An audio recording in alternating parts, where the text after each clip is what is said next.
Como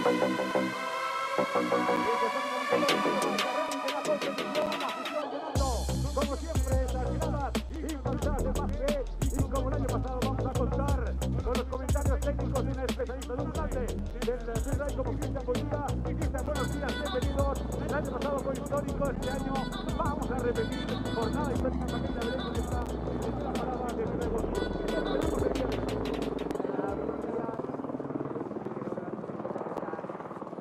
de día de hoy? Mucha buena nieve, sí que es verdad que a la hora de salir los Atlantic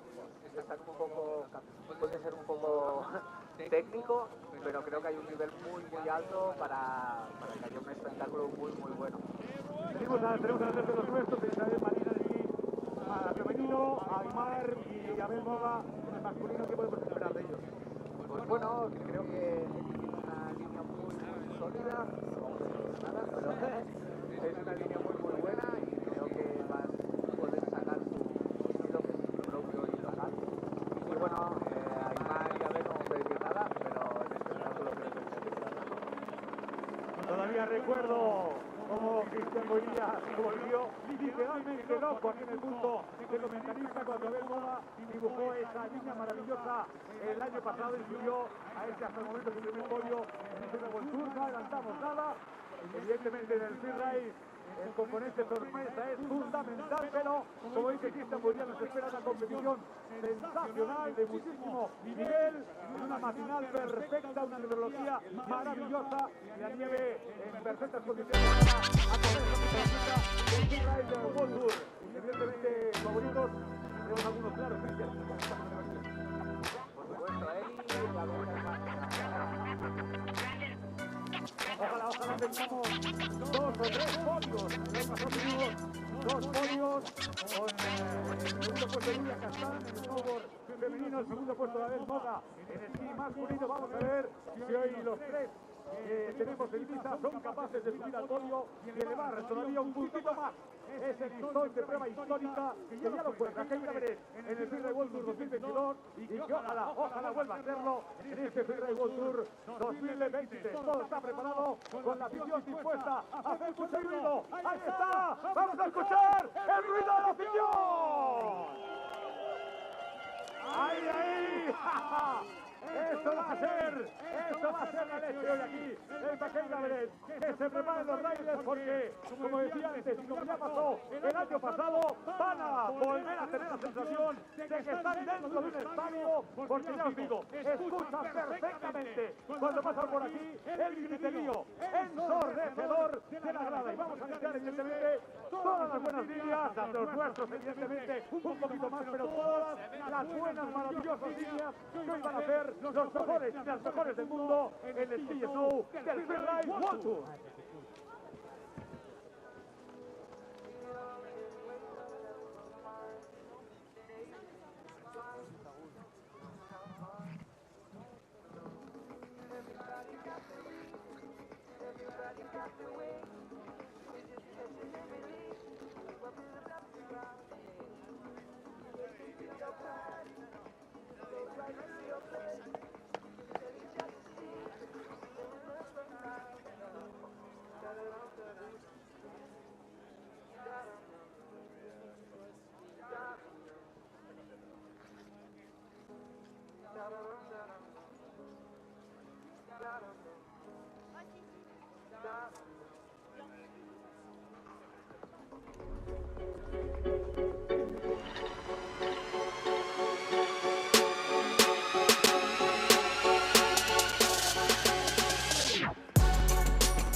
Hi, my name is Bertie Denevo. I'm one of the Freeride World Tour judges. We score riders from 0 to 100. When the rider leaves the gate, he has a score of 50, and then the score goes up or down depending on what we see. There are 5 judging criterion. The number 1 criterion is the choice of line. We'll judge whether the line was difficult or not and whether the athlete did the best out of his line choice. Then there's air and style. How big is the jump? How many are there? Were the tricks in the air? Was the rider in control in the air? How were the landings? So landings are part of the jump. Then there's fluidity. We judges are here to decide whether the athlete was really fast or kind of slow compared to how exposed or how difficult it is to ski. Then there's control. Here we'll judge whether the rider was in control at all times. Then there's technique. For pros, we don't really judge their technique, but we might pick off some points if they side slip in a place where another rider was taking turns. The score, like a temperature, will go up and down so that we have a score in our heads when the rider crosses the finish line.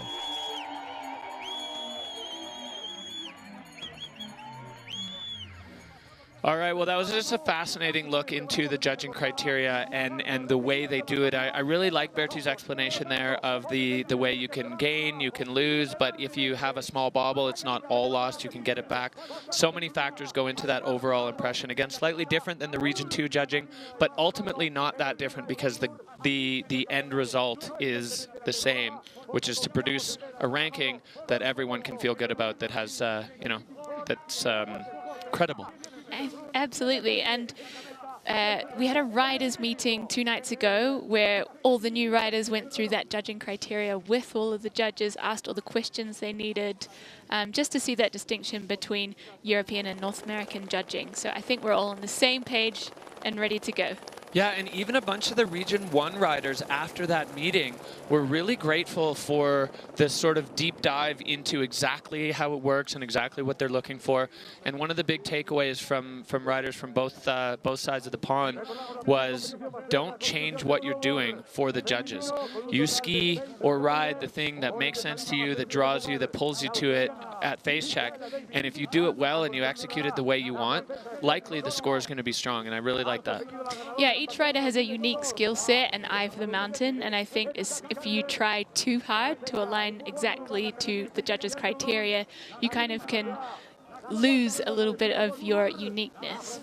Yeah, exactly, and it's really important for them to understand what the judges are looking for, but I think at the same time, not to just completely direct your entire program, your run, your line, the way you're going to ride it, to just the judges. And so many of the riders that I've spoken to, and we'll dive, I'm sure, deeper into this, but have really said in even their qualifying process, they stopped trying to ski to the judges' eyes and started skiing for themselves and found success. Yeah, I think you might be speaking of Jedediah Kravitz, who's qualified from North America. So he debuted on the FWQs in 2016 and was quite often near the top of the rankings, but just never quite made it. And in 2022, he took on that FWQ season with the mentality to stop skiing to judge criteria, but ski for the love of it. And yeah, he qualified, so that is the magic sauce for him. Yeah, look at him now. So we're going to just dive in a little bit deeper into some of these criteria. We've got a nice little explanation of how the riders kind of approach it, and we'll take a look at that now. The riders are trying to line up with the judging criteria to maximize the score.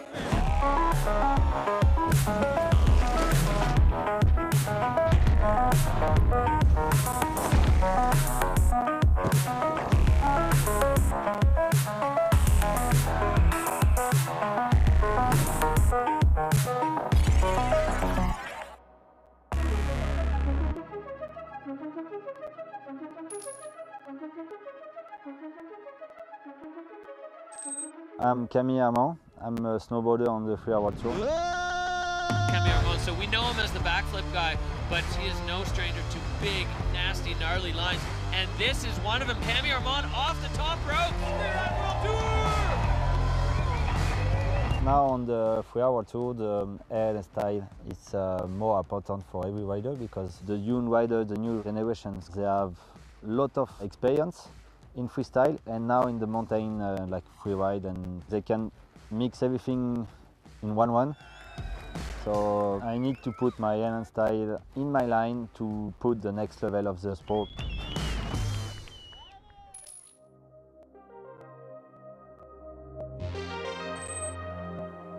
I'm here at the Extreme Pack. It's the first step to practice and learn some tricks in the air, to know where I am.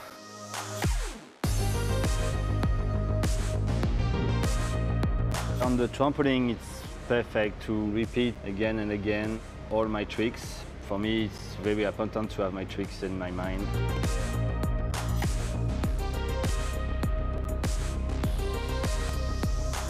We are in Les Uns at the big airbag. That's the closest part from the training and the reality during the winter.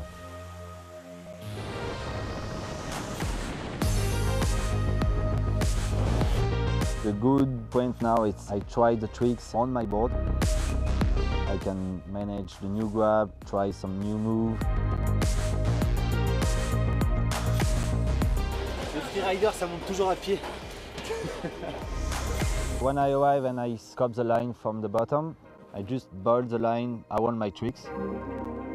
For the next season, I have a tricks in my mind. It's a double backflip, because last season we see the first double backflip in ski. So maybe it's time to do in snowboard.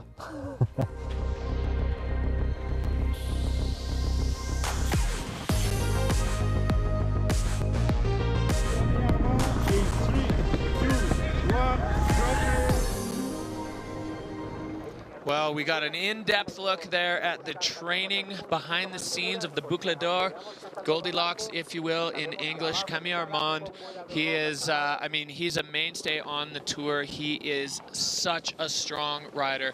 And now we see where that bag of tricks comes from. Camille Armand, I mean, he was on a tear last year. He finally clicked into how to finish runs. Before that, he was always a threat, but we just saw him kept crashing and crashing. And last year, he was right down to the end in the title fight with Blake Moeller, and I'm expecting nothing less this year. Absolutely, and he had a successful run on the Bass of a Face last year in second place. So I think he'll be looking to bump that one up to numero uno. Yeah, no doubt. I was looking through my Peak Performance Fun Bet decisions, and watching that snowboard men's field, it was baffling of who to choose, because everybody's so strong, everyone's so good, and like we saw there with Cami, so many of them have been training on the airbag, on the tramps. The tricks are on lock. Their actual edge control on the snowboards is so precise, so perfect. Everyone in the field now is capable of a win. Just kind of depends on who's got the day. Who's got the day, who's got the luck, who's got the big bag of tricks and a sick line. Yeah, it's been interesting to see Camille training in Les Uns, and we've also seen some of our other riders training there in the off-season, like Liam Rivera, our first Mexican rider, has been training the tricks there in between doing steep lines in Verviers. So I'm really excited to see how he sticks all of those components together and brings something on the face today. Well, it's definitely working. So, Peak Performance Fun Bet, it's there. It's essentially Fantasy League for freeride. If you want to get involved, dive in.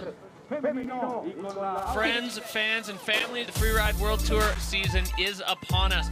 But if you want to get involved at home, play the Peak Performance Fun Bet. It's so much fun. You can join leagues of different groups of your friends, and it's so hard.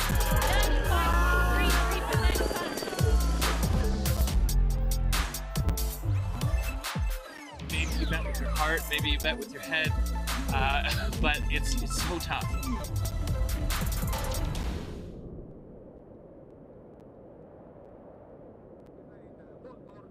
2023. En esa cuenta So nos Peak estamos Performance Fun Bet, everyone, choose your favorite riders, decide who you want, and then, well, then you hope.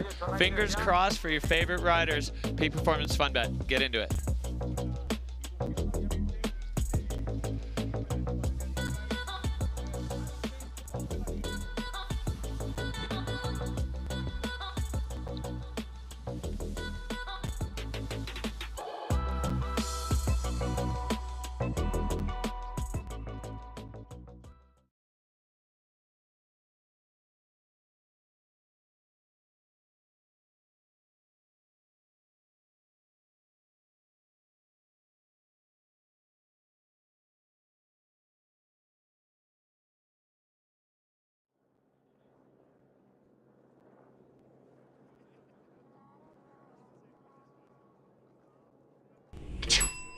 Wait.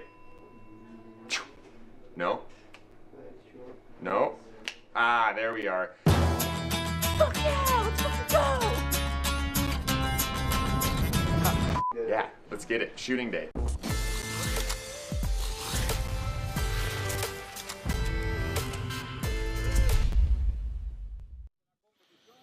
Well, our first category of the day is the snowboard women. As you may or may not know, the category order shifts depending on the event, depending on conditions. Sometimes it's just a bit of a luck of the draw, and I think the snowboard women are feeling pretty good about opening things off today. Yeah, there's a limited amount of snow on the face, so I think they're really excited to have the first take on it. And we've got Michaela Davis-Meehan up first. I'm excited to see her shred it. Yeah, you can see Erica Vikander there standing on that big prow, just getting herself into the zone.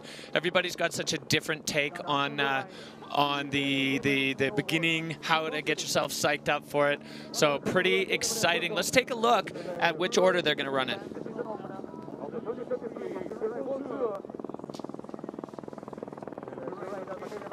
So we've got Michaela Davis-Meehan out of Australia in first position, and then another rookie wild card, Estelle Rizzolio of France. Erica Vikander, she is one of the most experienced riders in the field. And of course, our world champ Tiffany Ferretin coming in fifth. Katie Anderson in fourth from Canada, and rounding things off with Anna Orlova. Yeah, so we saw a couple of wild cards in there. Both of those wild cards were brought on as the runner-up finishers from the Challenger Tour last year. Both Estelle Rizzolio and Michaela Davis-Meehan coming runner-up to Katie Anderson and Anna Orlova, respectively. So both of them earning their way onto the Freeride World Tour into this snowboard women's category. And Michaela going to be kicking things off with a bang, hopefully, as we start the snowboard women's category. Let's take a look at what you thought. Your feelings, your votes here. 78% of you feeling like Erica Vikander is going to get the nod today. Tiffany Ferretin, our world champion, 64%. And then Katie Anderson on a tie with 64% as well. So Erica Vikander with the W here last year, definitely the audience favorite in the Peak Performance Fun Bet. Erica has a really impressive collection of FWT podiums to her name, and certainly the most experience of the field. So I think that's a pretty safe bet. Well done, audience. Yeah, you guys know what you're doing out there, and the fans have had their say. The Peak Performance Fun Bet, definitely a great way to get involved. We've got the FWT Podcast League you can join and then bet against Anna and I and Mark Warner, my co-host on the Freeride World Tour podcast. See if you know more about the Freeride World Tour than we do.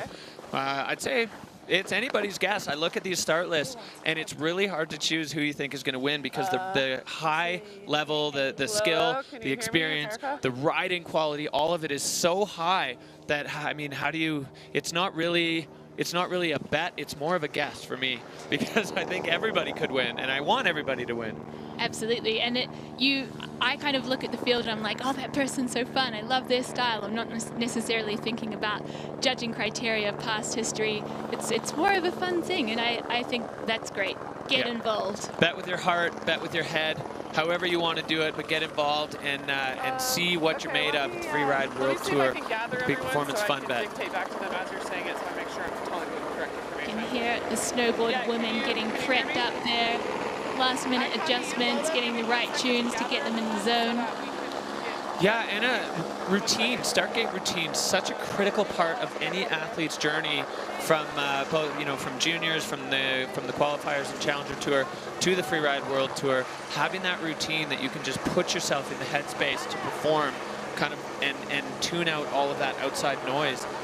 First of all, how difficult is it? I mean, you've been in the start gate pretty recently. I think everyone is unique, and I think you need to find what works for you. So if you had a bird's eye view of the start gate, you'll see some riders sitting off down the ridge by themselves, like a little Gandhi, meditating, having a bit of quiet time, and other people will be smiling, dancing, laughing, interacting.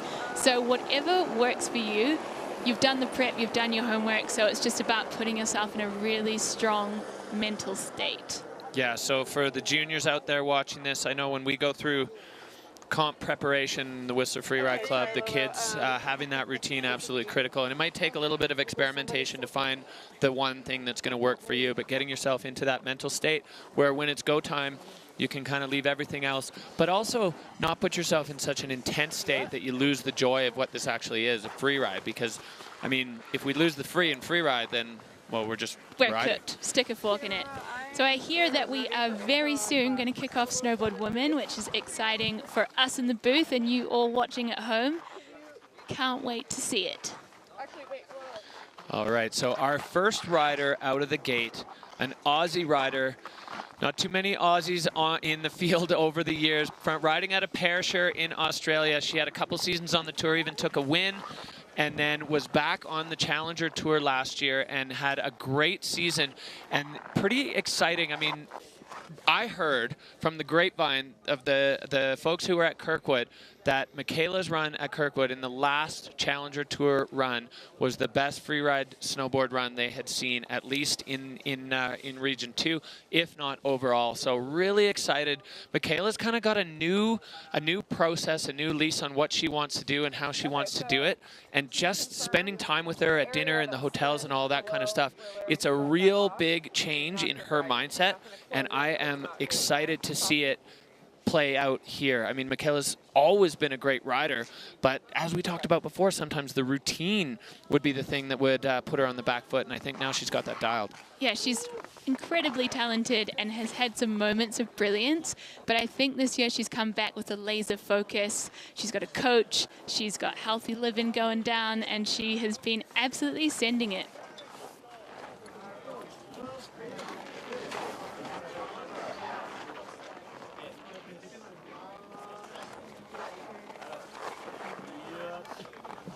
Okay. Yeah, let me just confirm this last piece of information from him. So the ridges are okay to go over. In the couloirs are good. Abbey debris is soft. And the only thing that you guys were thinking about closing, you're not going to close, but it's not good to ride. Confirm.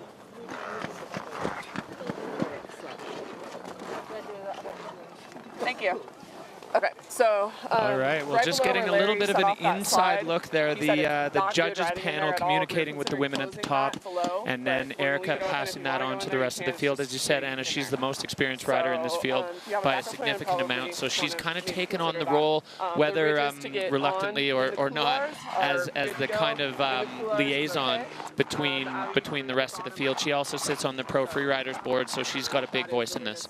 I think she's embracing it, really. She's using her wisdom and sharing it. She's, dedicated to progressing women's freeride by helping the newcomers. It's nice to see. Yeah, and maybe we should talk about that a little bit, because she puts herself in that position of helping out the other riders. Do you think there's a factor that maybe is giving her competitors a bit of a leg up? Certainly, but I think that's the joy of the freeride family, is that we're all there for each other. It's an individual sport, but you can't do it alone. So I think her conduct and her kindness is helping the sport. Yeah, and to me, it's really representative of the entire freeride community, Region 2, Region 1. If you've ever been at a junior comp, it's one of the most sort of heartwarming parts of it. The dog piles in the finish area. It doesn't matter if you stuck your run or you fell. Everyone is here to support each other. And because it's not that head-to-head competition feeling, you just go and do your thing, and then the judges let that play out on their scorecards, but the rest of it is such a community feeling. And almost the time outside of the competition. I mean, yesterday was a powder day here in Bakira Barrett, and all the riders, different nationalities, different modes of snow sliding, all riding together and just enjoying themselves and enjoying kind of recognizing what this is.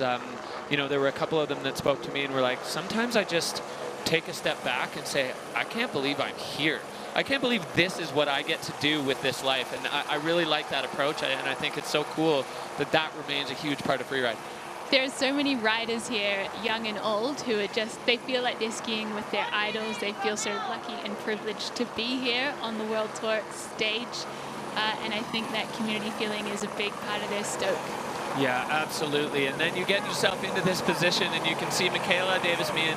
She's in the gate, but she's still getting, you know, getting big ups from the other riders, the other women that are up there, and everybody wants to see each other succeed, and each other put down a strong run, and also to just be out here for, I don't know, kind of the fun of it. I mean, this is a pretty special thing that we and they get to do, to ride these big faces in front of the world, and really specifically in front of this massive Spanish crowd. People have come from France.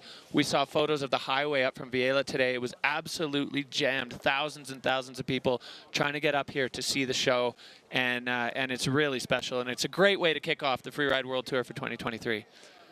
Pretty happy to be here in Spain. The crowd is still filtering through outside the booth. If you struggle to hear us over the crowd's cries, we'll just have to ramp up the volume a bit.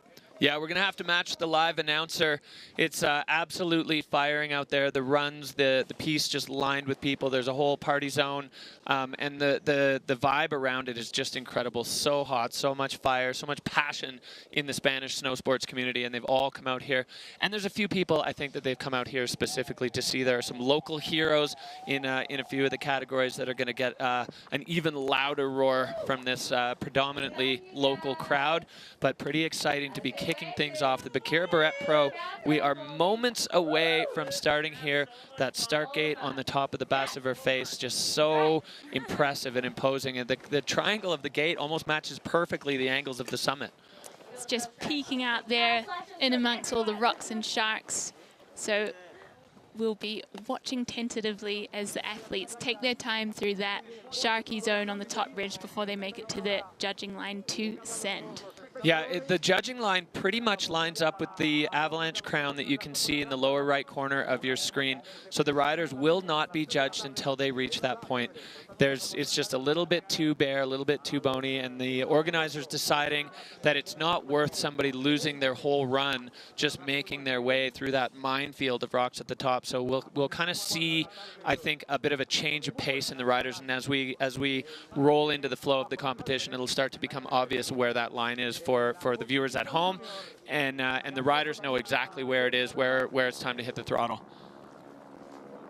So we're waiting on the edge of our seats for Michaela to drop in. She's ready, she's up there. She's got her A-line. So if you're just joining us at home, it is the 2023 Bakira Barrett Pro, the first stop on the Freeride World Tour for this year. It's a family reunion of sorts, everybody coming back together after a long summer and fall of not free riding, and now everyone's back. People have, you know, in their various homes have just been going off, getting themselves ready for this exact moment. The start gate nerves, the hearts fluttering, and as the riders all say, the second you push out of the gate, all that goes away, and you're just on snow with yourself and your thoughts and your line, and it feels so good. Up until that moment, it doesn't feel so good. There's a lot of queasy stomachs, there's a lot of nerves, there's a lot of intensity, and the riders all going through their various processes to get themselves through that. But as soon as they push out of the gate, it's on, and everything calms right down, and it just becomes pure focus on riding, which is a beautiful thing.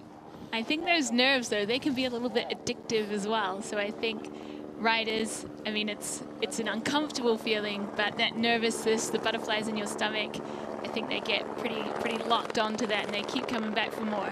Yeah, I mean, you only have to look at Reina Barker at 40 years old, and still it's chasing that start gate feeling and the glorious feeling of rolling through the finish arch at the end of a Freeride World Tour run. It's a huge dopamine kick that if you haven't had it, I recommend you get yourself out to a 1-star or 2-star freeride comp somewhere near you. If you're a kid, get into the junior scene. The junior scene absolutely exploding. We've got over 4,000 athletes in just juniors alone in the IFSA Region 2 series. So it is exploding in popularity, and it's not hard to see why when you look at the scenes from these beautiful Pyrenean mountains here up in Spain. We're just right up at the tip.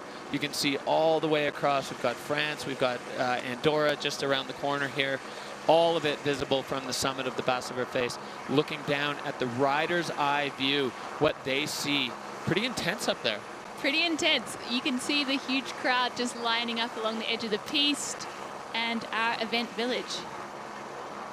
Yeah, I've got to give huge props to the local crews that have come out here, built these event villages, and the Freeride World Tour team working tirelessly into the night to get everything set up. You know, moving things around. This is a discipline that requires a huge amount of flexibility, and you can get a whole bunch of work done and then have to redo it all because something changes, the wind blows from a different direction or something, and all of a sudden you got to move the finish or the start or the timing or any of it. Extremely hard work by a massive crew of dedicated people who are really doing this for the love. Bit of organized chaos, and the FWT crew, they know the playbook, but they've also got amazing help from the local organization and a stream of volunteers who are just here because they saw the competition last year and they were so hyped on it that they wanted to get involved. So we're getting word that we are just under 1 minute away from our first rider dropping in to the 2023 Freeride World Tour season. A minute away from the action kicking off. Snowboard women topping things off this season, starting the whole season. How do you think Michaela's feeling about dropping the first rider of the entire season? Well, I think there's a lot of pressure for her, but she's been on tour before. This is not her first rodeo. And as we said, she's been dedicated to the cause. She's been training and she is ready. So I can't wait to see her ride. Yeah, here we're getting that overhead look. You can see the crown that was popped out by the early ski cut. We did have that new snow with a bit of wind transport. So we are rolling on up to the top. And there you see the lonely start gate and the Aussie rider out of Perisher, Michaela Davis-Meehan. This is her third season on the tour, but she was back at the Challengers last year, finishing runner-up. And she has been training, she has been preparing. She's got a win on the Freeride World Tour in this same mountain range, just around the corner in Andorra. And we are off for Freeride World Tour 23. Michaela Davis-Meehan on course, working her way down through the sharks, dodging them, and trying to find where she's going to drop into her line. Yeah, so just as a reminder, if you're just joining us, this section of the course of the face is not going to be judged. The rider's given a very specific line below which they will be judged, above which they will not, because it was just deemed to be too rocky to be included in the competition face. And the new snow, while it did a lot, it hides a lot of the rocks, but it hasn't given them full coverage and given anybody the confidence to go full speed and full send in that zone. So we can see Michaela down from the ridge in the center of the face. She's getting into a pretty techie couloir there, and it still seems quite rocky. She's seen a forerunner come through this section before, so has confidence in the snow and starting to link some turns there. And it looks good. She's throwing up some snow. Yeah, so Michaela into the meat of her run in this absolutely gigantic couloir now, just floating and playing with that sunshade line. Goofy foot rider, or sorry, regular foot rider riding out of Australia, catching an air there, looking like a little bit of a butt check, but continuing things on for Michaela. She's lining up another air at the bottom of that couloir, riding out super strong with a lot of pace. She's going to find something else for us in the center there. It looks like it. Michaela cutting over. There are still some features with a big one at the bottom. And a tumble, but she stopped herself there. She's all right. She is making her way down to the finish. So not the start that Michaela Davis-Meehan wanted from her premiere onto Freeride World Tour 23, but it's always good to get some vertical meters under the feet. Yeah, looking like that last one. Not sure if she just got a little stuck in the rocks. The big question mark for a lot of the riders today is what is under this new snow that fell in the last couple of days. There's definitely some hidden hazards. The snow pretty light and dry, so it did a great job of hiding the rocks, not necessarily covering them in a way that you can ride over them. So we'll catch another look at this, Anna. So this is the top section of her run, and she's just finding her way into that couloir, navigating the sharks. And the snow does look decent. And this, our view is a little obstructed by that tree, but I think she might have been a bit forward and tumbled. Yeah, the old do it behind the tree so the judges can't see it technique. That's a strong move, a veteran move on the Freeride World Tour. So unfortunate there for Michaela, going down a little bit, but she is the first rider. She broke the seal on the tour for 2023. The judges are going to have a good look at that extremely technical zone at the top in that steep couloir for Michaela Davis-Meehan, and now she's going to wait for the score. Probably not going to be the score she was hoping for when she was standing in the start gate, but she is down safe, and that's a huge one, and we'll call that a win for her and for us. Waiting tentatively for the score. So we've got her line score is pretty jacked there. She went into a really technical zone that obviously was docked on control. All right, so the judges calling a 35 for Michaela Davis-Meehan. Couple control issues in that one. Strong line, but unfortunately not able to put it all together top to bottom, which is really the wizardry of this freeride sport. To be able to, it's not just one thing, and it's constantly changing in a really fluid environment, so extremely difficult top to bottom, especially when the conditions have a few question marks around them. But I will say, just from watching that, a fairly decent amount of good snow in there. So we are straight back to the top. There's no resting on the Freeride World Tour. Our next rider riding out of France, she was also the runner-up on the Challenger Tour in Region 1, similar to Michaela in Region 2.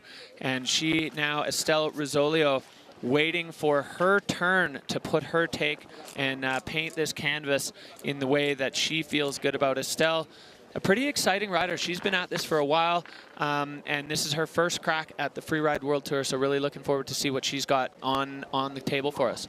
Estelle's actually the only fresh face in snowboard women category.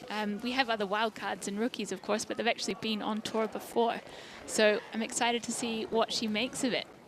Yeah, the veteran rookies, as we've been calling them, rookies. Fake rookies. Yeah, they're back on the tour, but they were on the tour before for various reasons. Were off, either taking personal time or getting cut in other seasons, and now back. Michaela, one of them. Anna Orlova, another one. Estelle, a true rookie on the Freeride World Tour, and you can see just what a precarious position that start gate is in on the top of the base of her face. It's the pinnacle of Bakira Barrett, the absolute top of the resort. Riders having to hike up from the backside to access this, and then ideally giving themselves a little bit of time to calm the nerves, to get themselves competition ready. As Estelle Rizzolio anxiously waiting for the word, making sure the bindings are done up.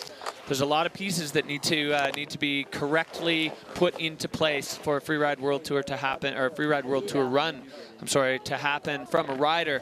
So those last minute goggle checks and binding checks and everything to make sure it's all functioning the way it's supposed to, so they can put down their absolute dream line.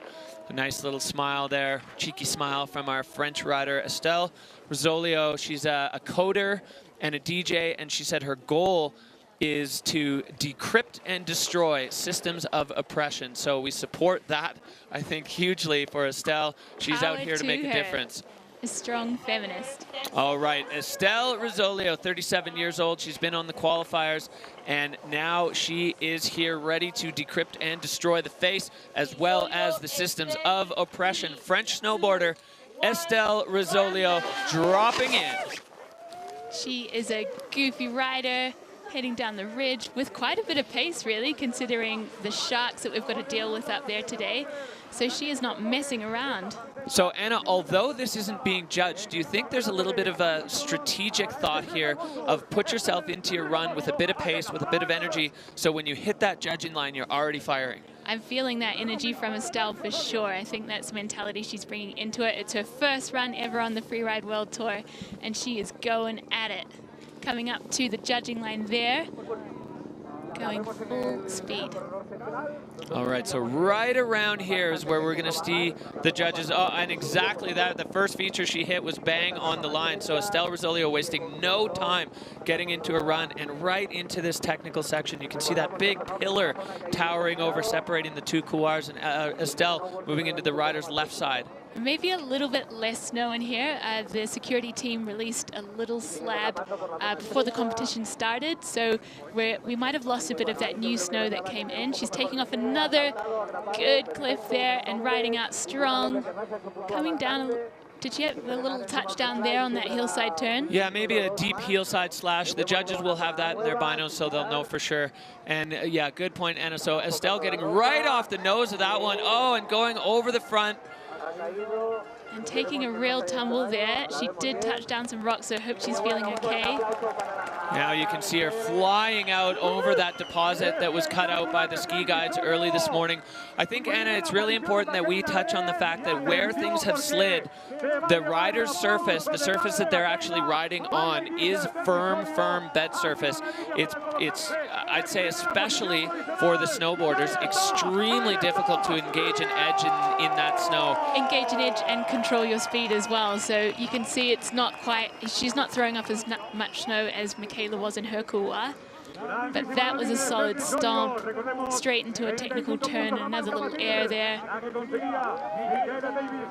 Yeah, getting that backside slash to control the speed, and then making her way down now into this completely fresh zone, and right off that nose, biting off a big chunk, and unfortunately just getting hung up on the landing end and going over the front, and then luckily was able to direct herself a bit in that tumble away from those rocks. Yeah, I'm hoping she doesn't have too many bumps and bruises from that one. Yeah, so the security equipment required, riders all wearing a back protector, all wearing avalanche transceivers, shovel and probe in the backpack, helmets required. So Estelle Rosolio dropping the score quickly there, so it's a 50. So riders definitely going to be needing to stay on their feet to put down a high score here in this competition and in this category of the competition, snowboard women. So far, conditions challenging. We talked about this a lot with the riders. Everybody needing to ride to the conditions as they are, not as you wish they are. So if you you're watching here and it looks a little tentative, well, they're riding on old bed surface. It's extremely firm, and board control, I think, is going to be the name of the game here in the snowboard women's category. And we'll likely have some athletes at the top that are keeping tabs on what's going on the face. They've probably got an A line, a B line, or some features that they can add in or take away. And because we've had the first two riders tumble, maybe they're looking at dialing it back a little bit. Yeah, and I think that's wise, honestly. Riding to the conditions is an absolutely integral part of freeride competition. There's always that feeling of the TV cameras are out, I need to send it, but also you need to finish your run, and you need to be in the finish area safe and unscathed. So riding to the conditions as they are is going to be a huge part of the strategy. Now, interesting question, two rookies, two falls. We have our next rider in the gate is anything but a rookie, and she's got the experience on her side, so it'll be interesting to see the strategy that Erica Vikander is going to bring into this as she drops in, because she's got probably almost as much experience as the rest of the field combined. I would say so, and I think that in other competitions that have been challenging, Erica's often the one to stay on her feet. She's a very smooth rider, linking her turns, amazing board control. So that is what I'm hoping to see from her today. Yeah, I think it's pretty likely that we will. Erica Vikander, she's in the gate there, just getting the exact song she wants. She's been on the tour. She's 32 years old. Last year, locked in a head-to-head battle with the eventual tour champion, Tiffany Perreton. Erica coming second overall, which is her best finish overall on the Freeride World Tour. And Erica Vikander now on course here at Bakira Barrett. Goofy rider making her way down the ridge, adjusting her backpack a little bit. She's chill because she is not being judged right now. We've got that judging line a little bit further down the face, away from all the sharks that they're navigating up there.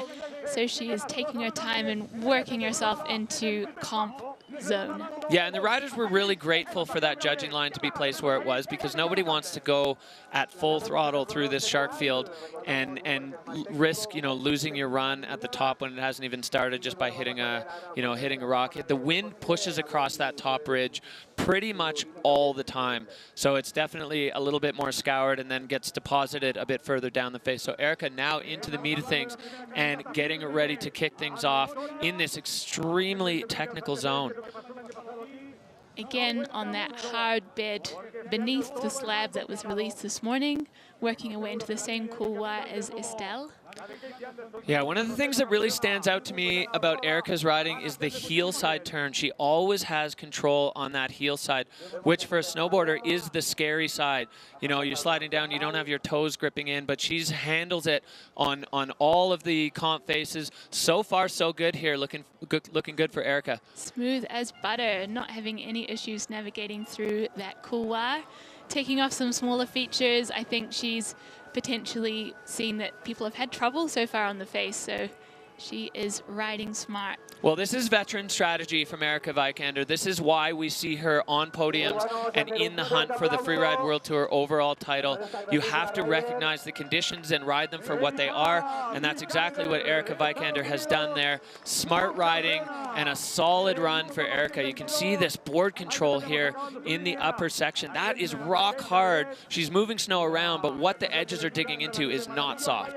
And in terms of technique and control, yeah, you can see those are well scored because she's just linking turns on that really tricky snow in a steep face. Yeah, and putting herself onto that diagonal across there, I think it's a little head shake. But again, I mean, strategize and ride it for what it is. That's what Erica's done. So she is down. She is at the bottom. She's going to stand in front of our lovely Bakira Barrett Pro backdrop, and a 69.33 for Erica. So a big step up from the other two scores, and that's going to put her straight into the hot seat. Big hug. You heard her say to Estelle there, got down in one piece. That's the goal. Absolutely killing it.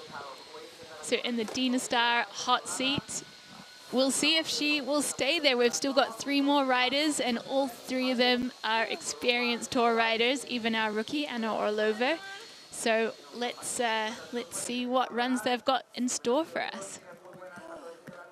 Wow, that was hard. It was hard. I can appreciate that from my very comfortable seat in the commentary booth. Oh yeah, so we are halfway through the snowboard women's field here, the Bakira Barrett Pro. Beautiful Spain, absolutely just turning on the disco lights for us. The sun's out, we've got a bit of fresh snow. It's a little deceiving from what it looks like to what it rides like. Now back to the top, we have our Canadian rider riding out of Fernie, Katie Anderson. She didn't make the cut last year for FWT Finals. She went back to the Challenger Tour and was successful, won the overall Region 2 Challenger Tour and put herself right back onto the Freeride World Tour. Border Cross World Cup is Katie's background.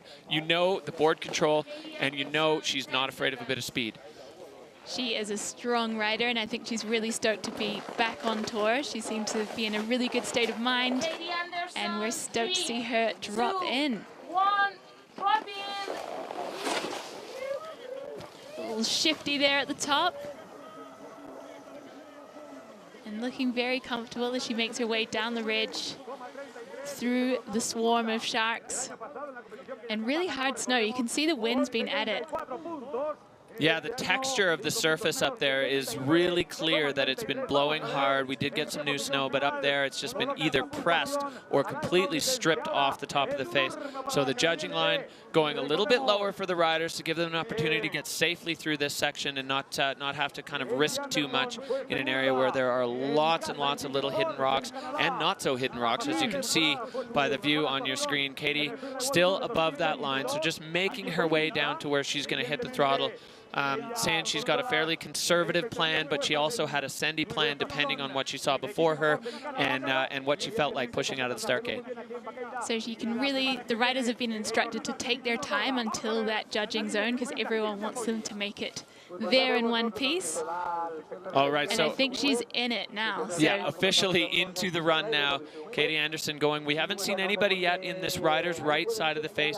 Definitely, as you see below her, some questionable areas, but Katie finding a fall line hit there and controlling her speed on the heel side. Katie Anderson riding regular foot as we see her now into this low section and another one. So Katie Anderson making short work of this upper section. Playing with that sun shadow line and throwing up some snow. This is looking like a good little mini golf line. A third hit there, catching the nose of her board with her hand, moving over for another one. So Katie really maximizing the line and now into the glorious plow field at the bottom. This section is probably, honestly, the best snow on the face. It had a little bit of sun on it and allowed it to consolidate yesterday, and a clean, strong run there for Katie Anderson. So thrilled to see that from her, coming back on tour after requalifying and just putting down a pretty decent run in some really challenging conditions. Yeah, Katie going back to the Challenger Tour last year and really having her way with it. A really strong campaign, proving herself, and you can hear the crowd go wild as she's waving her glove. I don't think that's a claim. I think that's just like, I am so stoked I landed my run. So Katie said that she was really jealous of the skiers because they could twirl their pole above their head, and she wished there was something in snowboarding that was the equivalent. Well, she found it. The dummy strap on the glove providing her the helicopter mitt that she really wanted. So Anna, take us through this replay. So she has put together quite a few features for us. They're not huge, but she's linked them together beautifully with great board control in between. So you can see control is really well jacked, and air and style and technique is also good. Strong line from Katie. Yeah, I really like that one. So 2 times grabbing the board on the way down. Even Erica, you know, it's a tough one when you're in the hot seat and you watch somebody else put down a strong run, as you're like, oh, that's cool, but also I like where I'm sitting here. So Katie Anderson, in this hot seat. Katie Anderson, all smiles as the judges get to work, ticking off the criteria, and they're going to decide which one of these women they felt had the stronger run. Both of them veteran riding out there. Katie Anderson putting that board across background to use as we see the score coming in. It's an 80 for Katie. Nice a Katie work. 80 on the board. And Katie Anderson putting herself right where she wants to be. Big hugs from Erica Vikander. So the judges really digging that line. You know what I think she was able to do was piece together a bunch of features. Erica had a couple, but over on that rider's left, it delivered a little, or sorry, rider's right, looker's left, delivered a few more opportunities to get the board off the ground and put a bit of line score on the table. Definitely. And the snow also, I think, looked better where Katie picked her line, which makes it easy to show some beautiful snowboarding. Yeah, listening to the local Bakira Barrett freeride coach, Christian, this morning, he said that side of the face, the snow's going to be better. It's been less wind affected. So we're looking here at our next rider, Anna. Tiffany Pereton. She was a rookie in 2022 and took out the overall title. So she is back full of confidence and ready to rumble. Yeah, so French rider, but living in Verbier, arguably the spiritual home of freeride in Europe, the home of the biggest event on the tour, and Tiffany using that training ground to her advantage. It put her on the top step of the podium in the overall last year and a couple of wins on the tour. So Tiffany Pereton now pushing herself out of the start gate to begin her 2023 campaign. And she was all smiles this morning. She seemed really excited to get stuck in, and she is charging through that top zone, dodging the hard pack, dodging the rocks. So Tiffany Pereton going to make her way down to the judging line, as we've said, and we want to keep you posted. The judging doesn't start until the riders have completed this minefield up top. The organizers not wanting anybody to lose their run in this section, so they'll hit that line, and then you'll see them hit the throttle and open things up for the full freeride experience. Tiffany going into the same zone up top as we saw Katie Anderson make her way to. Right now looking like a smart play. Definitely. The snow looks great on this side of the venue, and now she is inside that judging zone. So I think we'll see her start to turn it up. All right, so Tiffany now just playing with that sun shadow line. She sees Katie's track, so she knows she's in the right spot, popping off there just over that traverse track. You can see the old ski cut, and now the first one putting a track into that wind lip. It saw a lot of play last year, and now Tiffany Pereton into a brand new area that we haven't seen anybody in so far yet. She's hopping up onto this shelf, which has a few opportunities to hop back into the couloir, but they're pretty sizey. She is taking it on and takes a tumble. Unfortunately, going over the bars there, just a little bit too much pressure on that front foot for Tiffany and going down. I think that air into the couloir has a pretty short transition, but she is riding out, arms out, had a good time, took a tumble, but sent it. Yeah, Tiffany Perreton definitely known for that. She's not afraid to go big. She's going to put down something that she wants to, or she wants to put down something that she feels proud of looking back, and that was definitely the attempt there. Unfortunately, not 100% working out for Tiffany Perreton, as we can hear the Spanish crowd absolutely lapping it up out here. They are into it. They celebrate her for giving it a good nudge. Here comes the cliff with a little tumble, and as I mentioned, the transition is quite short before you automatically kind of hit the bottom of the couloir, and I think she might have been 2 forwards there. Yeah, it looks like it. You know, having that, having a bit of pressure on the front foot, it's always a gamble when you don't know exactly what you're airing into on a snowboard, of how much pressure on the front foot versus laying the tail down first to try to stay up. But if it's harder than you expect, then you end up backslapping. So you kind of roll the dice on your balance point, and for that one, Tiffany Perreton earning herself a 30.67.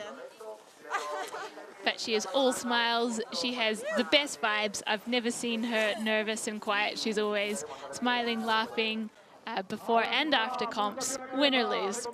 So Katie Anderson now has one more challenger to her position in the hot seat, but it's a dangerous one. Anna Orlova is up there at the top. Katie Anderson is down there at the bottom. One of these women has the potential to be the winner here at the Bakira Barrett Pro and the snowboard women.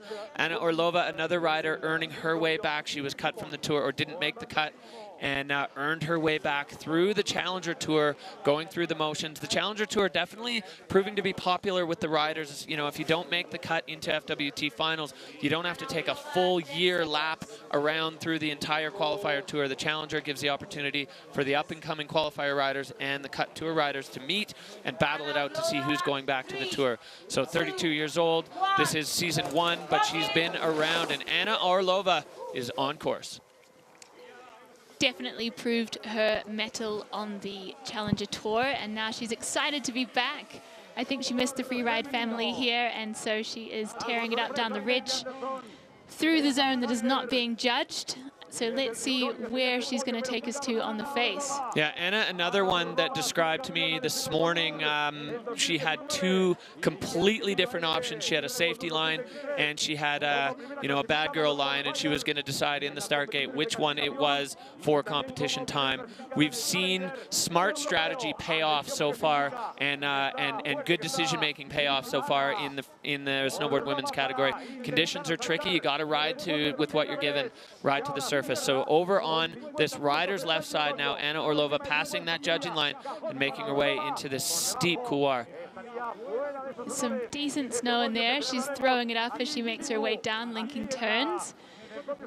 Looking for her first feature. And you can see a little bit of a push there. I think that one might have had a bit more kick on it than she was expecting. This is the mystery right now with some of these features. She's popped another little one there, trying to find some bigger features.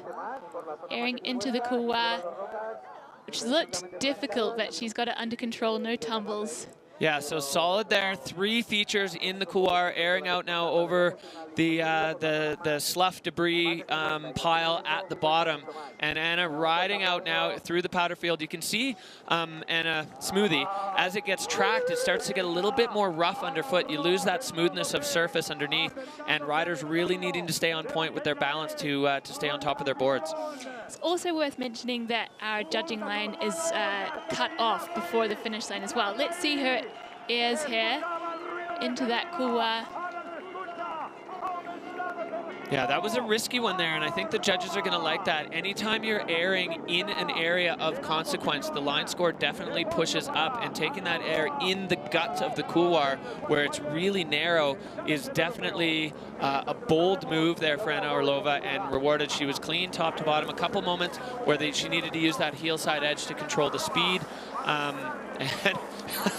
And going down once she had her board off. Some of these riders much more comfortable with their boards under their feet than they are when they take them off. In the finish corral, waving to the fans, waiting for her score. Yeah, anxious moments for both of these riders. Definitely that one is a contender.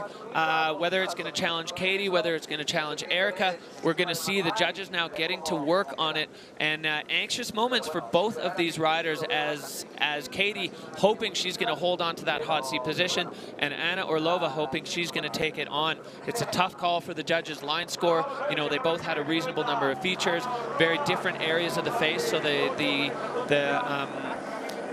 comparison is definitely tricky for the judges, but that's why they're in those judging seats, so they know what they're looking at. So there we have the scores to beat. So the 80.00 for Katie Anderson, Erica Vikander sitting on a 69.33, and then the other three riders all faced with significant issues in their runs. Anna, no real control issues there for her run. Is it going to be enough to knock Katie Anderson off the Dynastar hot seat? Anxious moments indeed. They're obviously having some debates. This is not the speediest score that's come in today, so they're giving it some good consideration.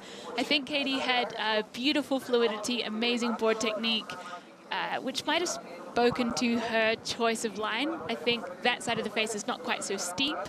The snow looked beautiful, so maybe that was an easier line. So, I mean, it's a give and take.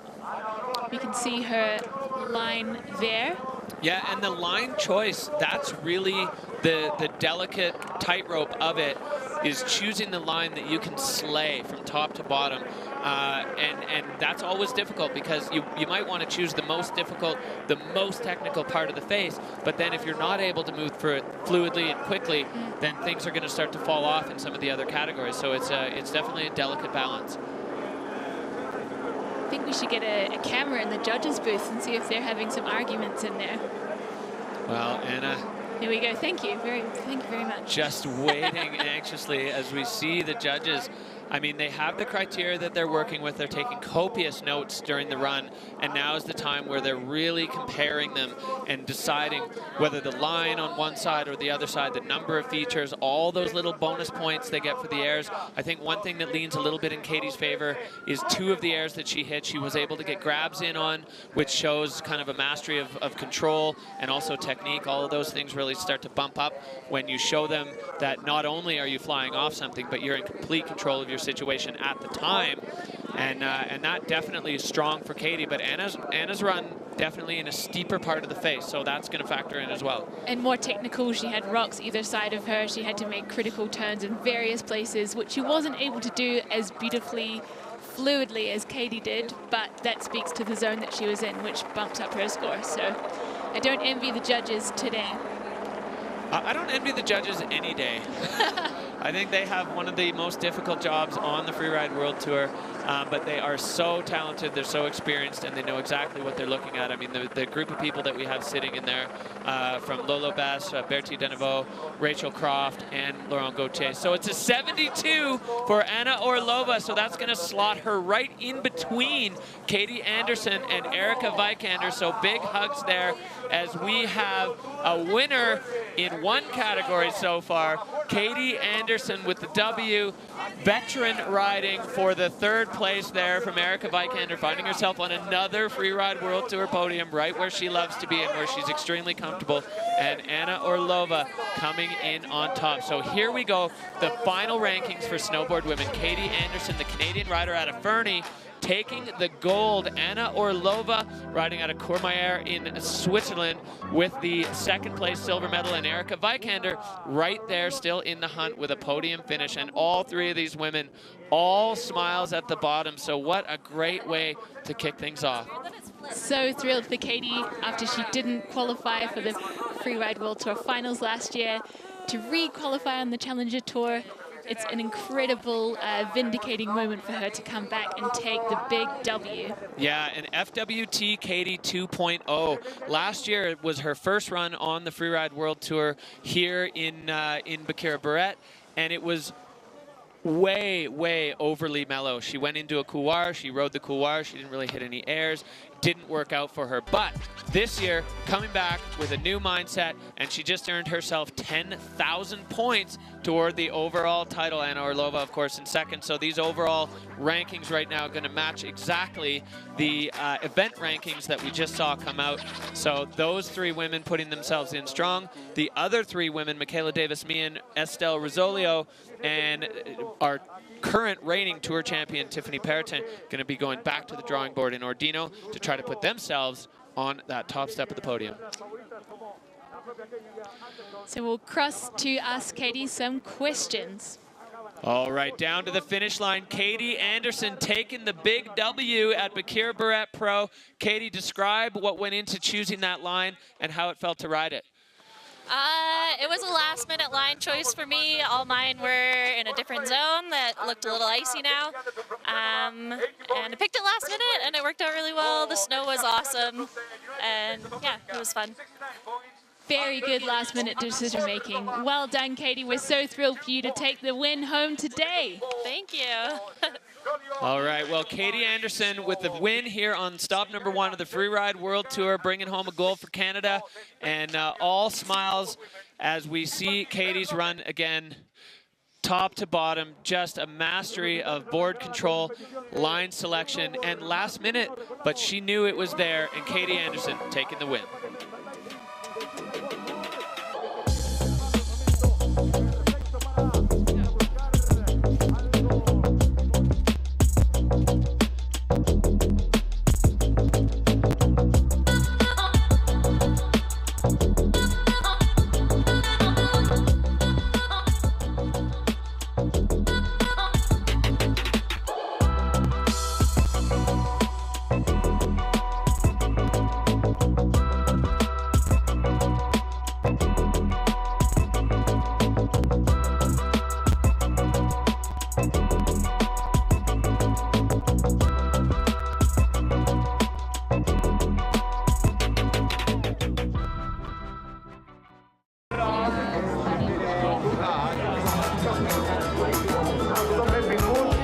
Y aquí comienza la del orden.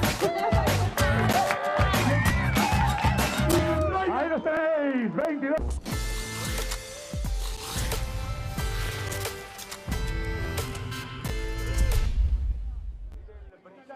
Well, the action never stops on the Freeride World Tour, and we are going to be rolling straight into the snowboard men's division. This is an absolutely stacked category. Talented riders from top to bottom. We've got experienced veterans. We've got brand new rookies. We've got everything in between. We are going to see fireworks in this category, guaranteed.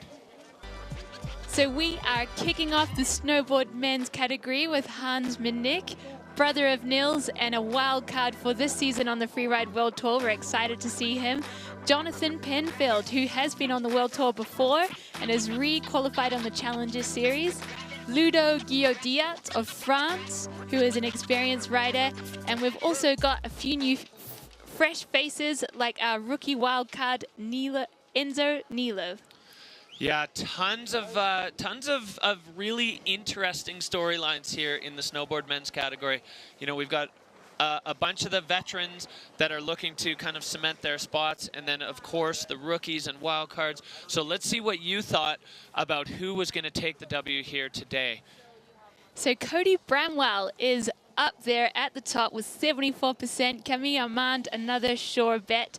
And also nice to see our season wildcard Hans Minnick in there with 52%. Obviously, he has made a splash in film projects, and people are confident that he is going to bring the heat on tour. I think those votes represent a very knowledgeable crowd out there in peak performance fun bet land. Hans Minnick might not be super well known in the freeride competition scene, but he is extremely well known in the snowboard world. We've seen him pull some of the most mind-bending moves out there. His entrance into the Kings and Queens venue at Jackson Hole at Corbett's Couloir, it was one of the highlight reel snowboard moves of ever. The air or back three to wall ride. I mean, Hans Minnick, we were chatting about it this morning, and he said it was one of those things that 9 years out of 10, that move doesn't go. But the wind, the snow conditions, a little bit of the right mindset in the morning put him in the mood for it. And he said, you know, even looking at it and thinking about how he felt before it, now still freaks him out, and likely a thing that he maybe wouldn't be super down to do again. But of course, yeah, providing just an incredible visual for everybody out there, and the Peak Performance Fun Back folks definitely getting behind that. So you guys definitely recognizing that Hans has what it takes. His brother Niels Midnick, Freeride World Tour champion as a wild card in his own right, says that Hans is by far the best snowboarder in the family. So that's a heavy title to carry. And yeah, as you say, he's the full package. He's got freestyle skills, he's got backcountry skills, he's got board handling skills. I think he's also a winner of the legendary Baker Bank Slalom. So let's see how he brings that heat to the tour. Yeah, if you've got a win in the bank slalom and a win in the Kings and Queens, you're doing something right on your snowboard. So Hans Midnick, the Goofy Foot rider, is on course, making his way down towards the judging line. He is looking very chill on the ridge there, slashing some turns. Not too fussed about all the sharks we've got up there hiding in the snow, or that hard pack from all the wind we've had here on the venue. Yeah, and I like to see that air high five as he passed one of the ski men as they're making their way up to the start gate. They're going to be dropping a little bit later. What a great spirit. Hans Midnick, you know, I didn't know him before. I knew his brother, a huge fan of Nils, and Hans just really continuing the tradition of awesome Midnick boys on the Freeride World Tour. Lovely to be around, and making his way into a completely untracked zone, Anna. Wow, spitting his way into that couloir, maybe a little nose hand drag there into it as well. And just working his way down this couloir, making it look so easy. Yeah, so definitely putting himself into an extremely technical spot. There's no way out of this couloir without airing, and Hans now coming down to the closeout, airing over and with the slough, going down there on the heel side, or maybe not. The powder cloud hides all, and airing out of the zone now, picking up a ton of speed. Bringing out a lot of pace onto the bottom of the bowl there, and that looked like such a fun run. Yeah, extremely technical section. We looked at that closeout couloir. A lot of people unsure about how sharky it was going to be in the chute, and as well as taking off on that air. When you put yourself into that situation that you know there's no way out of, it's a commitment right from this moment, pretty much, the very top. But how about spinning into that, over all that exposure? What a bold move there from Hans Midnick. And it was just a little piece of snow. It's not like it was a solid takeoff. Here comes that closeout air, riding his slough, putting a little butt check down there, but regaining composure and sending the rest of his line. So that was a pretty speedy run, I would say. It was, yeah, and you could see there when Hans landed, he got his board really rapidly across the fall line, which creates a whole bunch of pressure really quickly, and it can be hard to hold on to that on the heel side edge. Often it's going to knock you back. You know, you kind of saw him bounce off his butt and back up.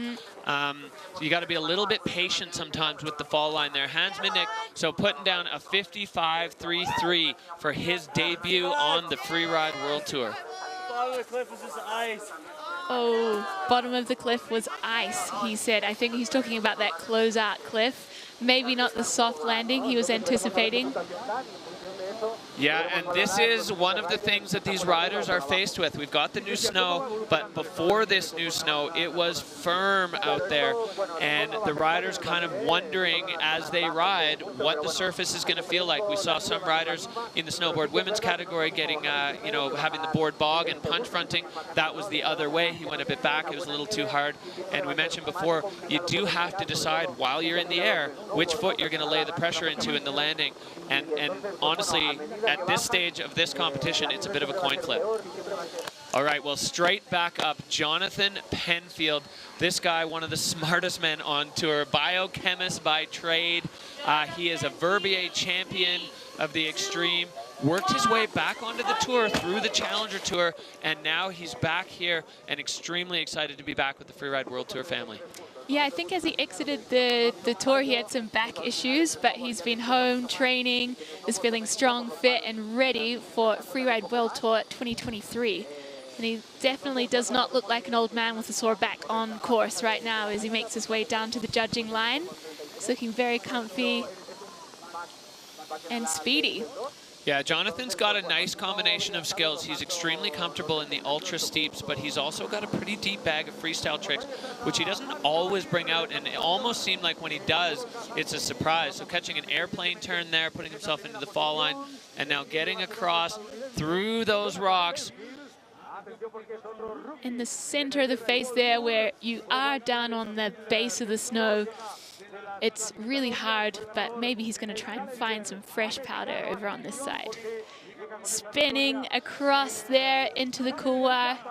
Big turn. That was a thing of beauty.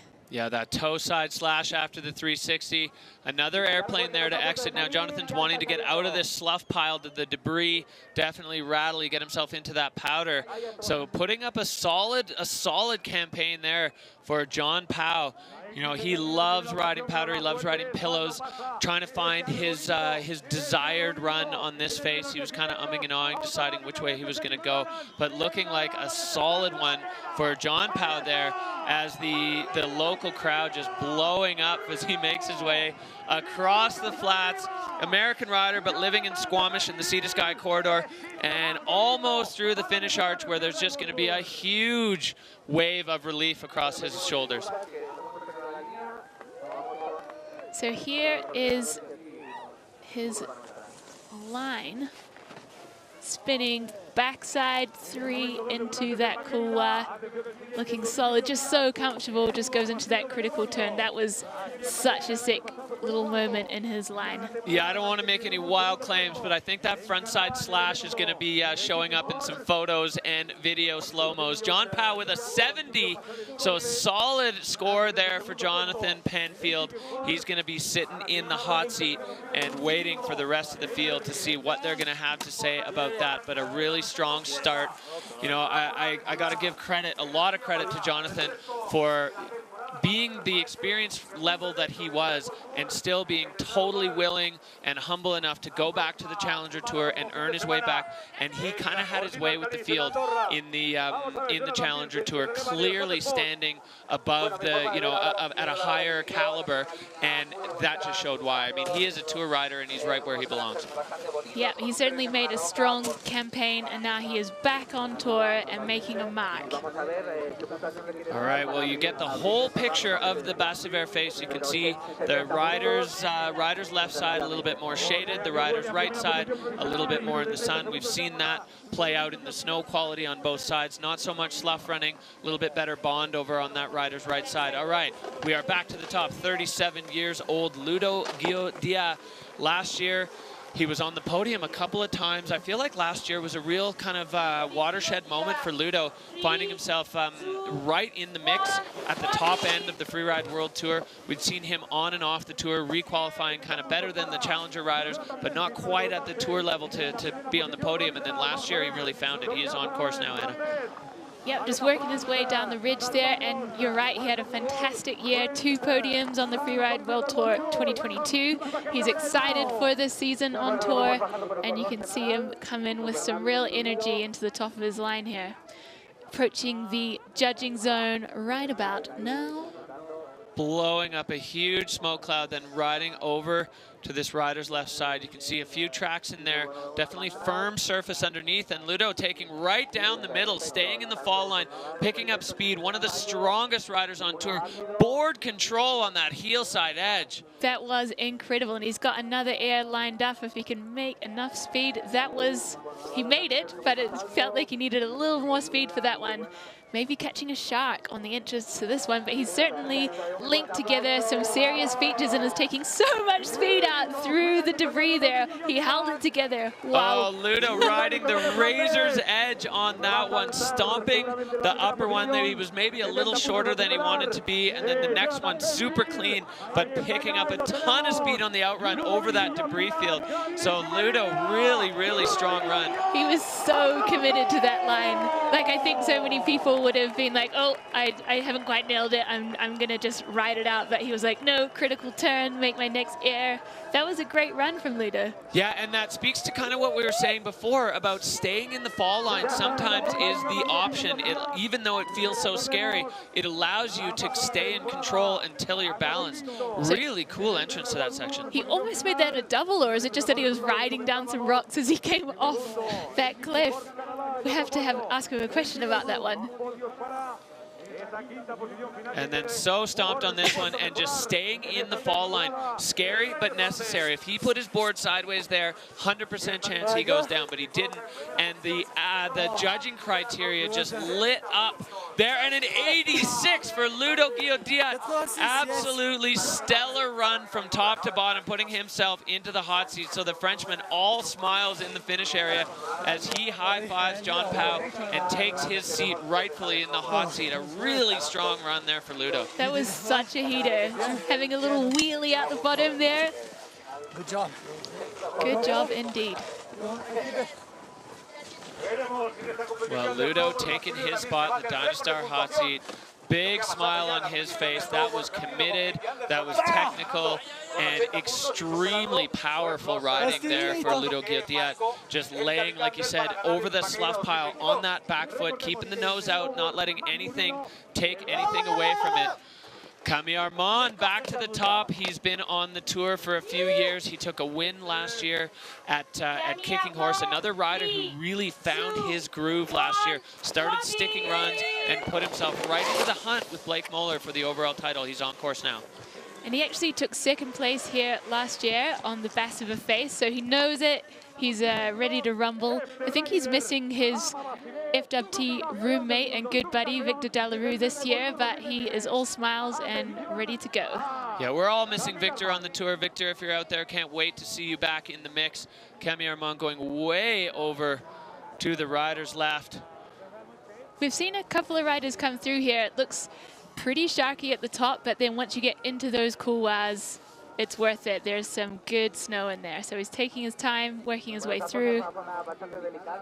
Yeah, and the judges taking this into account. So right there, first air, probably bang on the judging line and going into this zone with a big slash there. Hard to tell if that was just for fun or if he lost a little bit of control on the heel side. I'm going to go with it was all good there. And taking a ton of speed now into this couloir. Big air, gets the grab. Maybe a little bobble as he landed. But yeah, it's very dark on this side of the face. Another air into that next couloir, riding out with so much speed and into the sun.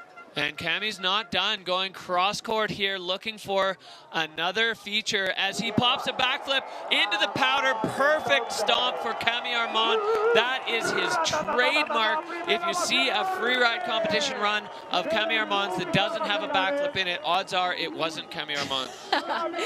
That looked like a hella good time. The same feature that Michaela picked off, but he just took a little more speed in and got the transition perfectly to set that backy. And the Spanish crowd are loving it. They are going bananas. Look at the crowd here, the absolute fire vibe from the Spanish crowd. Let's take a look at this, Anna. Run us through this replay for Camille Armand. So a little, I think that was maybe a slight issue there, and so he'll have a bit of loss of control there, but a solid air, a little shifty. And then out into the sun for this big backy. So a really strong line there for the French rider.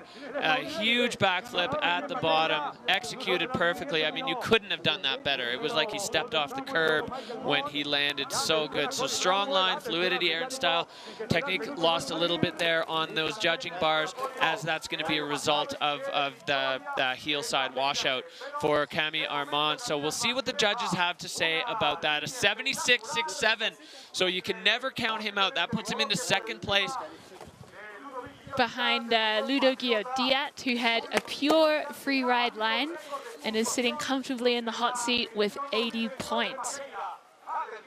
All right, well, Camille Armand now into second. That pushes John Powell down into third. So we are really into the heat here of the snowboard men's category as we see the overhead picture of this Basse-Vert face. A little bit of new snow providing us with a really nice surface texture and taking us back up to the top for this exciting young man, Holden Samuels, young American rider. He was slaying on the Challenger Tour last year. Had some interesting conversations with Brendan Metzler about Holden. Basically say he was potentially holding back a little bit. He had in his career a time where it was win or explode, and he was kind of on the hunt for the balance between the two.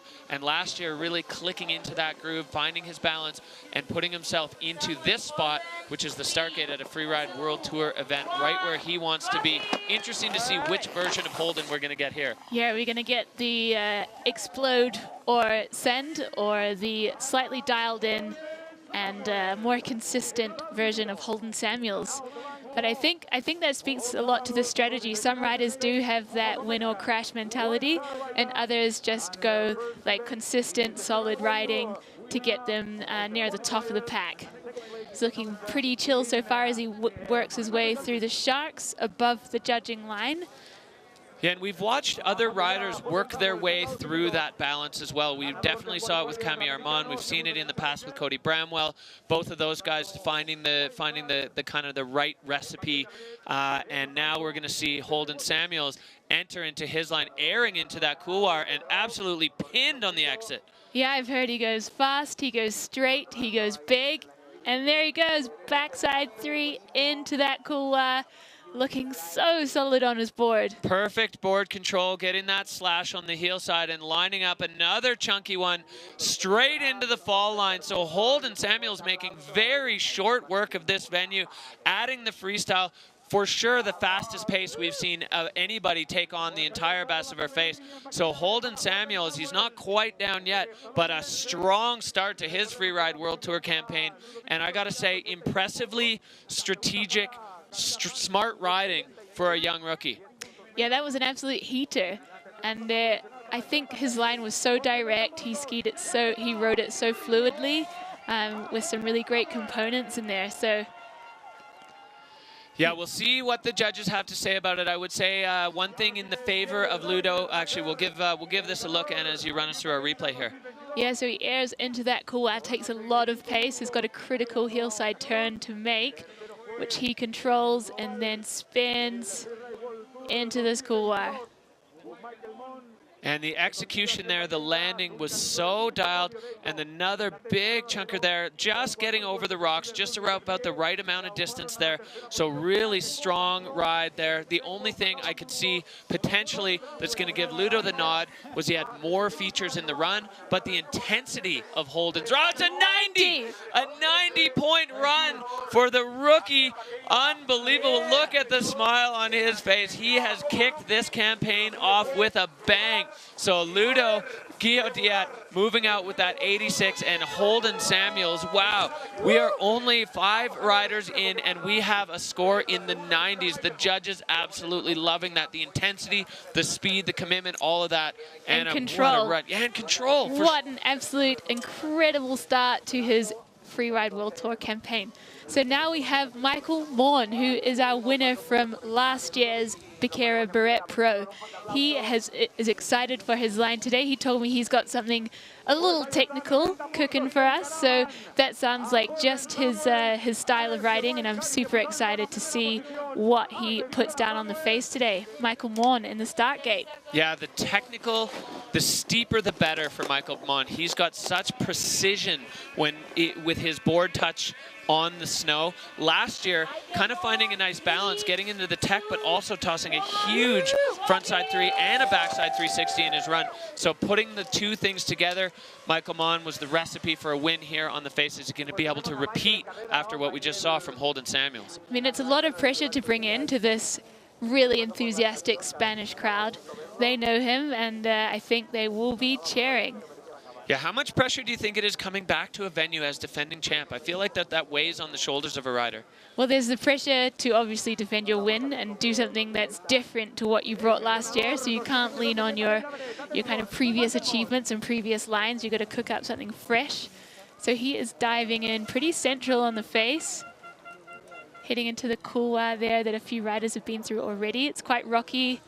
There's a bit of snow, but it's really technical riding and airing back into that couloir, controlling his speed. Amazing board handling skills here. Wow, that was pinned. We saw Ludo go through that, and I have to say, Michael making it look better.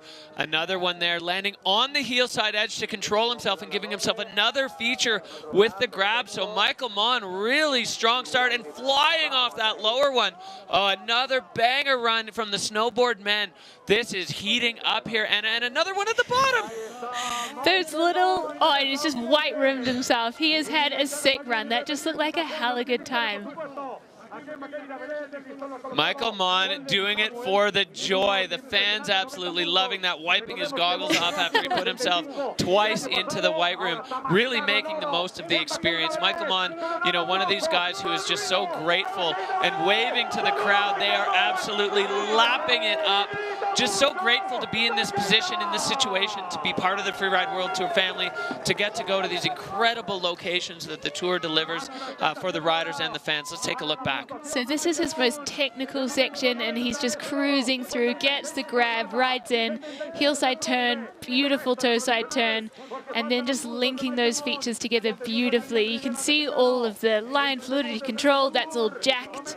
Air and style and techniques, solid scoring there from the video judge, and he's made it look effortless really when it's really difficult conditions and a really technical face. Yeah, those judging bars just lit up like a slot machine there. Everything he needed to do. The only thing that was the tiniest bit lower was the air and style. He didn't have the 360 that we saw from Holden, but the intensity of that run, where he was on the face, and I think the direct comparison from what he did in front of Ludo Gio and Michael Mon with a 93.33. Oh, the hits just keep on coming here. The snowboard men delivering. The nerves at the face check. Everyone going, I don't know, the conditions are a little bit rough. They are finding the sweet spot on this face. Safe, smart riding, but the intensity, no let off the gas at all. And these two young American riders with a big embrace. I think Holden Samuels had already started to think, oh, I'm going to win my first comp I ever went in. But 90, Michael Mon putting himself, yeah, well, 90 is a good score. I'm sweating for the judges right now. They're painting themselves into a corner with these high scores, but it's been impressive riding. So I'm excited to see. We've got 3 riders left in snowboard men. Anything could happen. Here's where we sit so far. Michael Mon in the top spot in the hot seat, 93.33. Holden Samuels holding down the second. And Ludo Guiodiat, the French rider, with an 86. Camille Armand, 76. 76 is a good score. He's sitting in 4th with a solid run, although he did have a significant control issue. So unbelievable start to the snowboard men's category. We go right back up to the top. This young man, an absolute fan favorite. He's the first Mexican rider we have ever seen on the Freeride World Tour. Liam Rivera, he makes his time in Verbier. I first met him at the Junior World Championships in 2015 in Andorra and immediately just fell in love with his spirit, and he has been on a tear so far this year. He's been absolutely sending it. In early season, he's been training in Les Ans in the park there. And then when we've finally had snow in Verbier, he's just been riding steep lines. Oh, he's maybe tightening his buckles there. It's always good to remember to do that above the judging line. Well played, Liam. But yeah, as I said, he's the full package. He's really comfortable in steep technical terrain. He's been riding in the Alps for a long time, and he's also got those freestyle tricks on lock. So he's really taking his time above that judging line. And now he's kind of coming to the cusp of it there.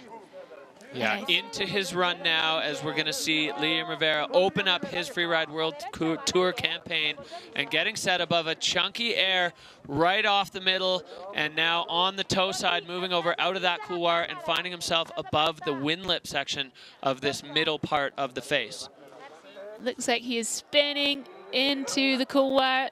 Maybe a bit of a bobble on the landing there. Yeah, heel side edge heavy there on that landing, a little bit cross fall line as he comes right off the top of that one with the grab and pinning it out. Now he's got to find his way off of this deposit as we get a bit of sun on that avalanche deposit, and it's going to start to set up a little bit and could cause riders in our later categories a little bit of trouble, but no trouble there for Liam Rivera. Yeah, that was a quick run, just a couple of features, but that bottom air was solid and he got the grab. It was looking really good. Yeah, and let's not underestimate the pressure for Liam Rivera being the very first rider ever to represent Mexico on the Freeride World Tour. The Spanish fans have embraced him. He gave a nice speech in Spanish to the crowd at the opening ceremonies, just saying how grateful he was to be here and to be a part of this and to be hosted here in Spain. So a little caught up above that air, which would have certainly rattled him, but he's an experienced rider, just gets straight back into it. And then spins front side into that couloir. Maybe lands a little further uphill than he intended to. So I don't think that's going to challenge the top spots, but a solid run for his first Freeride World Tour event. Yeah, really good entry. Really looking forward to seeing the rest of the season from Liam Rivera. We just saw him take the win at the Nanda Backcountry Freestyle event in a stacked field of pros. So for this young man, I think the future is bright and a decent way to start his Freeride World Tour career here with a solid run. Like you said, a few little bobbles, maybe a couple little tactical errors landing across the fall line or a little too deep here and there, but a solid run. 62.67 for Liam Rivera. So some control issues there that he's going to have to tidy up if he wants to challenge those podium contenders, as Michael Mon is showing that Bakira Barrett is his favorite venue on the Freeride World Tour, or at least the one that's delivering him guaranteed at least a podium spot now, as we only have 2 more riders to go. And the action here in the snowboard men's field. Freeride World Tour truly is on now. The riders, snowboard women lit it up. Now we go back to the top. British rider Cody Bramwell. He has, he has it all. He's got an incredible bag of tricks. He's not afraid to go huge. He's always looking good in that all-white kit. You might see him find him roaming around the hotel in a turtleneck, looking extremely stylish. Always looking good, always riding well. 3rd season on the tour. Last year, really, really strong battle between him, Camille Armon, and Blake Moeller. And now Cody Bramwell kicking off his campaign, getting things started here at Bakira Barrett. He's always been really vying for that overall title the last few years, so I feel like this year he's really got his eyes on the prize. So I'm excited to see what he puts together on the face for us today. He's cruising through the no judging zone in white like a ninja. Cody often finding features, especially transfer features, that elude other riders' eyes in the face check. And expect no less from him as he makes his way into the zone that really delivered for Katie Anderson, and the first snowboarder that we've seen way over here slashing on that windlip feature. And some of the cover here looks quite questionable, so I think he's going light on his feet and making his way through. Looking like he's getting a bit... Not sure if that was a butter. Or just getting caught up. Going for the transfer there, getting bounced into a 180, back around. So reverting back to his goofy foot stance, and a huge backflip for Cody. I think this run, he's gotten pretty bucked in several spots, but he's still sent it so hard. So mad props to Cody for being dedicated to the line and sending that one anyway. Top to bottom rodeo ride for the British rider there. Just holding on to the rope, 7 seconds of glory. Cody Bramwell, top to bottom. I mean, you can't doubt the intensity, but definitely a few control issues. The Spanish crowd loving it, though. They're here for a show, and Cody Bramwell certainly giving them that top to bottom action for the British rider. I was definitely on the edge of my seat. So here, the top of his line was really sketchy cover. He gets a little bucked there, tries to style it out. And then this big backy, but gets, again, a bit of a bobble in the landing there. Yeah. So I think control, you can see that massively docked, and technique, but some good points on line choice and air and style. pushed onto the heel edge in the landing of that backflip, but absolutely committed riding there from Cody Bramwell. 48.33, so it pushes him into 8th. Not quite the precision and the clean riding from Cody Bramwell. Big ups to Michael Mon there, who remains in the hot seat and is now guaranteed at least a silver medal. And he's going to be starting to feel extremely nervous about his back-to-back wins here on the Bass River Face, as there is only one rider left to go, and this one rider left to go is entirely unknown. We have not seen his cards yet. Enzo Nilo riding out of France. He was a late call. It was only last Monday. Yeah, the ring in. He got called up. Hey, would you like to be on the Freeride World Tour? Oui, yes, please, for sure. So Enzo taking the call. He's got the package, though. Backcountry freestyle, he's got it. He's competed at the 4-star level in freeride, so he's not brand new to this, but it is an extremely late call up. We're going to see if he's got his head right and his game on point as he puts himself in the start gate for the first time ever on the Freeride World Tour. Yep, a rookie with the season wild card, but as you say, he's well versed in the freeride format after competing on the Challenger Tour and just kind of missing the cut to make it onto the Freeride World Tour. So he was delighted to accept the season wild card for this season. So Enzo is going to make his way carefully down through these shark-infested waters at the top of the face. Once he crosses the judging line, we'll know that it is on for Enzo Nilo, as he's just making his way through, keeping it safe. And now he's past the judging line and starting immediately with an air, getting a little bucked onto the heel side there and then doubling off that. That's a tough way to start. Hopefully that's not going to rattle his nerves too much. Yeah, that is a rough start to get caught up on sharks as you begin, but it looks like he's dialing in his first air here for us. And goes for a 3. I think he, and whoa, links together another big feature. Yeah, so almost turning that into the double and doubling onto the first air of a 3, and then 360 the other way clean. Now Enzo picking up a ton of speed, airing out of the section. Not quite holding, yes! Holding it together just, I think he'll have some control docks there, but that was an incredible recovery. You can see the entire base of his board, only the tail in contact as he just willed the nose to come back into contact with the snow. Enzo Nilo going full throttle there. That 360 up at the top over the exposure and then backing it up with the second patch of the double. And then he just hit the gas as he picked up a ton of speed. So challenging start there for Enzo Nilo. That's got to be mentally rattling when you enter your run and immediately get sharked and put a butt check in. Makes it hard, but it didn't seem to faze him at all. No, he handled that like a pro. So let's check out that little issue he had there. He was kind of bored across the 4-line and just hitting rocks after rocks. Then a backside 3 into a critical turn and another huge air. That was amazing board handling skills to be able to link those two together. And another 3. So comes out with so much pace in here. We see him almost lose it. Puts a hand down. So control docked, a bit of technique docked. Michael Mon's reaction there as he was watching on the monitor. So Camille Armand, his French compatriot, up there with a big hug for Enzo Nilo. His very first run on the Freeride World Tour, definitely showing that he's got the chops to ride at this level. You know, it's always a big question before the riders lay their cards on the table, especially these wild cards that we haven't seen compete at this level before. Do they have the level? Do they have the ability to ride with this crew to hang? So a 65.33 with some significant control issues there.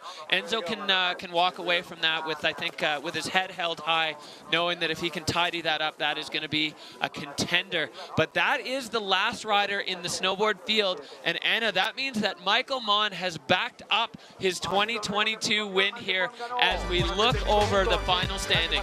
Yeah, we talked about how much pressure that was for Michael coming back after his win last year, but he's held it together and backed it up with another incredible line, followed by the rookie Holden Samuels, who got an astounding 90 points in his first ever FWT event. Yeah, Ludo Giodia rounding out the podium with an 86, an extremely technical run. Super strong start to the season for Ludo. So those three guys going to be standing on the podium here at the Bakira Barrett Pro. Incredible as we see them line up. This what a show the snowboard men put on. Hey guys! Hey, what's up? Nice work. There is our podium, and they are all smiles. What a day. Yeah, boys, I'm so Never summer! All right, well, snowboard men wrapping it up. We're going to take a look at our overall standings, which look very familiar and similar to our event standings here. Michael Mon backing up his win last year and doing it again with an incredible run. The young rookie Holden Samuels holding on, doing exactly what he needed to do and finding that delicate balance. And then the French rider Ludo Giodia rounding out the top three. A strong showing there for the snowboard men, and Michael Mon showing that this face really, really complements his riding style, and always finding something a little bit different from the other riders, adding the freestyle elements, but absolutely pinned as we see Christopher Trudell just enjoying a little pre-competition snack there. Getting in his 5+ a day.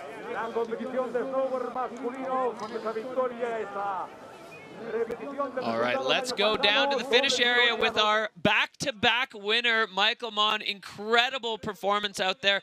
Michael, describe the balance between the freestyle, between the technical riding, and managing the conditions on the face today.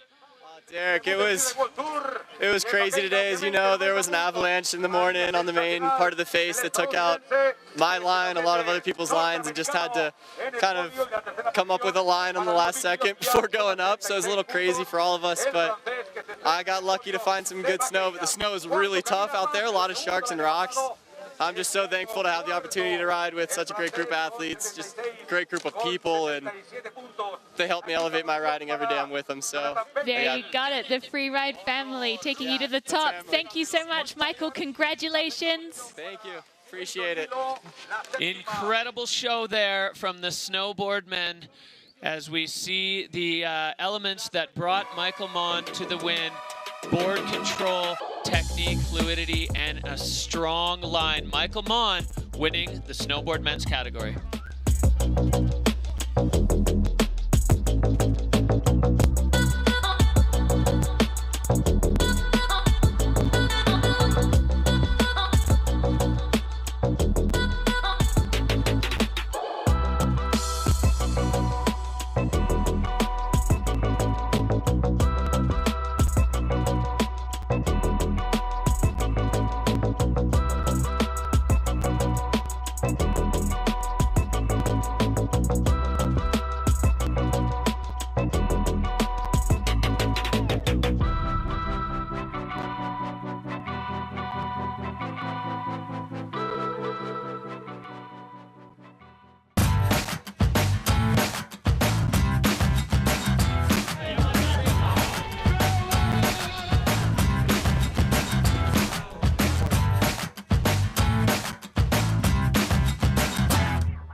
Well, the snowboard men giving us a show, but we are nowhere near done. The ski women next category going to be dropping out of the start gate here at the Bakira Barrett Pro.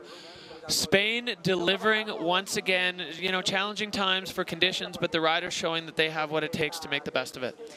They are bringing the heat, and the crowd is bringing the noise. All right, let's get a look at who's dropping in. Molly Armanino earning the wild card, last year's Verbier winner, Sybille Blangeon, and then followed shortly by our current reigning Freeride World Tour champion, Jess Hodder, all the way down that start list, absolutely stacked with talent. And then rounding out the field, our last rider of the day will be our last year's winner, Canadian rider Olivia McNeil. Whew, what a field. Yeah, and we've got so many fresh faces within ski women. I think 6 out of the 11 riders are new to the tour. But they have had a great deal of experience from the qualifiers to the junior tour. So lots of these fresh faces are actually old hats at freeride. Yeah, it's one of the coolest things that we're seeing in the development here as we see who you guys are feeling good about. Elizabeth Gerritsen with a pretty strong lead there in the Peak Performance Fun Bet. Jess Hodder, World Tour champion. 65% of you think she's going to take it. And Olivia McNeil coming back here to defend her Baccara Barrett Pro title, 41%. Feeling good about Liv. The audience voting for the experienced riders and ski women. I mean, that's a safe bet. It's a safe bet, but it's an unknown as we have so many rookies that have such talent, and we've seen the evolution of freeride. I was alluding to this before. Some of these riders have been competing as juniors since they were 12 years old. So by the time they get to the tour, they have 8, 9, 10 years of competitive experience. They have young, strong bodies, but they have seasoned veteran competitors' minds. So it's a great combination for this sport, and it's leading to just an elevation across all categories of the riders and of the riding.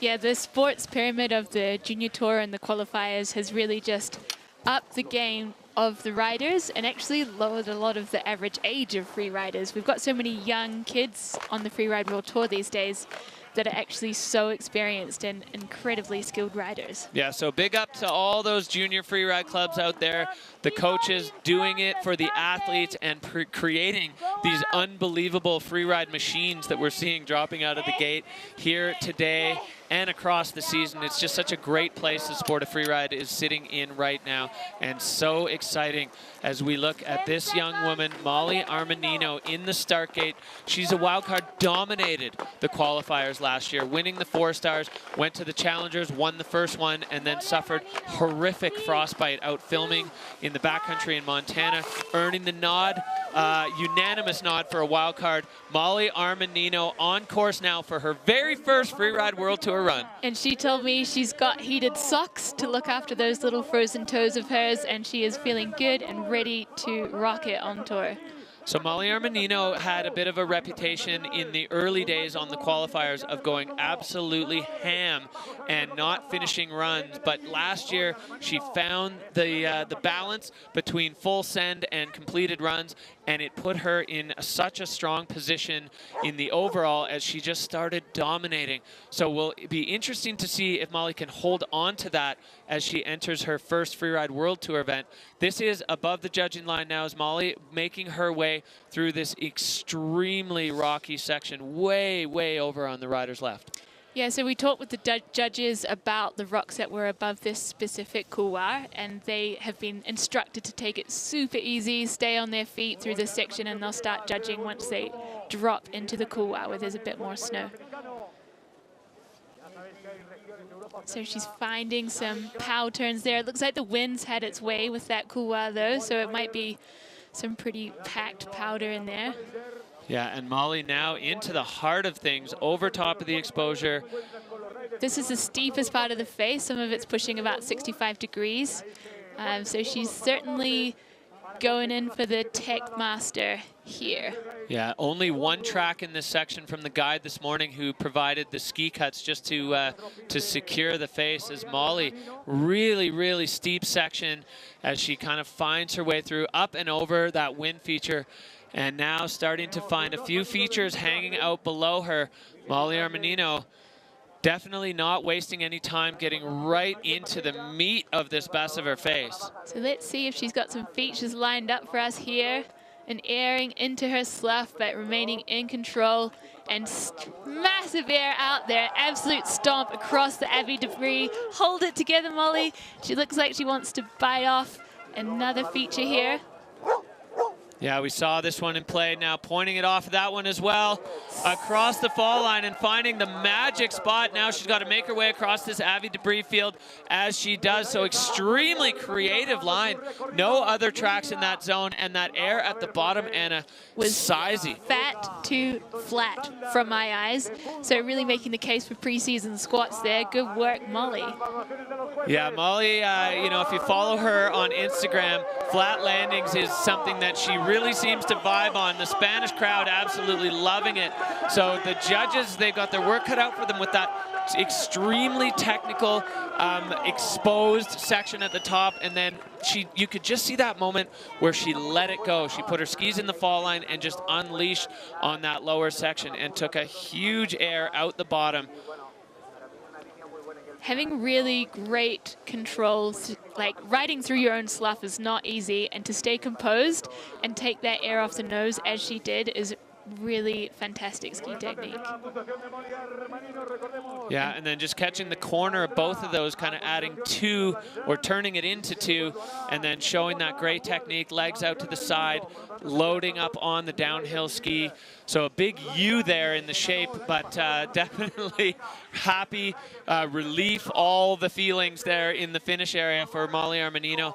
So the judges now, they're going to have to set a benchmark with this, and the way it works with overall impression judging, we may not see a huge number here, but it's going to be a number, yes, there we go, that's a safe judging line for them. If nobody else is able to eclipse that, then 70 is going to be the top score, but it gives them a little bit to play with if we see fireworks later on in the category, as I feel like we're pretty likely to do in this stacked ski women's field. Yeah, we've got another 10 riders to go, and I'm sure they'll all be thrilled to hear that she nailed her line and had no issues, just to give them all a little confidence boost for their runs. Well, we go straight back up. Sybille Blangeon, she is our reigning champion of the Extreme Verbier, only 23 years old, another product of the Junior Tour. First met her, another one who at the Junior Freeride World Championships, and earning her way onto the Freeride World Tour, and then picking up that elusive first win in her hometown. An overwhelming emotional experience for Sybille. And now nervously coming into this next season, she's got you know, big plans for the day here, and definitely not holding back on this section above the judging line through the rocky zone up top. Yeah, she's been training hard. She's skiing really well. I think the win in Verbier last season gave her the confidence. She feels more at home on the tour. She feels ready that she can ski like she is capable of. Well, you hit it perfectly before, Anna. For some of these young riders, all of a sudden they're thrown into the mix with their heroes, and for them to feel like they actually belong at that level with riders that they've got maybe posters of on their wall, it's a big deal. Sybille opening things up with a little hop into the top of this couloir, making their way down. We saw Cody Bramwell coming through here. It's a little bit bushy, but riders saying that those bushes are quite slippery, so they're actually okay to ride on. Great skiing, those bushes. And she is making her way through this shelf that has a few options for airing out. She is taking a big one. Holy, holding it together. Great recovery there from Sybille Blangeon. And she is charging out. She will be ducked on control for not a perfect landing. But what do you think, Eric? It was a pretty big air. That was a huge air. Sybille was extremely nervous about that when we chatted this morning, and she said, I've got one big one in my line that I'm scared of. And her big fear was that she was going to land on a rock. Didn't land on a rock, but definitely landed with her right ski very close to a rock and had to kind of pull it in and balance on that other ski to hold on to that. But she did. She pulled it off. The preseason training, all that, and you can just see how stoked Sybille is coming through the finish arch. She will be all smiles. So this is one of her first airs, getting the legs warmed up, throwing down some epic turns, and making her way up onto the shelf, which we see here. And that is a sizable air. She lands pretty close to that rock. Maybe she did catch a little something, but just managed to hold it together and charge out with some serious pace. Yeah, it looked like her right ski just got a little pulled there as she landed, but she brought it back under her, was able to keep the hips over the feet and stay balanced. So top to bottom, a strong one for Sybille Blangeon. Kisses for the folks at home. And she is safe, happy, and healthy in the finish area. Now we wait to see what the judges are going to do with that. Couldn't have been more different. The contrast between Sybille's run there and Molly Armanino. Totally different sides of the face. The extreme riders left for Molly, extreme riders right for Sybille. Really strong big airs for both of them. Now it's in the judges' hands. It is. They will be deliberating in their tent. Yeah. Thank you. I was so scared. See, free riders have feelings too. I feel like I blacked out mid-run. Because all of a sudden I was on the top of my cliff. I was like, what? Already? Well, a little look into Sabile's mindset there. So 66.33 for Sabile Blanchon. I think that little leg out costing her a little bit, but definitely a big air for Sabile Blanchon. All right, we're going to catch up with our reigning Freeride World Tour champion, Jess Hodder.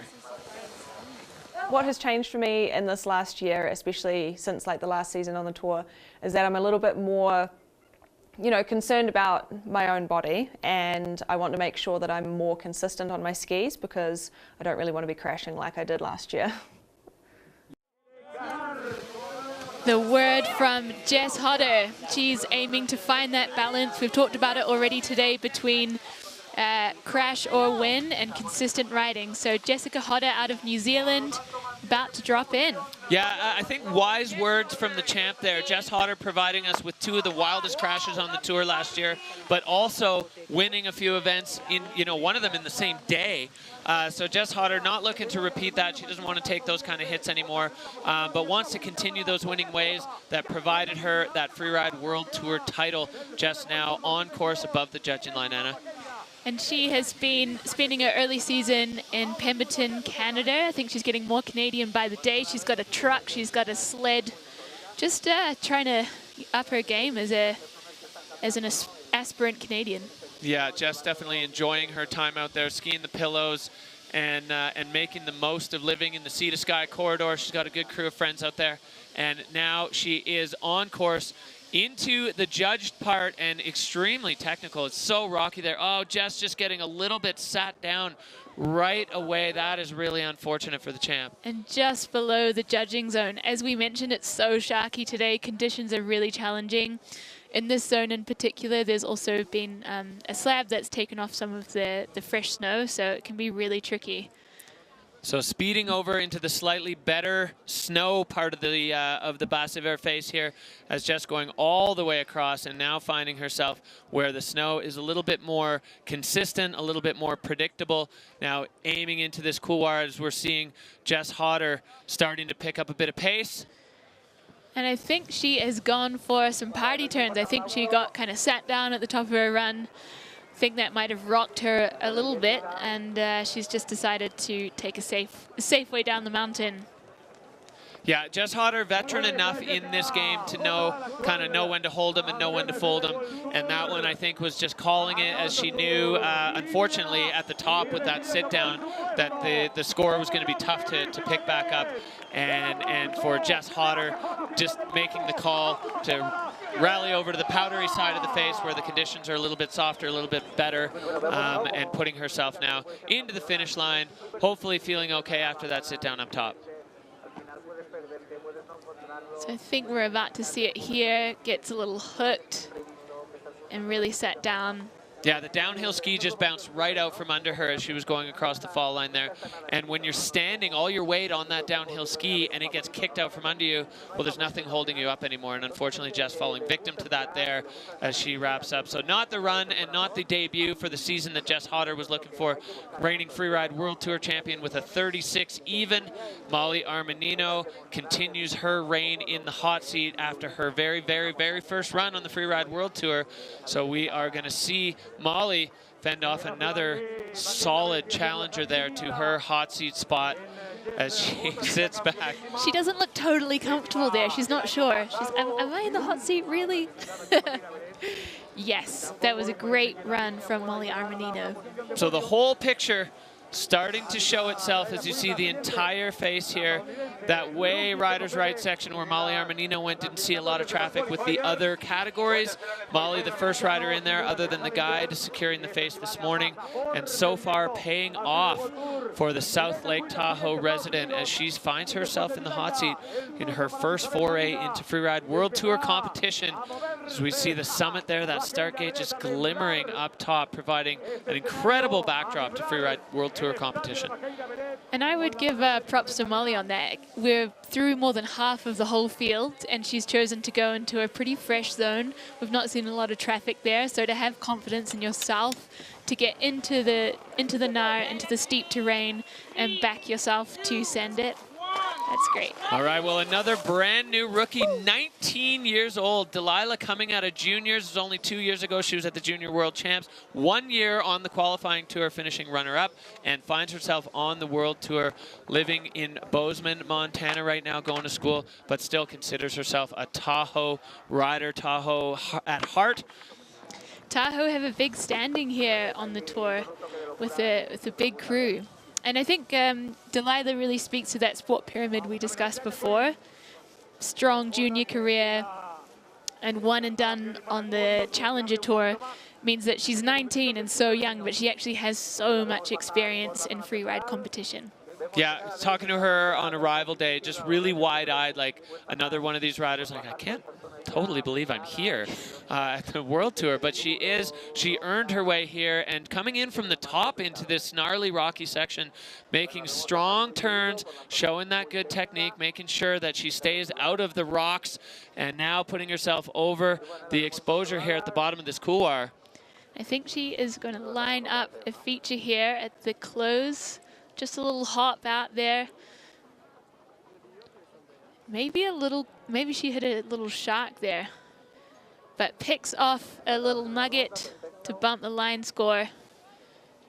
Yeah, so we've spoken about this a bunch, but the conditions definitely variable. We've got bed surface where it slid, and we've got powder where it didn't. A rider's unsure of what's sitting underneath that powder, and Delilah making sure that she's not going to get hung up by a rock and taking a sizable chunk off of that one, and now into this lower field, and Delilah into these glorious powder turns on the lower apron. So that's a strong start for Delilah Quinn to begin her Freeride World Tour debut. It's so tough for these young riders, 19 years old in the start gate of the World Tour, and then right into the steepest part of the face. Yeah, that was a tough one, and she chose a pretty technical line. That last hit that she did, maybe taking it on the side was actually the way to take it. It looked like it had an awkward transition off the nose, but maybe we'll see better on replay. So this is her short turns through a couloir, riding through her slough with really great technique and control. Not as many points for Erin Style. Her airs, I mean, that is a solid takeoff and landing, but not huge. So something to bump up for the next ones. I think that's a great start for her on the Freeride World Tour 2023. Yeah, sensible riding once again to the conditions that we have on the face today. We've seen a few riders getting bitten by trying to sort of take on a little bit more than the conditions are allowing, and smart skiing there for Delilah Quinn. Looks like she has had an issue down here, but also she may have even lost a ski, but I think that might be below the judging line. Is that right? Yeah, hard to tell. We'll get confirmation on that of what exactly just happened on the run out while we were watching the replay of Delilah. Definitely clicking out of her ski as she now comes through this final outrun, and the Spanish crowd going wild. That's the best thing about this crowd, is regardless of how your run went, they welcome you down this finish hallway. The corridor that you have to ski is overhung by the entire crowd, and so they're just roaring down at every athlete as they go by, and it's got to feel good for these riders to come through that sort of gauntlet of cheers. Yeah, especially after you've had a crash, it's a great way to cheer yourself up. So 52.33, something must have happened out of our sight there for Delilah Quinn. She kicks things off, and you know, so far she's still sitting in third with that 52. So sensible, smart riding for Delilah Quinn to kick off her Freeride World Tour career, and I'm sure we're going to see more out of her as the season progresses, but we are nowhere near done. Still a ton of riders to come in the ski women's category, stacked with talent, and we can hear the announcer ramping up the intensity as the rider in the start gate is a local hero, Molly Armanino, starting to get a little bit more comfortable in the hot seat as she maybe starts to believe that that's where she's sitting. That's got to be incredible. But here we go, back to the top. Elizabeth Marina, a local rider from right here in Bakir Barrett. The crowd absolutely thundering as they get word from the local announcer that their young hero is in the start gate. Elizabeth Marina on course. This crowd is always kicking off no matter what, but when it's a local hero, it goes next level. And Elizabeth has had a strong career so far on the Freeride World Qualifying Tour. She actually has a gymnastic background, and I think she's got some pretty solid backies on lock. I'm not sure if the conditions are going to hold one of those up for us today, but I'm absolutely on the edge of my seat. Yeah, it was really cool hearing her just get completely adored by the crowd at the opening ceremonies, and they are just thundering for her right now. Elizabeth now into the judging zone. You can see where that fracture line is from this morning's ski cuts. That's pretty much on level with where the judges are going to start taking things into account. You can see it goes from soft to firm so quickly there. The riders have to be perfectly on point. Yeah, it's difficult to lace nice turns on that really hard snow, and it's also, you know, plays into speed control and all sorts of things, but she is handling it, airing into this other couloir, getting a little washed out there. I think maybe it was quite bumpy underfoot, and she just kind of high-sided herself there. Yeah, that transition from the bed surface, that hard icy surface, into the powder, her feet just got a little bit ahead of her, and unfortunately a little bit too much weight on the uphill ski pushed her back and inside. But Elizabeth now coming into this low powder section, she's getting as close to the crowd as she can. She knows that they are here for her, and they are going off as she comes down this lower section. Elizabeth Marina, hometown hero here in Bakira Barrett. And they are cheering and waving. Oh, and she goes down. This is why we have the judging line a little higher today, because this is super sharky and riders can get caught up.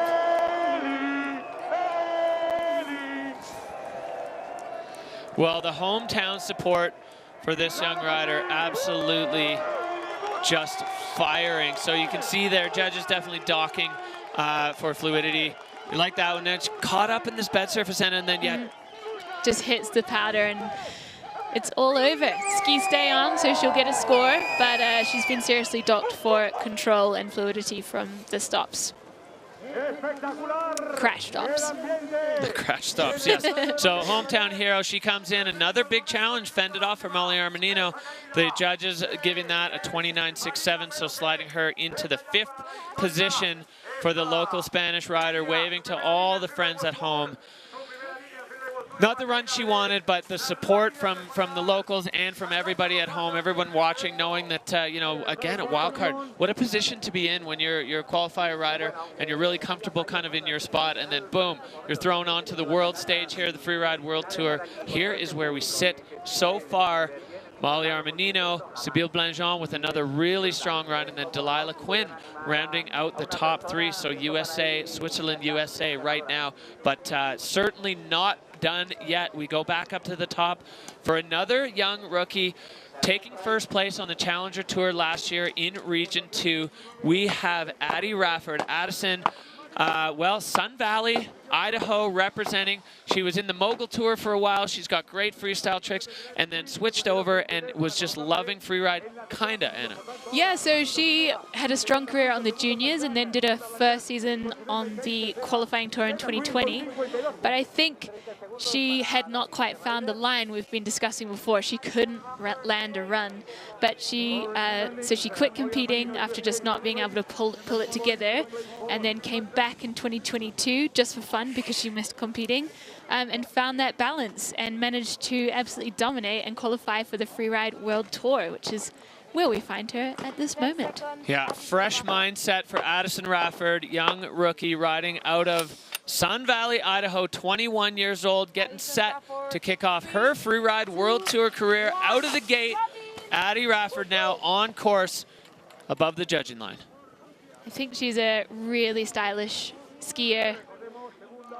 Maybe that freestyle moguls background plays into that a little bit, but looking very relaxed. Yeah, the smoothness in her skiing style reminds me a lot of Elizabeth Gerritsen. They have a kind of a similar way of tracking the body over the skis and just keeping things really fluid, even when the surface underneath the snow, or sorry, underneath the skis is not smooth. They make it look smooth, which is something that I value a lot as a skier. It shows a supple ankle, and just that smooth riding, just it always looks cool. Everyone loves a supple ankle, Derek. Yeah. Here she goes. She's given us a wave. She thinks she's at the judging line, so now she is starting her first Freeride World Tour run in earnest. Coming into this couloir here. This side of the face definitely delivering a slightly nicer snow experience under the ski.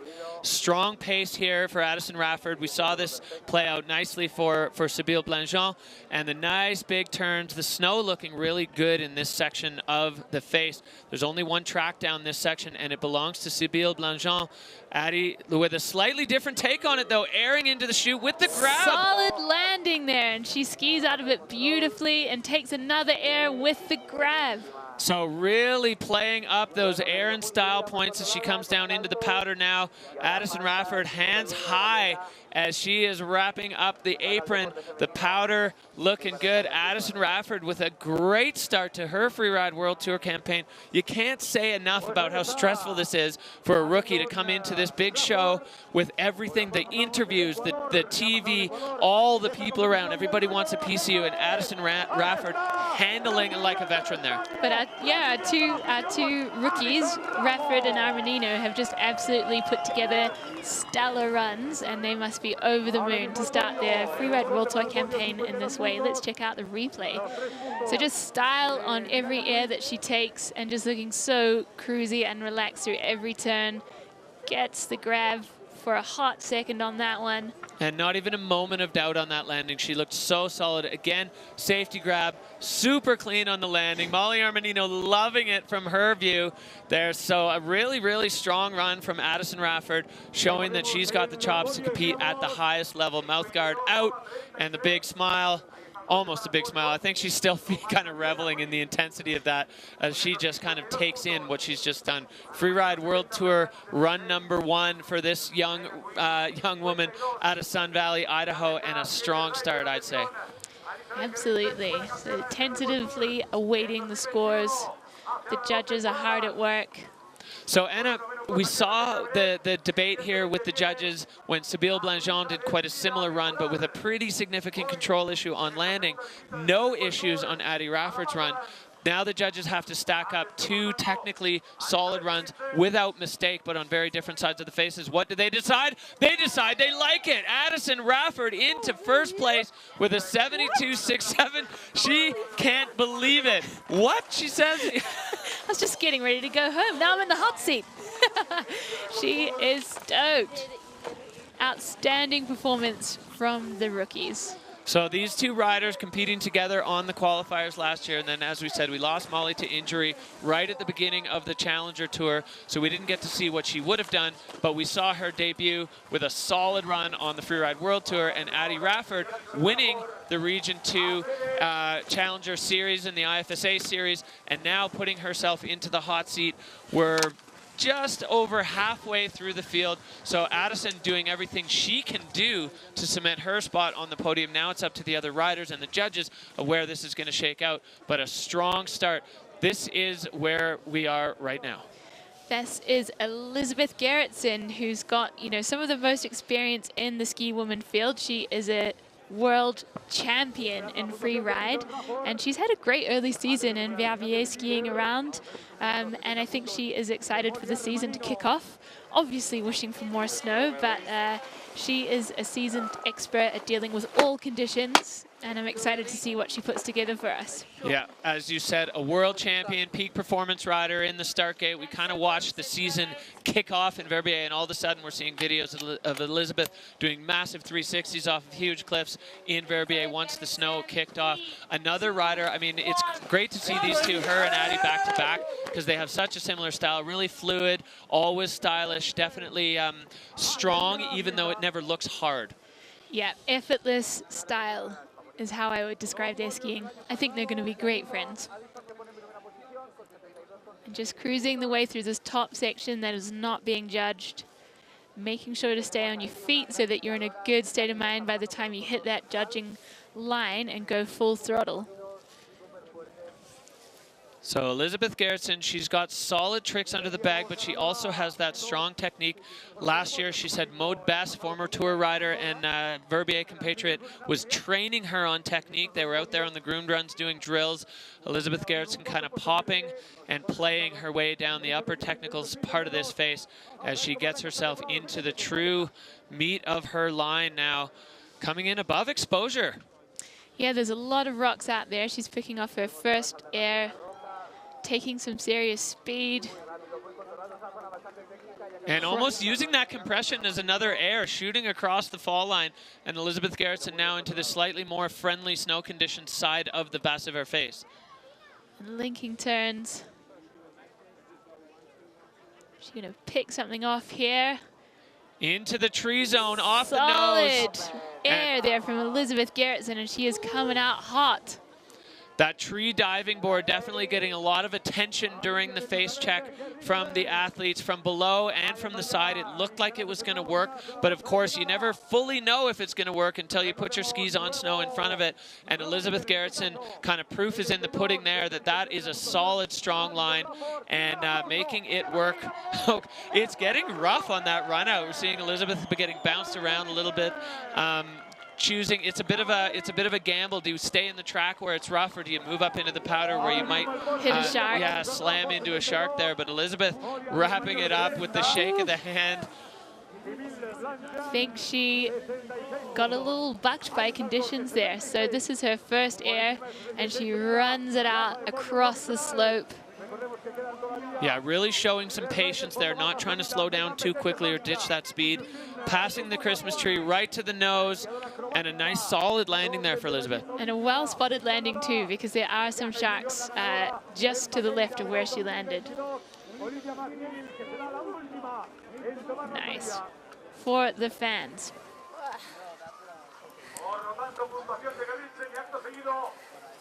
All right, well, the judges getting to work, stacking up the criteria, seeing how the skiing measures up to the 5 criteria that we have. Of course, you know, line being kind of the big picture one, but in the overall impression, control, technique, fluidity, and of course air and style all coming into play to give us that overall score. And these numbers serving more as a ranking point than just as a pure number judging as we might be used to seeing in Region 2.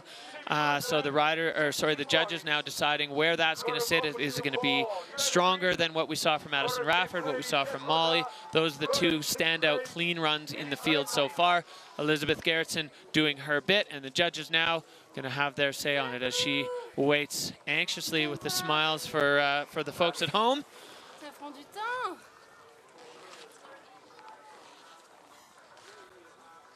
These moments are tough for the riders as they've done their bit now and they have to stand and wait, and sometimes the judges really putting their time in as we want them to. We want them to really put the most thought and consideration into all of these scores. A 64-3-3 for Elizabeth Gerritsen there.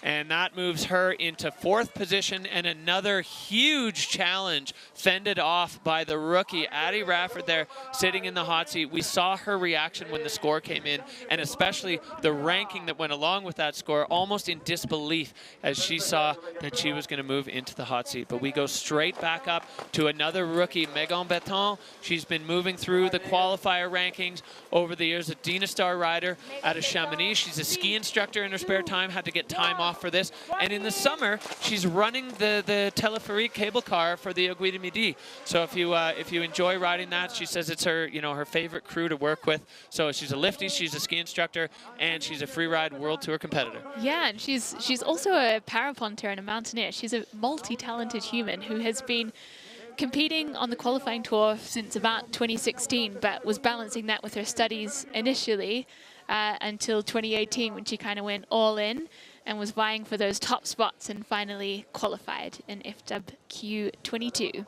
So she's got a bit of an alpine background and that ski instructor background as well, or ski instructor career, I should say. So you're going to see solid technique out of Megan Betton as she comes into this rider's right section. A little bit sharky in this part, so riders really need to be on their guard.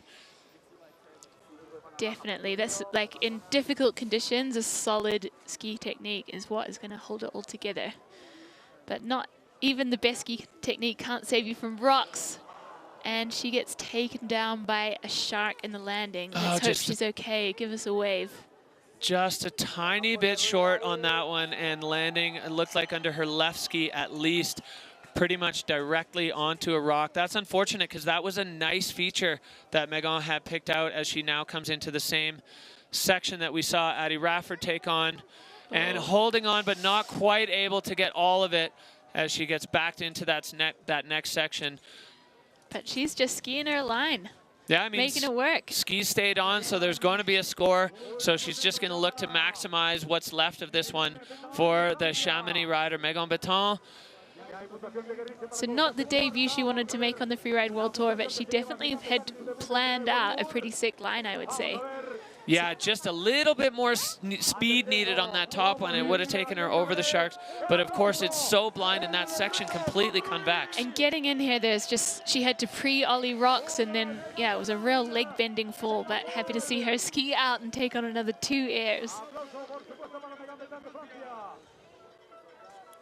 Yeah, and just getting a little twisted up when the upper body is facing a different direction than the feet. It's really hard to hold on to that.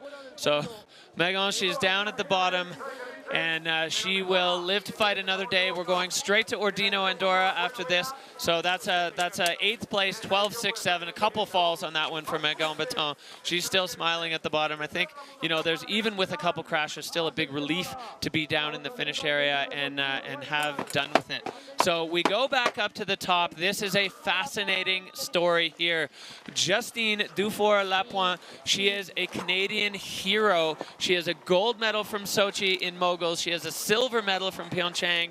This is, and just deciding moguls are done, but she didn't want to give up the ski world. So transitioning to free ride, peak performance rider. She got the wild card to the free ride world tour. She was down in New Zealand training. She's been out with Stefan Heusel trying to figure out the differences between the mogul world and the free ride world. Technique not in question, air and style not in question, line selection and execution. Hopefully. Yeah, I mean, these are all skills that she needs to build, but she's been dedicating herself to the cause. She's been skiing really well too.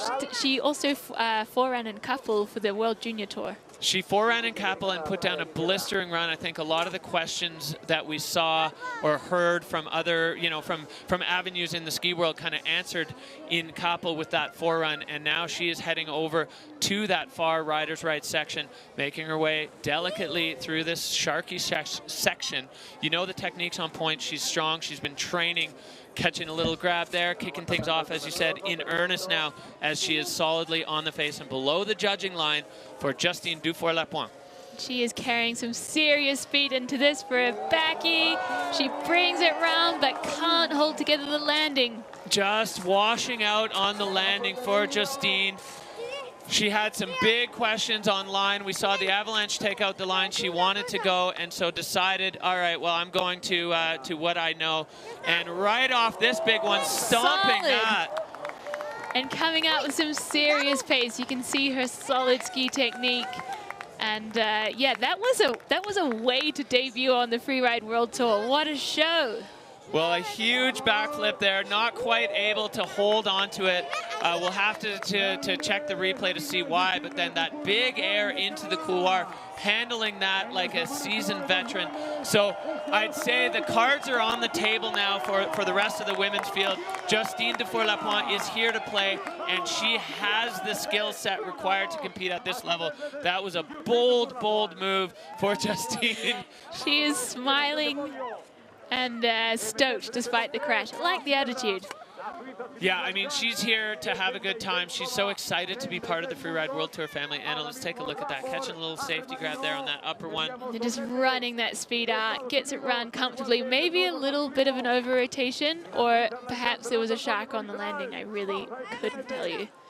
But that is a 4-point landing and just skis out so confidently, lacing turns through that couloir.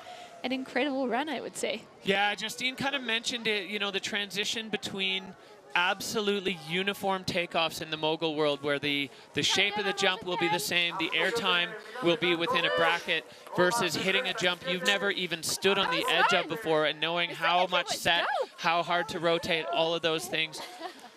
It's a lot to take on in a brand new environment, but Justine Dufour-Lapointe showing she is not afraid to give it a go out here on the Freeride World Tour. Absolutely sending it. So the judges are doing their work, putting together the score. Obviously, major control issue, but an incredible line, incredible air and style. So let's see what they make of it. Well, a 53.67 for Justine Dufour-Lapont, so she's in the top 5. She kind of had that set as her goal, and I'd say that would have been blown out of the water had she stuck that backflip. Unfortunately, like just as you said, the slightest bit over-rotated, or I mean, we'll catch up with her after and see, but we are not done yet. One more rider in the field to go, our reigning champion here at Bakira Barrett. She was all over the podium last year. Olivia McNeil, riding out of the Whistler Freeride Club, braids up. She's got it built into the top sheet of her ski. It's become her trademark since she was 12 years old, and Olivia McNeil is on course here above the judging line. Hopping out of the start gate with some serious energy and cruising down the ridge. I think she is excited to come back to Bakira Barrett, where she won last year.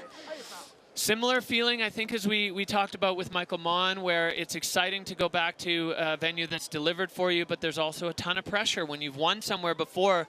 Well, the ladder, you've reached the top rung, so it's hard to go up from there. You can only equal it, and there's a lot of people gunning for your spot. Specifically right now, Addison Rafford, who is sitting in the hot seat in her Freeride World Tour debut. So Olivia now coming down to that crown line that we see, the judging line, and now we're going to see the judges start to perk up as they're going to be watching with intent. With bated breath as she navigates all of the sharks in these couloirs, takes a nice air hopping over into the next couloir, carries her speed across to the looker's left, getting a bit caught up there. The snow's a bit funky, I think, as you transition into the sun. Yeah, tricky transition from hard snow to soft snow. Liv getting caught up a little bit there. She comes to the nose, popping off there, putting herself back into the fall line, and another difficult snow transition as she turns in around. And is she going to be able to catch into that next section? Aiming over for the rider's right section. A little hesitation there as she comes straight off the nose. Goes huge and rides it out. Wow, I think that was quite tricky to find the takeoff for that one. She kind of had to scout it out. Yeah, and Olivia really towing the line between the two sides of the face. On the rider's left, it's that old bed surface from Avalanche Slides. On the rider's right, a little bit more consistent, but it's not consistent if you're moving in and out of it, back and forth between the two snow surfaces and snow depths. So taking her time to find the right takeoffs, a few little hesitations, definitely judges gonna notice that in the fluidity category, but then adding a pretty strong finish with that off-the-nose air at the bottom. So is it going to be enough to trouble the fluidity and fire that we saw from Addison Rafford? Hard to tell. Strong run for Olivia, but definitely a challenging position that she had herself in.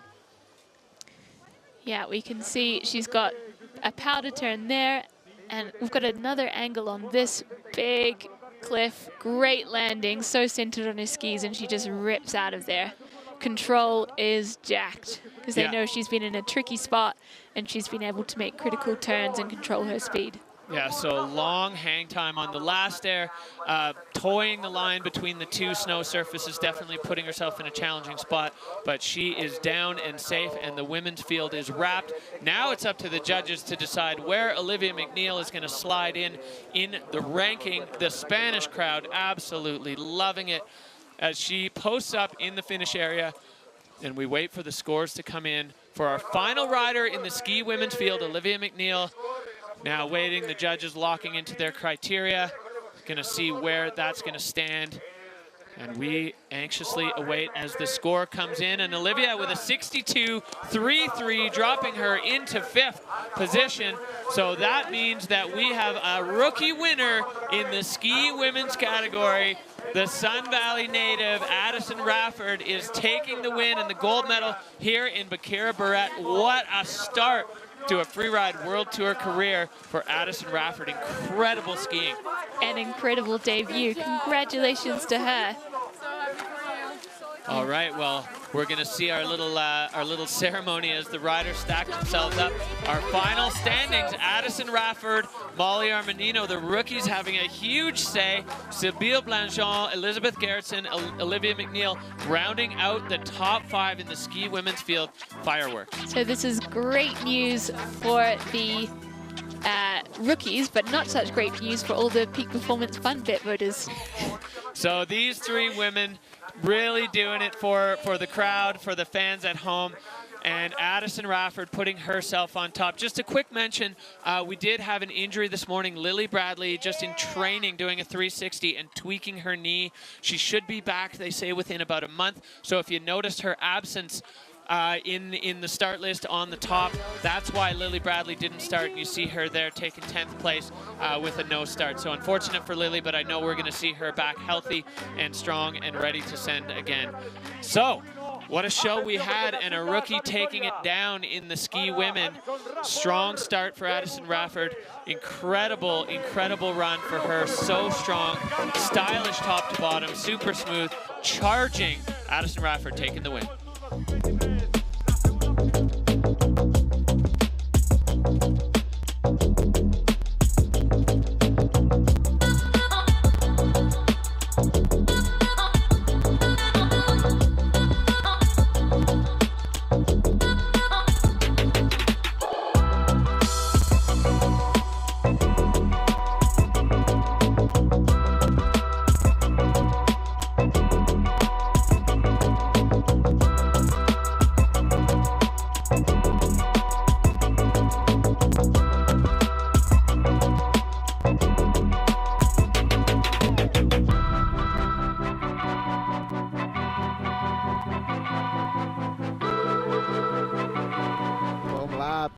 Yep.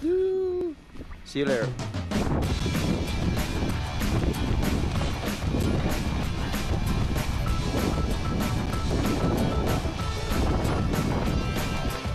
That's fun.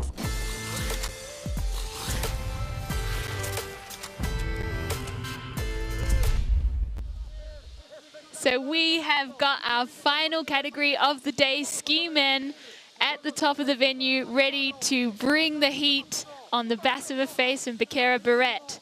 We've got an incredible start list, lots of fresh faces. We've got our reigning world champion Maxime Chablot at the top, Jamessa Hampton from New Zealand back to make his mark on the tour after recovering from injury.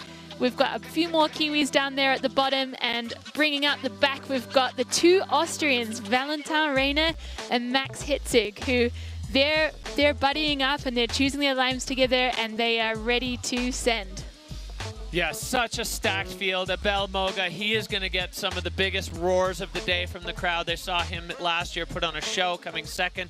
And then Manu Barnard, another Kiwi rookie, is going to be wrapping up the ski men's show at the very end of the field. We've got 22 men dropping in today, and we are going to be kicking things off with a bang with our reigning Freeride World Tour champion in ski men's. Let's see what you guys thought. Oh, it's tight.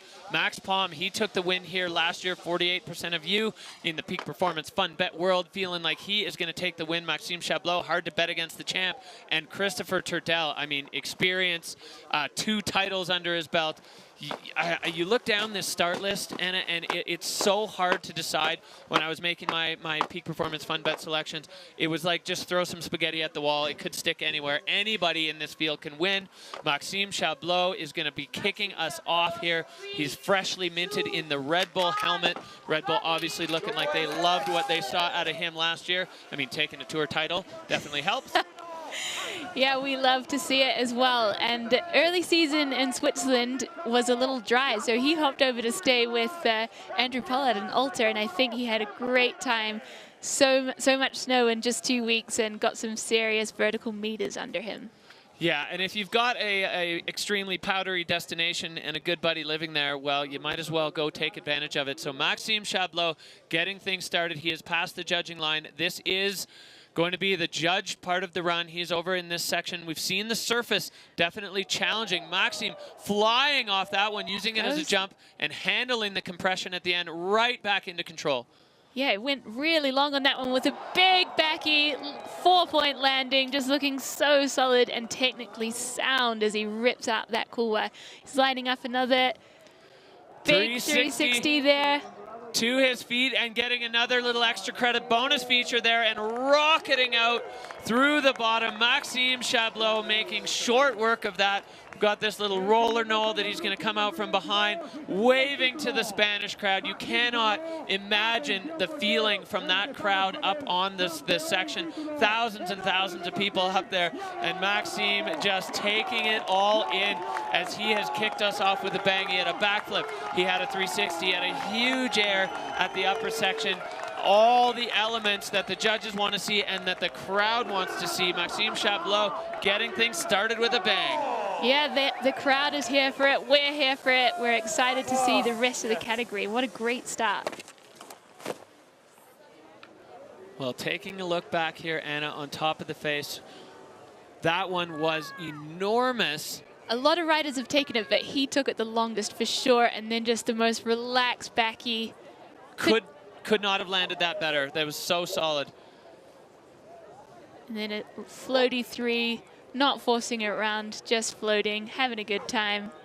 Such great air awareness from Maxime Chablot. Many of you know he is a professional kiteboarder in the summertime, in the off season, and he spends a lot of time in the air on the kite. So a 75, the judges being conservative with their numbers. They know this is a big field, and it's well, it's tough to know what's going to come after, but that was a great way to start the category for the champ. Maxime Chablot making his way over to the hot seat. Will he stay for long, or will he stay for a short stint? Only the rest of the riders can know that right now. But Maxime Chablot is done, and we go straight back up. Jamessa Hampton, Kiwi rider, an absolutely standout rider on the tour, getting unfortunately injured in Fieberbrunn, Austria last year, but he had already secured his requalification for this year. So straight into rehab, back on the skis as soon as he was given the green light from the docs and the physio team.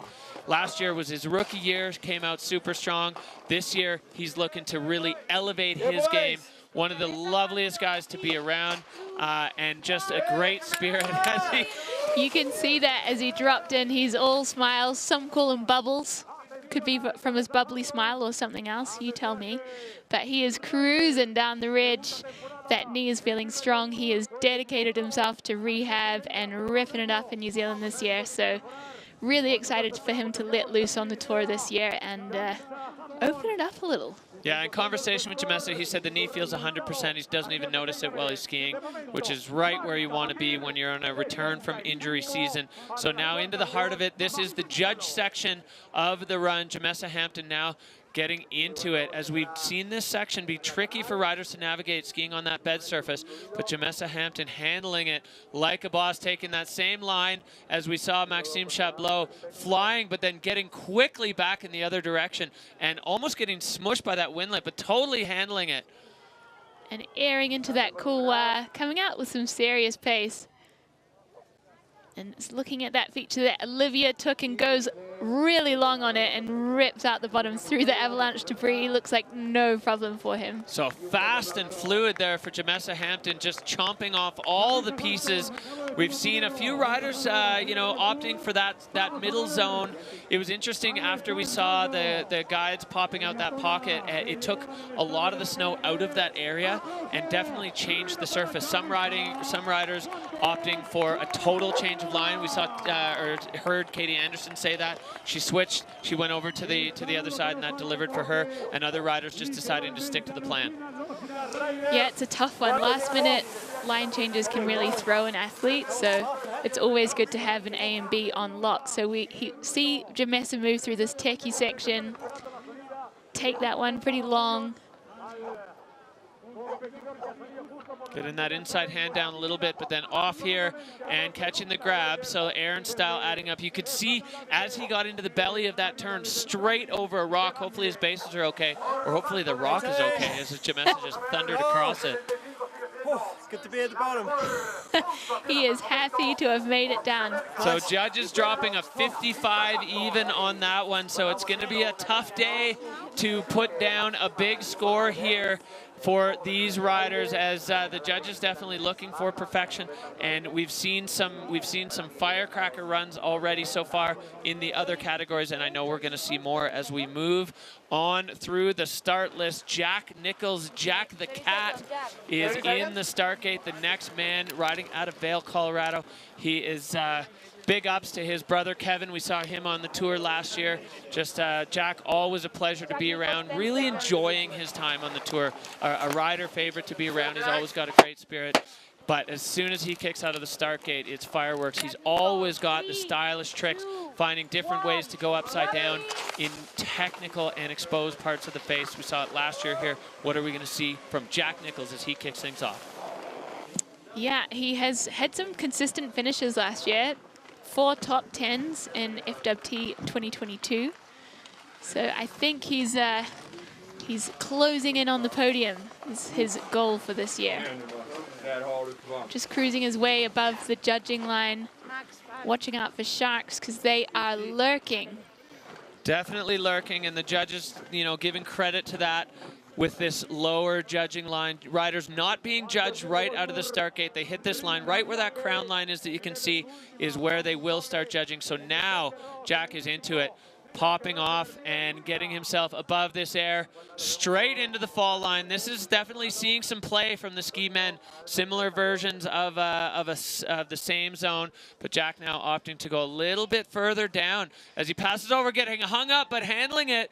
That was an incredible recovery. He got caught up before he took off that jump, and now he's getting to a spicy zone here and airing over. Incredible transition out into the open field. A little wheelie there, and he is stoked. That was a sick air that he finished with. Yeah, really creative take on that. You could see as he merged into the takeoff, he had to kind of absorb it with his legs. He's got long legs. Jack's a tall guy, and that takeoff, I mean, basically it's bare rock with a little bit of snow on it, so having to really absorb it so he wouldn't get tossed into the back seat, but definitely handling it like a veteran. So Jack Nichols making a strong point. Not a lot of freestyle in that one relative to what we've seen from Jack Nichols in the past. Snagging a rock there, but just putting himself right back into balance. There's a reason they call this guy the Cat. And this takeoff is so gnarly. He just handles it. I definitely think he caught rocks on takeoff. Oh, and just you can see his ski just rattling and oscillating through that. So this line, super direct, really fall line. A lot of moments there for Jack Nichols. We'll see what the judges thought of it. They thought 64.33. So Jack Nichols into second with that. I think the big difference there between him and Maxime Chablot, the big 360 and the backflip. But Jack with a strong, strong case at the bottom with that big air and really just riding over a ton of rock. Let's listen in.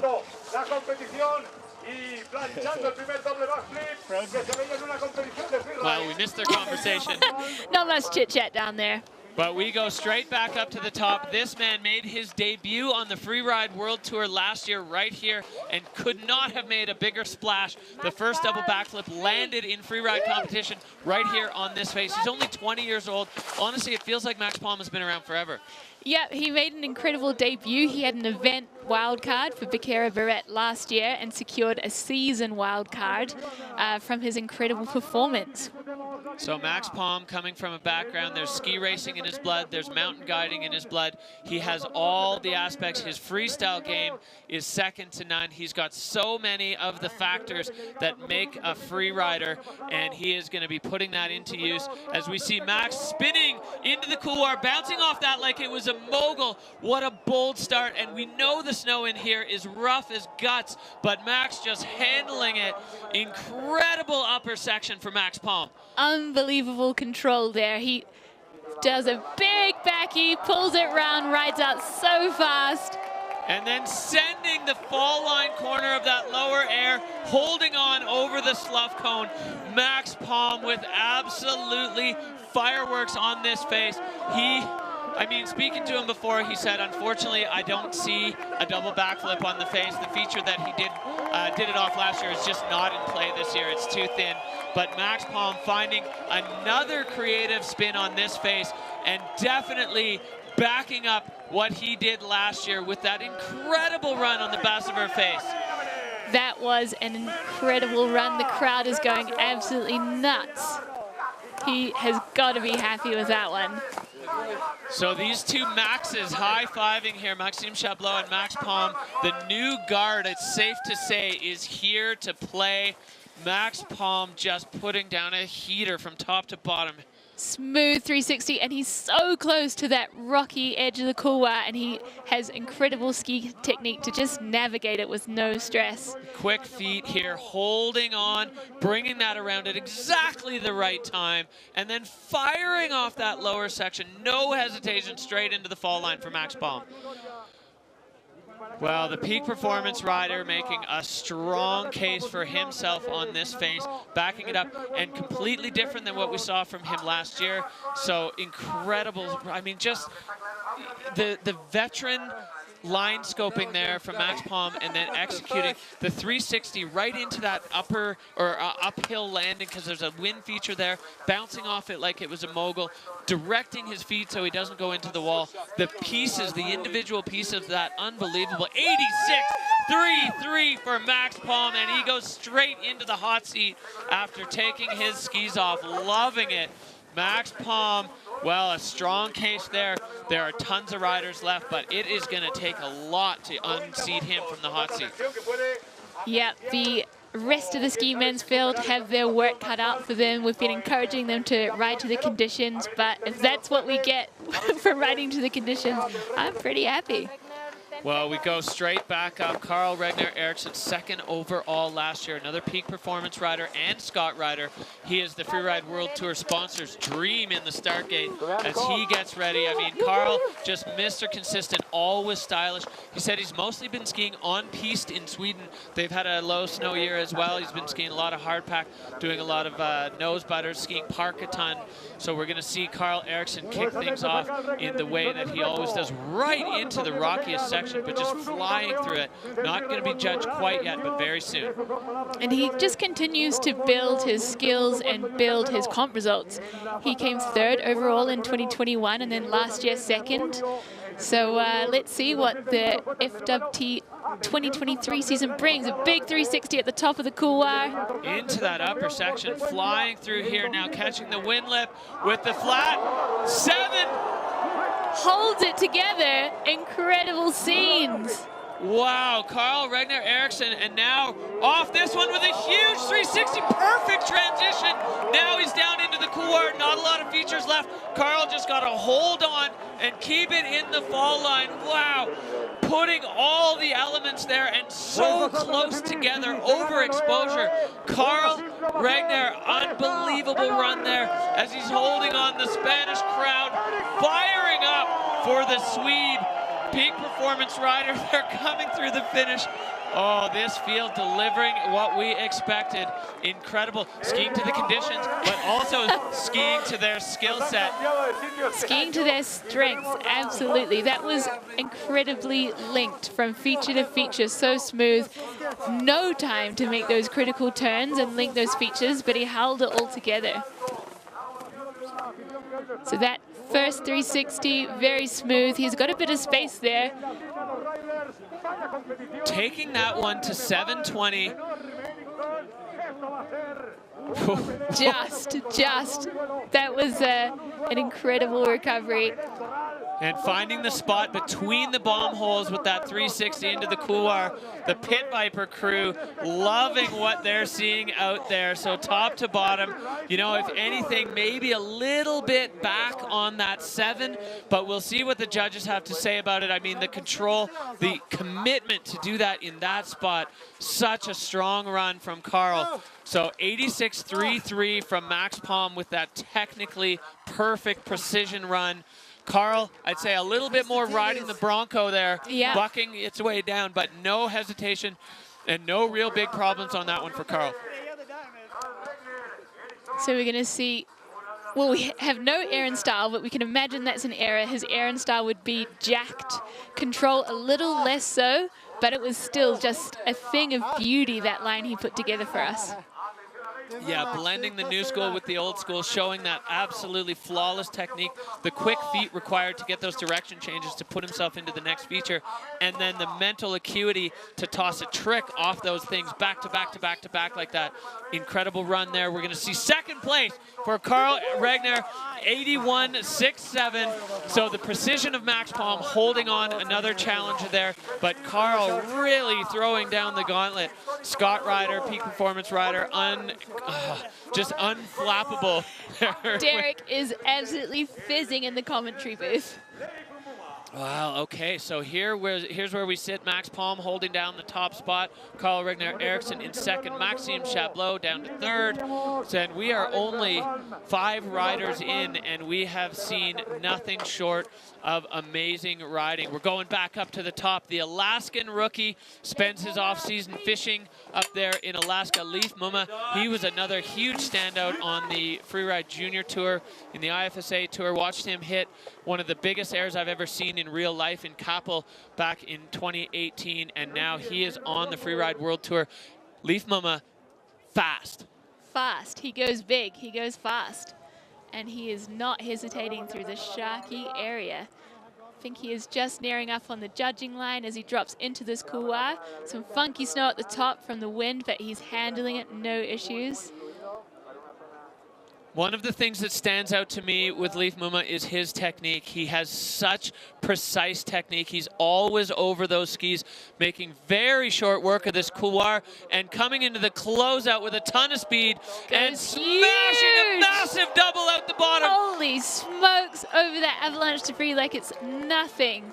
Pure free ride from the Alaskan there as he was in and out of that section. No hesitation. Pure fall line skiing, absolutely max velocity, throttle cracked, wide open. Leif Mumma, what a way to start on the Freeride World Tour. Fantastic debut from the rookie. I think he'll be thrilled to get that one down and in style. Oh, that was a great run and absolutely sticking to his guns. If you asked me how was Leif going to ski in this run, that is what I would have shown you. I would have drawn a picture. Fall line, aggressive, technique on point, and all smiles in the finish as just look at him in this couloir, staying in the fall line right over the downhill ski. Look at the fluidity marks. No hesitation, and we heard that that landing was hard, and he just flies off the next feature. Holy smokes. Popping at just the right time on that second air to make sure his trajectory was right. You can see on that line tracker, if he was any more skiers left, he's flying right into a rock wall, but he had the control to stand on that left foot, direct himself where he needed to go. That was such a strong run and such a great way to start. So Leif Mumma all smiles, as now the judges really have their work cut out for them, because the freestyle elements on that one, none. But fluidity absolutely through the roof. The line was so technical and so strong, and he absolutely maxed out that section of the face. And his ski technique was just so on point. That couloir is steep and it's exposed. All right, so Leif Mumma into fourth. Judges showing that they're looking for some freestyle in these runs. They want to see some tricks.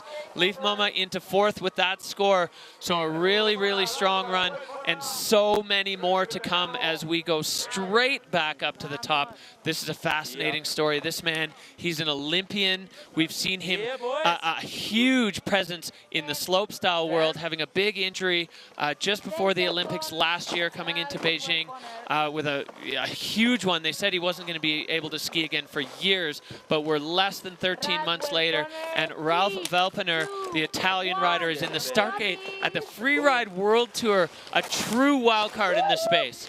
So he was recommended for a wild card by Marcus Eder, who we are all very familiar with. And yeah, his word obviously counts for something, because here he is with a season wild card.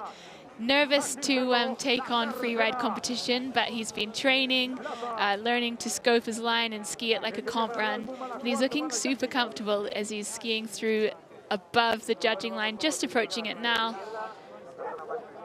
So Ralph Velpener making short work of that upper section. Now he is in the judge section. We know, I mean, his freestyle tricks are second to none. As you said, recommended by Marcus Eder. It's hard to sneeze at that. Marcus knows what he is looking for. 360ing into the face, getting things kicked off. Hard on the other foot now as he makes a slash turn up and heads back in the other direction into this nice snow section. And a big air straight into the couloir. Working his way through with solid ski technique. Getting a little bit wild there and straight off the nose of that one. So Ralph Velpener now into the lower section of the face. So quick work. Definitely we're going to see the judges probably have a say on the line score. Definitely not a ton of big features like we've seen from some of the more seasoned free riders, but a solid ride. Ralph was nervous coming into this. You know, he was unsure about the whole scoping process and turning the view from across the valley into the fall line. Yeah, into the fall line, but handling it, and I think overjoyed at being down at the bottom. So Ralph Velpener, strong start there, and a great way to debut. Safe, smart skiing. Big ups to Ralph Velpener opening up his free ride competitive career on the Basse Face in this field. So there's his 360 at the top off a smaller feature. And I think he actually wanted to lay something up, but got a little bit further down the hill and couldn't link it. So made the most of what was in front of him and skied really strong, actually. I think you might be exactly right on that, Anna. I think he was aiming for the feature that we saw Justine Dufour-Lapointe throw the backflip off of earlier, and we saw Carl. But yeah, I mean, it's tricky to get to, and you got to be so quick to do it. So big ups to Ralph Velpener for locking down that run. And he is going to continue his free ride evolution as we move through the season. But tons and tons and tons of riders still to come as we zoom back in on the summit of the Basse Face. We got another rookie here in the gate, Jedediah Kravitz, rolling out of Connecticut, then relocating to Reno, and then finally finding his home in Lake Tahoe. He's a realtor by trade, but still finds enough time between selling houses to put himself in the first place on the Challenger Tour in Region 2 last year, and now kicking things off with his signature pace on the Freeride World Tour. Looking to make the most of the real estate on the Basse Face, and he's had an interesting journey through the qualifiers as well. We spoke about him earlier in that he stopped trying to ski to the judges' criteria and just ski for the love of it last year, and that is kind of what sealed the deal for him, getting his Freeride World Tour qualification. Yes, so many riders with that story. As soon as they start skiing for themselves and skiing things that they really like the look of, things start to click for them and they start putting themselves onto the podium. Extremely steep and challenging up here for Jed as he makes his way down into a section that we haven't seen a lot of play. And a new feature sending it off the top of there, but getting a little bucked on the landing, unfortunately, there for Jed Kravitz, but finding himself back on his feet rapidly after that. So he's lining up another air. Some nice little shifty in the air there, and he's rolling it out. Yeah, great transition there for Jed as he crosses over to this final available feature on the face. Big backy, perfect stomp. And that is a way to finish your debut on the Freeride World Tour. Laying out the backflip there, the Spanish crowd absolutely going nuts for it. So unfortunate there for the top section for Jed Kravitz, but definitely showing that he has lots and lots on store for us over the season here on the Freeride World Tour. Oh, and just getting bucked in the sharks there. That's unfortunate. I'm pretty sure that is below the judging line. The judging line coming down a bit and up a bit for the riders as he's got to step back into his ski there. Let's take a look back here, Anna. It's a great view of the steep exposure he's in, and he just kind of lands a bit backseat and gets caught up, but takes on another feature, runs it out into his big backy. So laid out, so precise with the rotation, bringing it straight back onto his feet.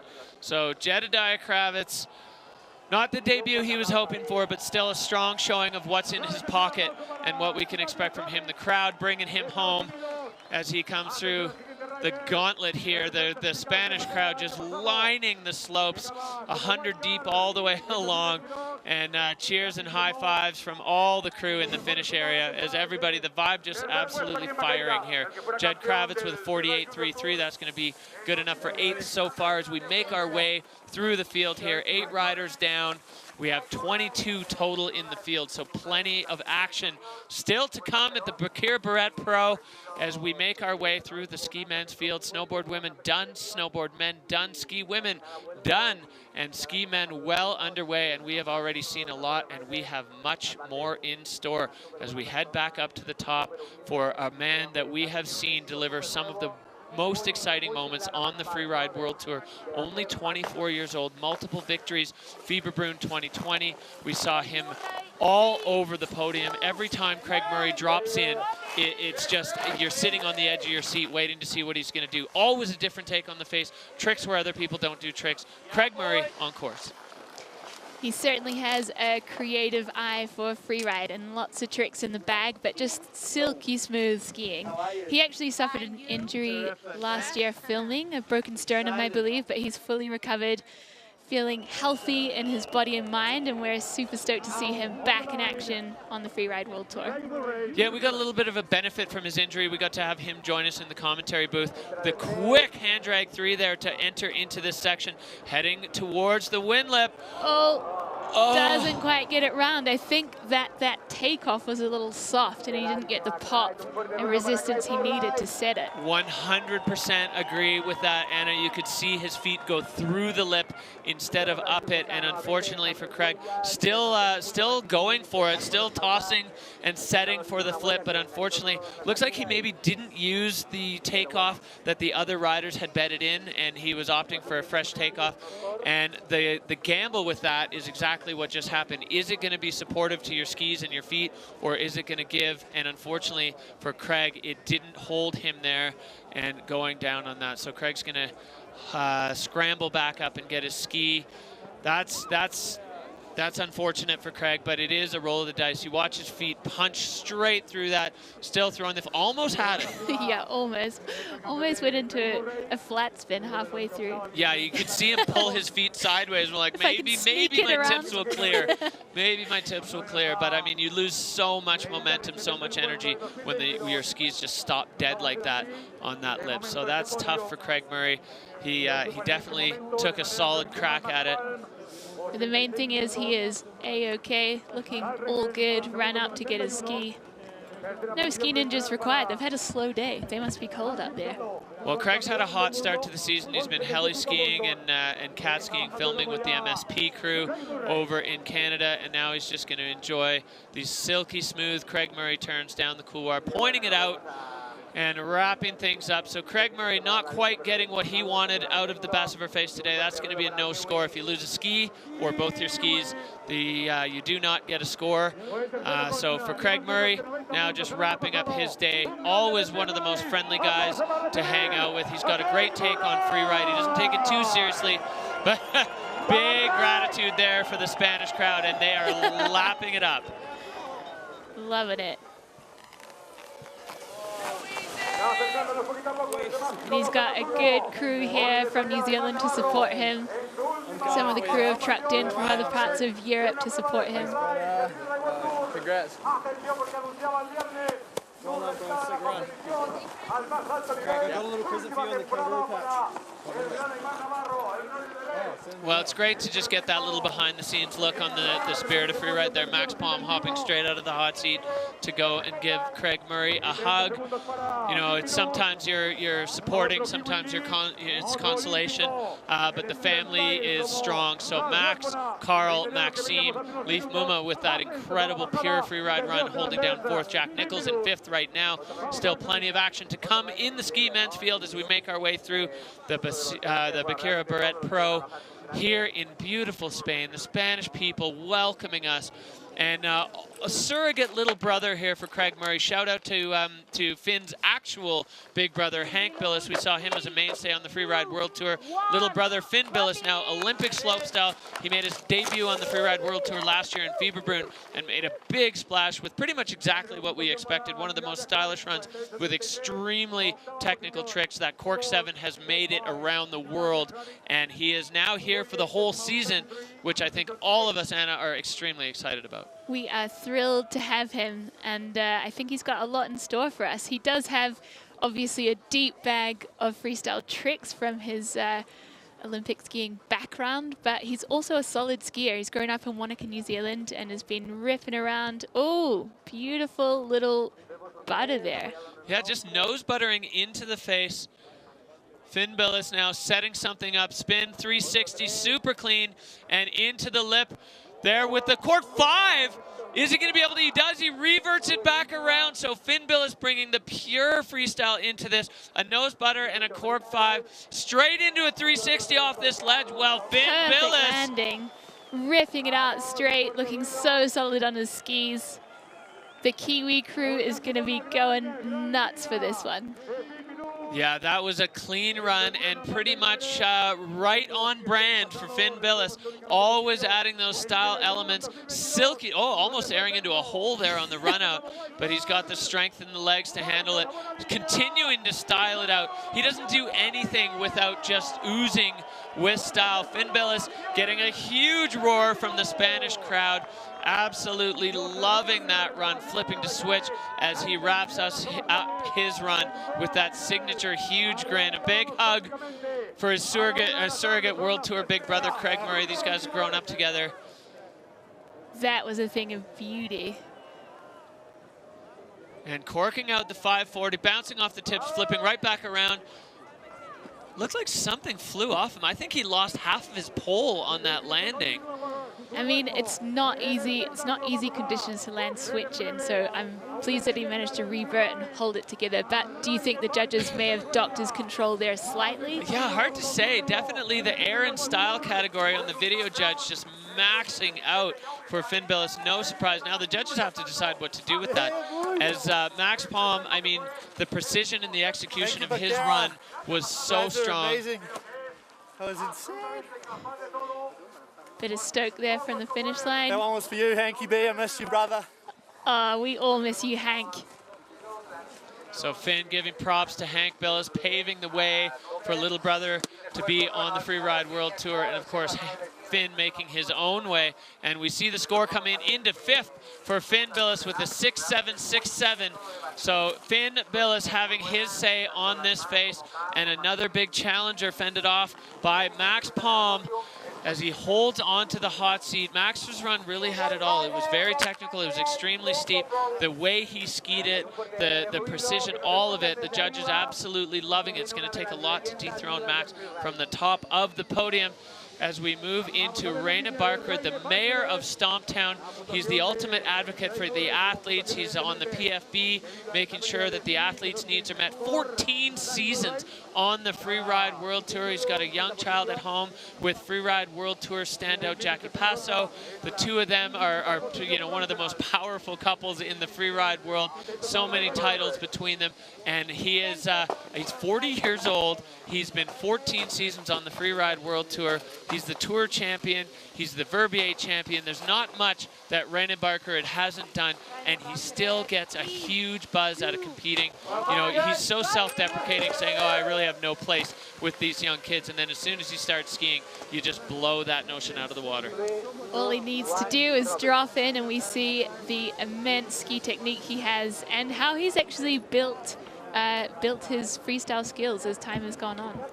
Yeah, I'm not sure if we're going to see much freestyle out of Rennie. When we were in the riders meeting yesterday and Lola Bess was asking where riders was going, he was one of the few saying that we're going to go way down the ridge, and there's only Nar down there. There's no easy way out of here. So we're going to see Rennie kind of take it a little bit easy as he makes his way through these rocks.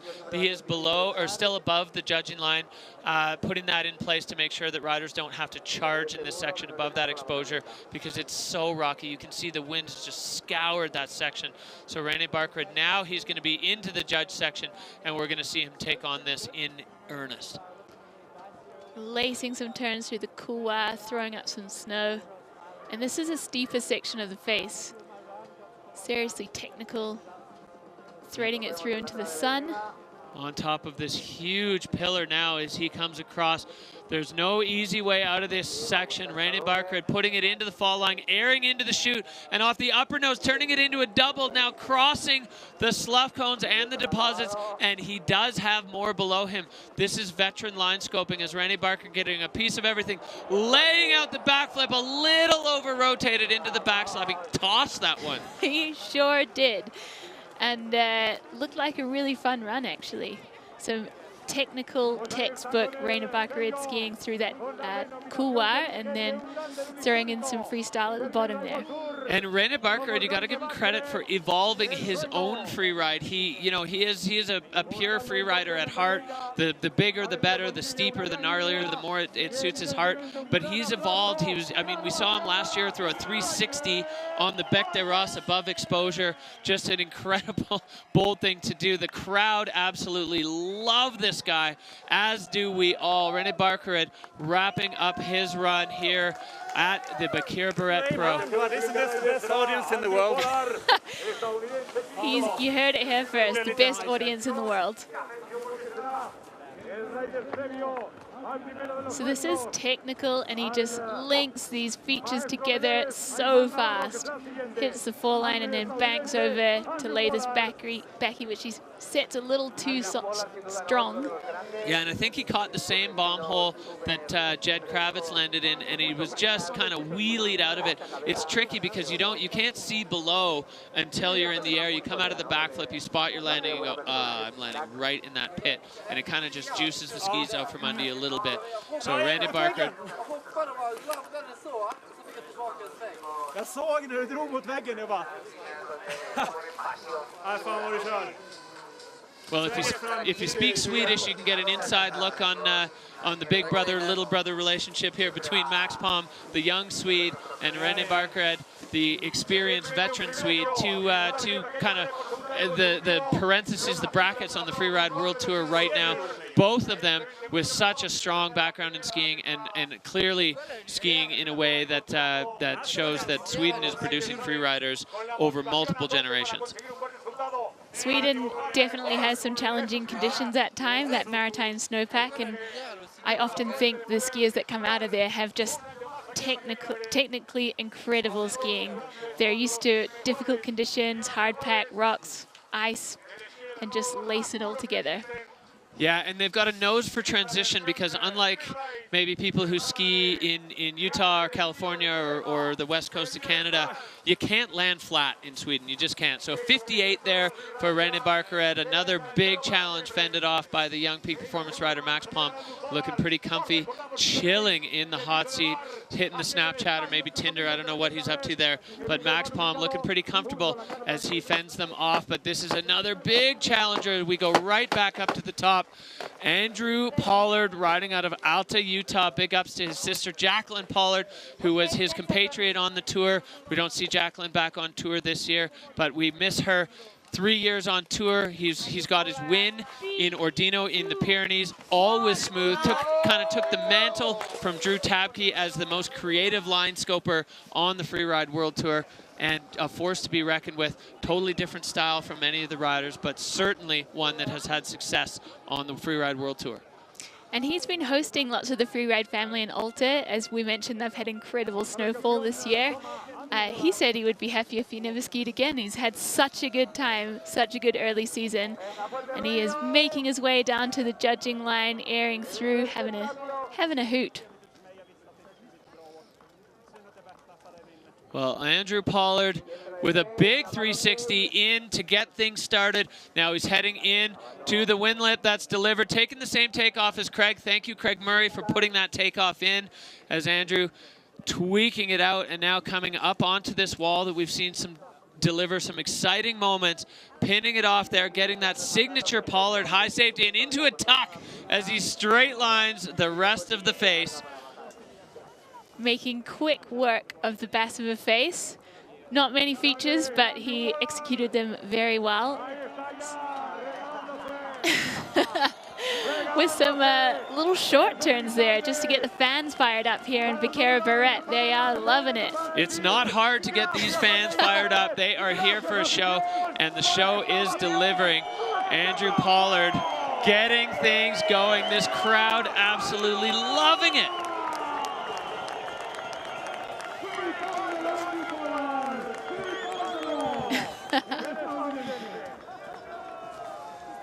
And putting himself in the white room, Andrew Pollard down at the bottom now with a big smile for the crowd. And a huge hug for Max Palm. Andrew, the 360, dropping the tips there. And then getting a solid one off here and finding a sweet spot in that landing. That one's starting to see some traffic. And then right into that tuck, Andrew full pinned the racer tuck all the way down. And then you can see the little squiggles on the line tracker where he just milked that. I think in Alta they call it farming the powder. Love it. Leaving a little space for other people to enjoy it too is very polite. And we can see the standings there with Max Palm way out in front with 86.33. Carl Rignier Eriksson on his heels, and Maxime Chablot, last year's defending champion, in third position. We've got 9 riders to go. So sick.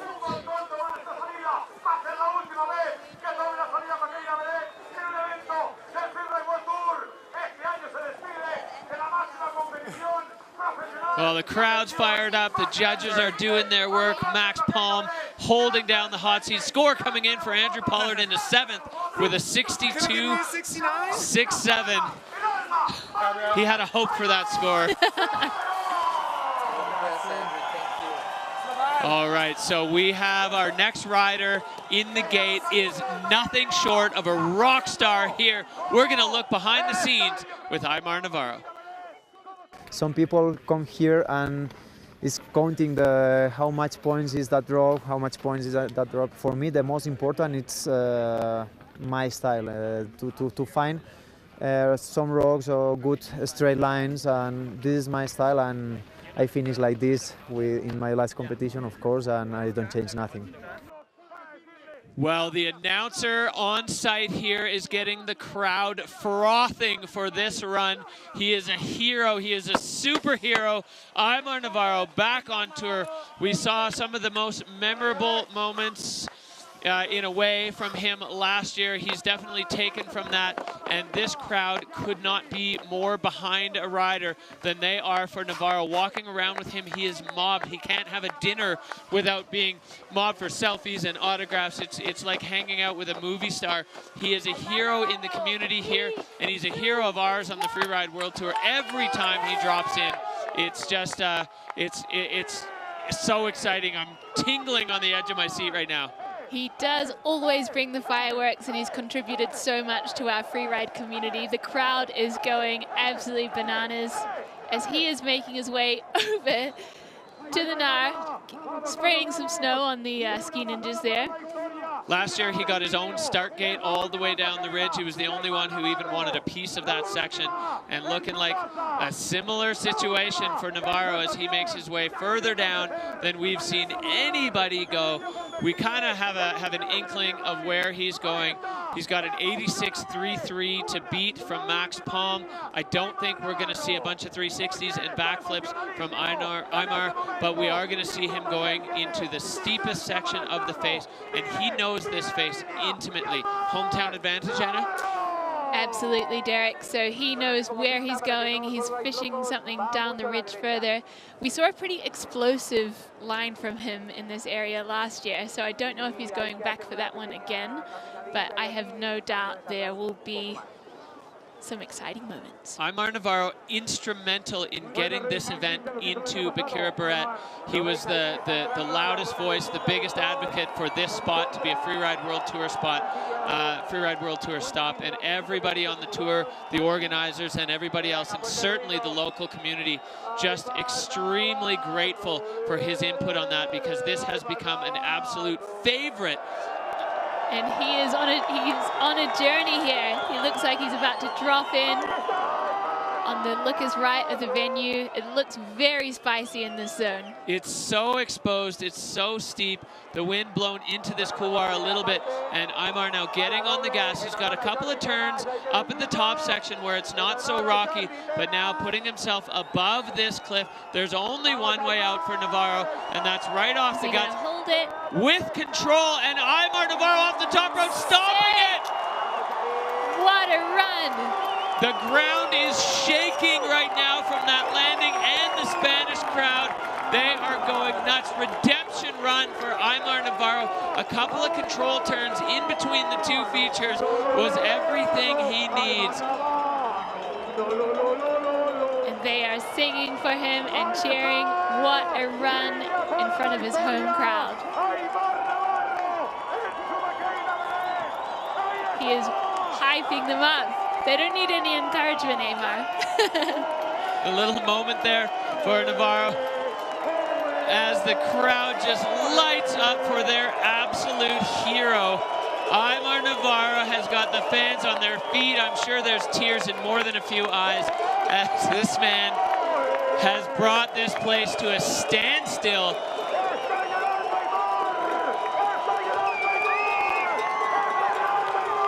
Definitely the rock star of the day. And at the opening ceremony, Aymar announced that this Freeride World Tour season could be his last. I think he's had such an incredible time. It's been his dream to be here, and he's been on tour, I think, since 2015. So let's see this massive air. So big out of there, and they're truly, you know, I really got to give credit to Navarro. He stomps this one and then gets those couple of control turns. That's what he needed. It's what he wasn't able to put together last year, and just finding the exact right spot in that landing. Absolutely. There was a wind lip that he had to make it over, and he lands just 2 feet in front of it, perfectly planned. Yeah, I mean, you know, if anybody knows their line on this face, it's Aymar Navarro. And they took a circuitous route, overcome right now with emotion. Aymar Navarro, I mean, just soaking in the energy from this massive crowd. They were here to see that, and he delivered exactly what he wanted. And he delivered this event to all of us. Oh, I think we've got a tear in the finish line. He's feeling emotional. Well, how could you not with that kind of support behind you? So Aymar into 6th so far. The judges having their say, but I think this transcends judging completely. Aymar Navarro with the support of the world and certainly the Spanish freeride community. They could, so behind him. It's hugs, it's high fives, an emotional time there for Aymar Navarro. As you said, he announced his retirement from the Freeride World Tour after this season, and he was able to bring the Spanish crowd exactly what they wanted to see from their hero. Well, after that, we are nowhere close to done. Christopher Turdell in the start gate. Him and Aymar Navarro have been travel companions, good friends. Navarro hosted Christopher and Carl here in Bakira Barrett before we had an event here. 2-time world champion. He's so self-deprecating, always talking about how the young guys, you know, are keeping him from or just too much, but he's still Christopher Turdell. Silky smooth, perfect technique. He's got the freestyle where he needs it, and always in the steepest and most technical parts of the face. An incredible skier with many accolades to his name. Always just a joy to watch. His skiing is a thing of beauty. Airing into that couloir. Right back into control with the slash turn. Nobody's hit that air off the point like that. You look at the way he's controlling his speed. That just tells you how steep it is. And Christopher Turdell, oh, I think he got hung up on, oh, it's all rock above him. Yeah, that is really spicy in there, and he's may have lost a ski. Yeah, the shark stole his ski there. A snow snake has bitten him, which is very uncharacteristic for Turdell. Trying to figure out where his ski went. Is it above or below? I'm not sure if he's sure. Looks like it's above. Maybe he can see something we can't see. He can definitely ski something we can't. There it is. So just above him, right in that track. Looked like maybe buried as he buried that turn. Something, yeah, you can see a rock there in the track. Unfortunately, just taking his ski just as he was getting into. Yeah, big rock there. It just takes it right off his foot. Well, I'm grateful that he has the cat-like reflexes that he has, because in that shot, as you saw it pull out a little bit wide, you could see what was below Christopher Turdell, and you see it here. I mean, he is just perched on the edge.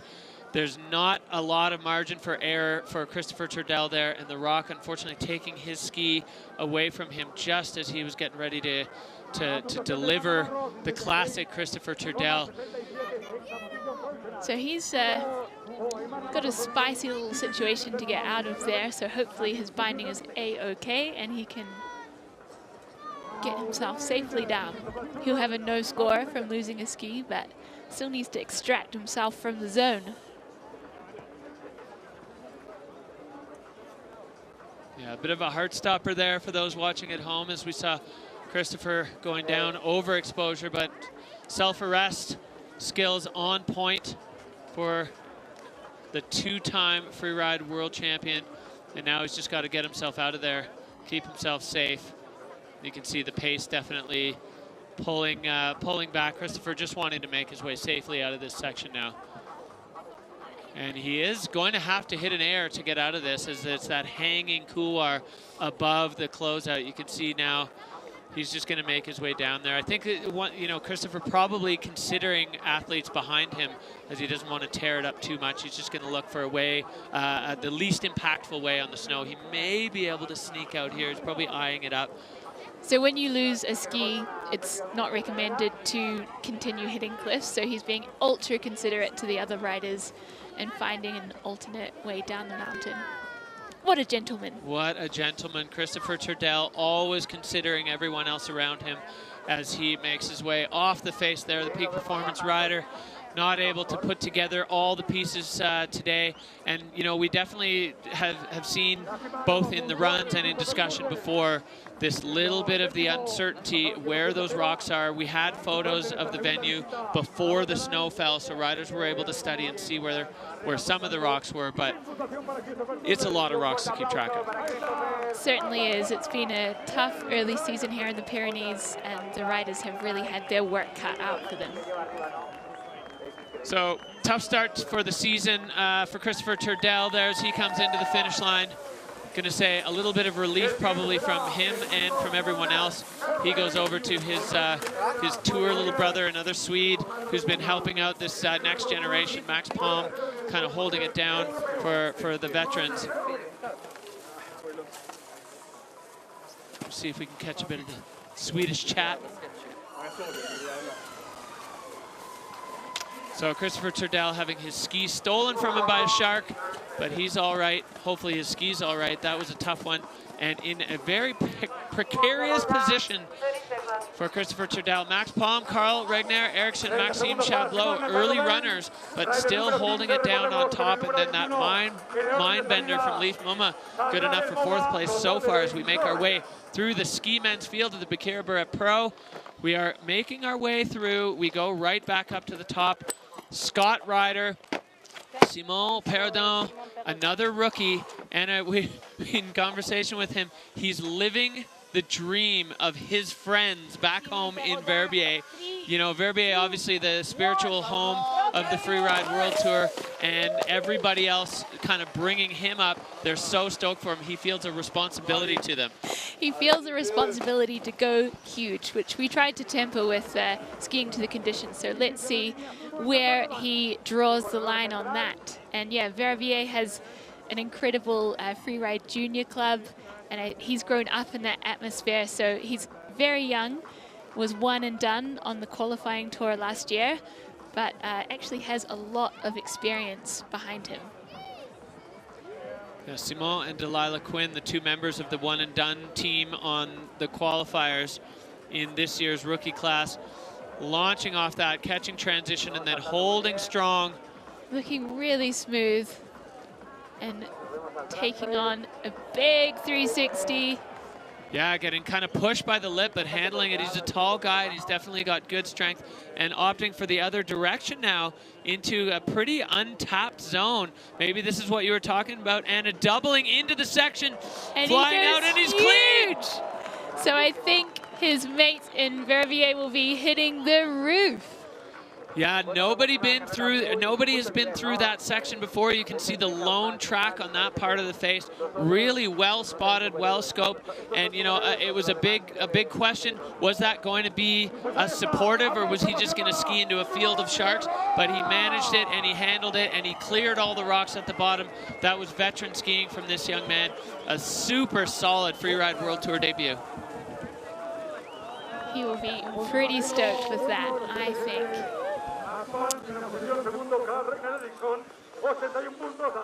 Just taking a moment. I think it's great when the riders do that, when they just kind of reflect on where they actually are. This 360 was so technical, and he managed it right back into the fall line there. Combining freestyle and this technical double, perfectly executed, looking so solid. Got some serious travel in those long legs. I think he's the tallest guy on tour. Yeah, we'll have to put him and Jack Nicholls next to each other and see who's gonna take the crown. So Simon Perrodon just soaking it in there in the finish area as he kind of absorbs the whole atmosphere of his very first Freeride World Tour run. That's one he can be proud of when he looks back on this after the end of today. So much pressure on these young riders. You know, they feel it, even the friends back home, and like, send it for the boys. When you stand in the start gate, that weighs on your shoulders. So the feeling of relief to be in the finish area, looking over, seeing Max Palm there in the hot seat, and knowing that you are competing on the Freeride World Tour for the Scott rider. He's waiting for the scores now, a 73. So putting him into fourth, bumping Leif Mummen now down into fifth spot. He's happy with that. That's a great way to debut on the Freeride World Tour. It's a solid result in a stacked field. I think he will be, it's a really good start to the season for him. For sure, we go straight back up the summit of the Basse-Vert face, delivering this man. He has been on the cusp so many times. Oscar Mandin, French rider, got called up for the wild card, and he said it's a dream come true for him to be pushing out of this start gate. We can expect him to make the most of it. We've seen a lot of Oscar on the Challenger Tour. He's had multiple top 10 finishes overall and been really close to making the cut, but just missed it. He's got incredible skiing riding out of the Porte du Soleil and a lot of comp experience, so I'm really excited to see how he makes the most of his season wildcard. Well, he's definitely grateful for the opportunity, and now we're going to see him put his mark on this face. Riders right, we've seen some fireworks over here. I have no doubt we're going to see the same from Oscar, going even further over into this zone. Smart choice, as this actually has snow in it, which is a nice option for the riders. Getting up onto this face, really technical, flying over all that pepper and so clean on that landing. Really well spotted there from Oscar. And another big committed backy. Fantastic recovery. Wasn't a perfect landing, but laces another big feature together. That was a heater from Oscar Mandin. So strong, so clean, knew exactly where he was. He's got the pole wave. We saw Katie Anderson bringing that in for the snowboarders without a pole. And Oscar, what a great way to make the best use of his Freeride World Tour wildcard, showing the crowd that he belongs right where he is, which is on the Freeride World Tour. A great start from Oscar. That was a really, really strong run. That backflip, so committed. I'm excited for the replay.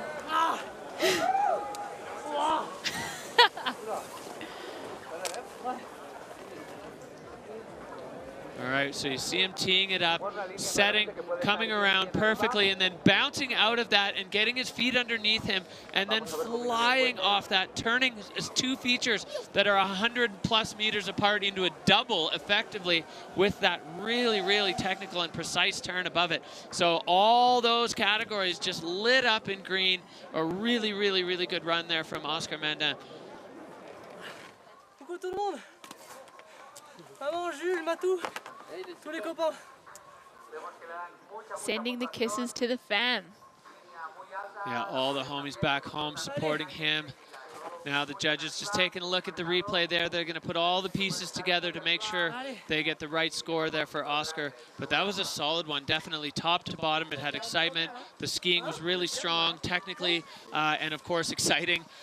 Great run there for this for Oscar.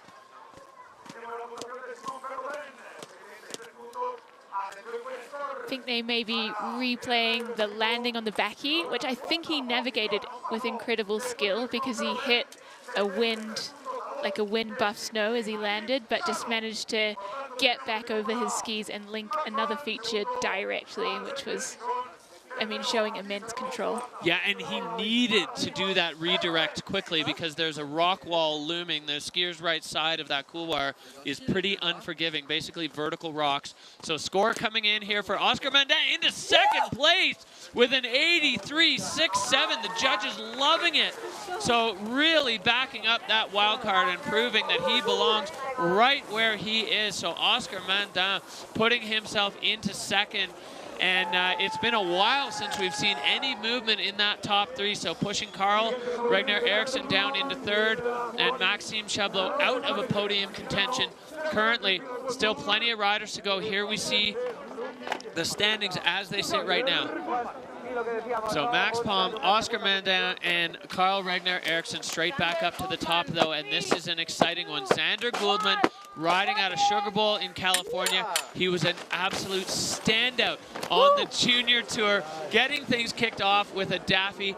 Took a little break from the qualifiers, kind of reset his whole system, and came back to say goodbye to freeride. A fun season on the qualifiers is what he aimed for, and what he got instead was a spot on the Freeride World Tour. So Xander Gouldman kicking things off, and he has the whole package to deliver at this level. We'll see what he's got. He's got to be feeling some pressure, though. First run ever on the tour. Always the pressure as a rookie. But I'm excited to see that he's committed fully to freeride after trying to say goodbye unsuccessfully. Yeah, the goal was med school, and he found himself here taking a big chunk of that upper section, keeping it in the fall line, keeping it flowing with a 360 at pace. So Xander Gouldman getting things started with a bang as he makes his way to this nose, popping off there into the fall line, full control, and Xander Gouldman with a screaming seaman! Incredible scenes here in Viqueira Verret. That was an exciting run, so fast-paced, so many features linked together. What a debut for him. Back to back to back to back, staying right over his feet. We know that zone is littered with rocks, and Xander never put a foot out of place all the way through that. And then to have the presence of mind to toss that trick, cross skis in the air. If you don't know what a screaming seaman is, you're crossing your skis over each other in the air, and then you have to pull them back. If you don't, both your legs are coming off. They're broken. Yeah, for sure. So committed, so risky, but Xander just handling it with veteran skill. One of the happiest guys on tour. Max Palm loving it as Xander Gouldman is just lacing that run from top to bottom. Airing through that steep couloir, lacing it with a 3. And tricky snow, but he's just putting it all together. And that is incredible. Screaming seaman. Oh, the slow-mo doing it justice there. Xander stomping on the bed surface. All that area was scrubbed of the new snow by the earlier pocket that was released, and Xander Gouldman just beaming.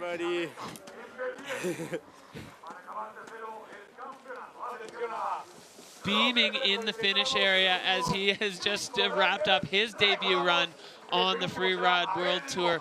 All smiles in the finish with such a strong run and really creative take. A couple airs that we didn't really see anybody else hitting. And then, I mean, that trick at the bottom was just the icing on the cake. So sick. I don't think the judges understand what he did. Yeah, right? He got such a low score. It was crazy. Yeah, he should have got way better. Yeah. Cita inaugural del Freeride World Tour 2023 en Viqueira Verret. Estáis todos invitados a seguir hoy aquí. Ultimo again. All right, and we see the score coming in a 64 flat for Xander Gouldman. So that puts him into 10th position So the judges having some thoughts on that run. Interesting score dropping for Xander Gouldman.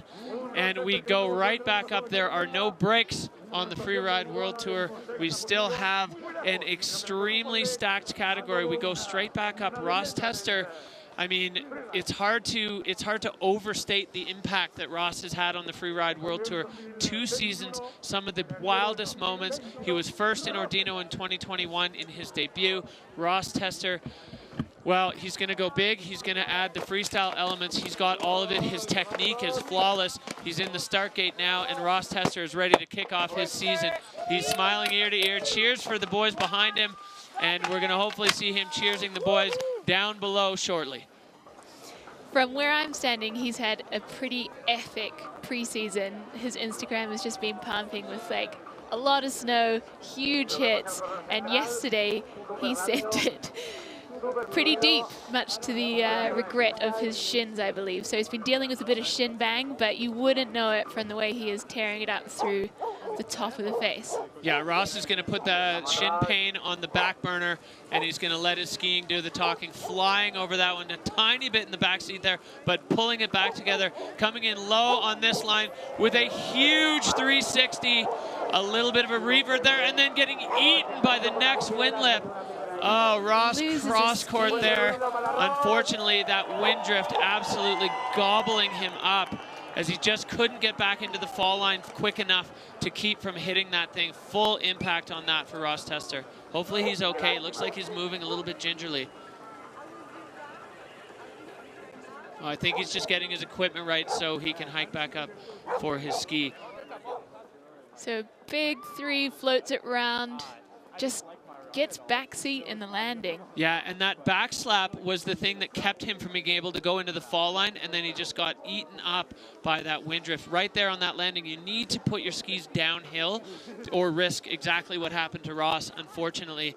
And unable to, with the back slap, he wasn't over his feet, he couldn't get direction, and without the direction, that's what you get. Yeah, I think we talk a lot about being in the center of your skis, and landing back seat reduces your directional control to kind of aim where you want to go. So I think that's what's happened to Ross today. Very unfortunate for a guy who's been having a killer season to date.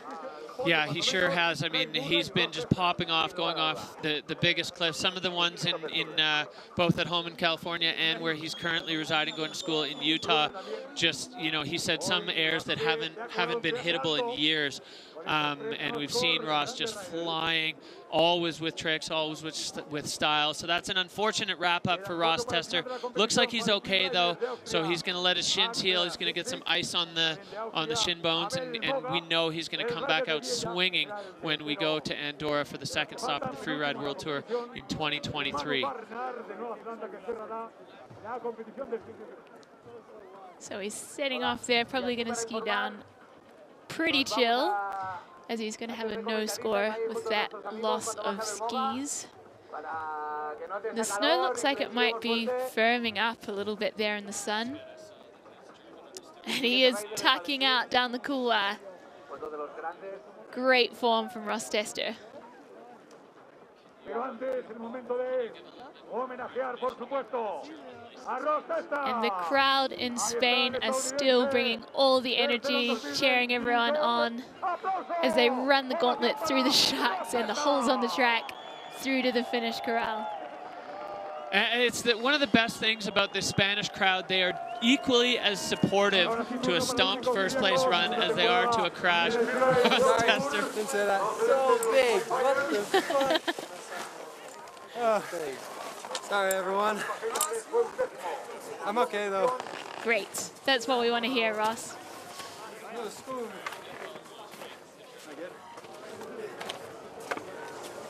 So he is pushing off to chuck some ice on the shins and rest up for the next comp.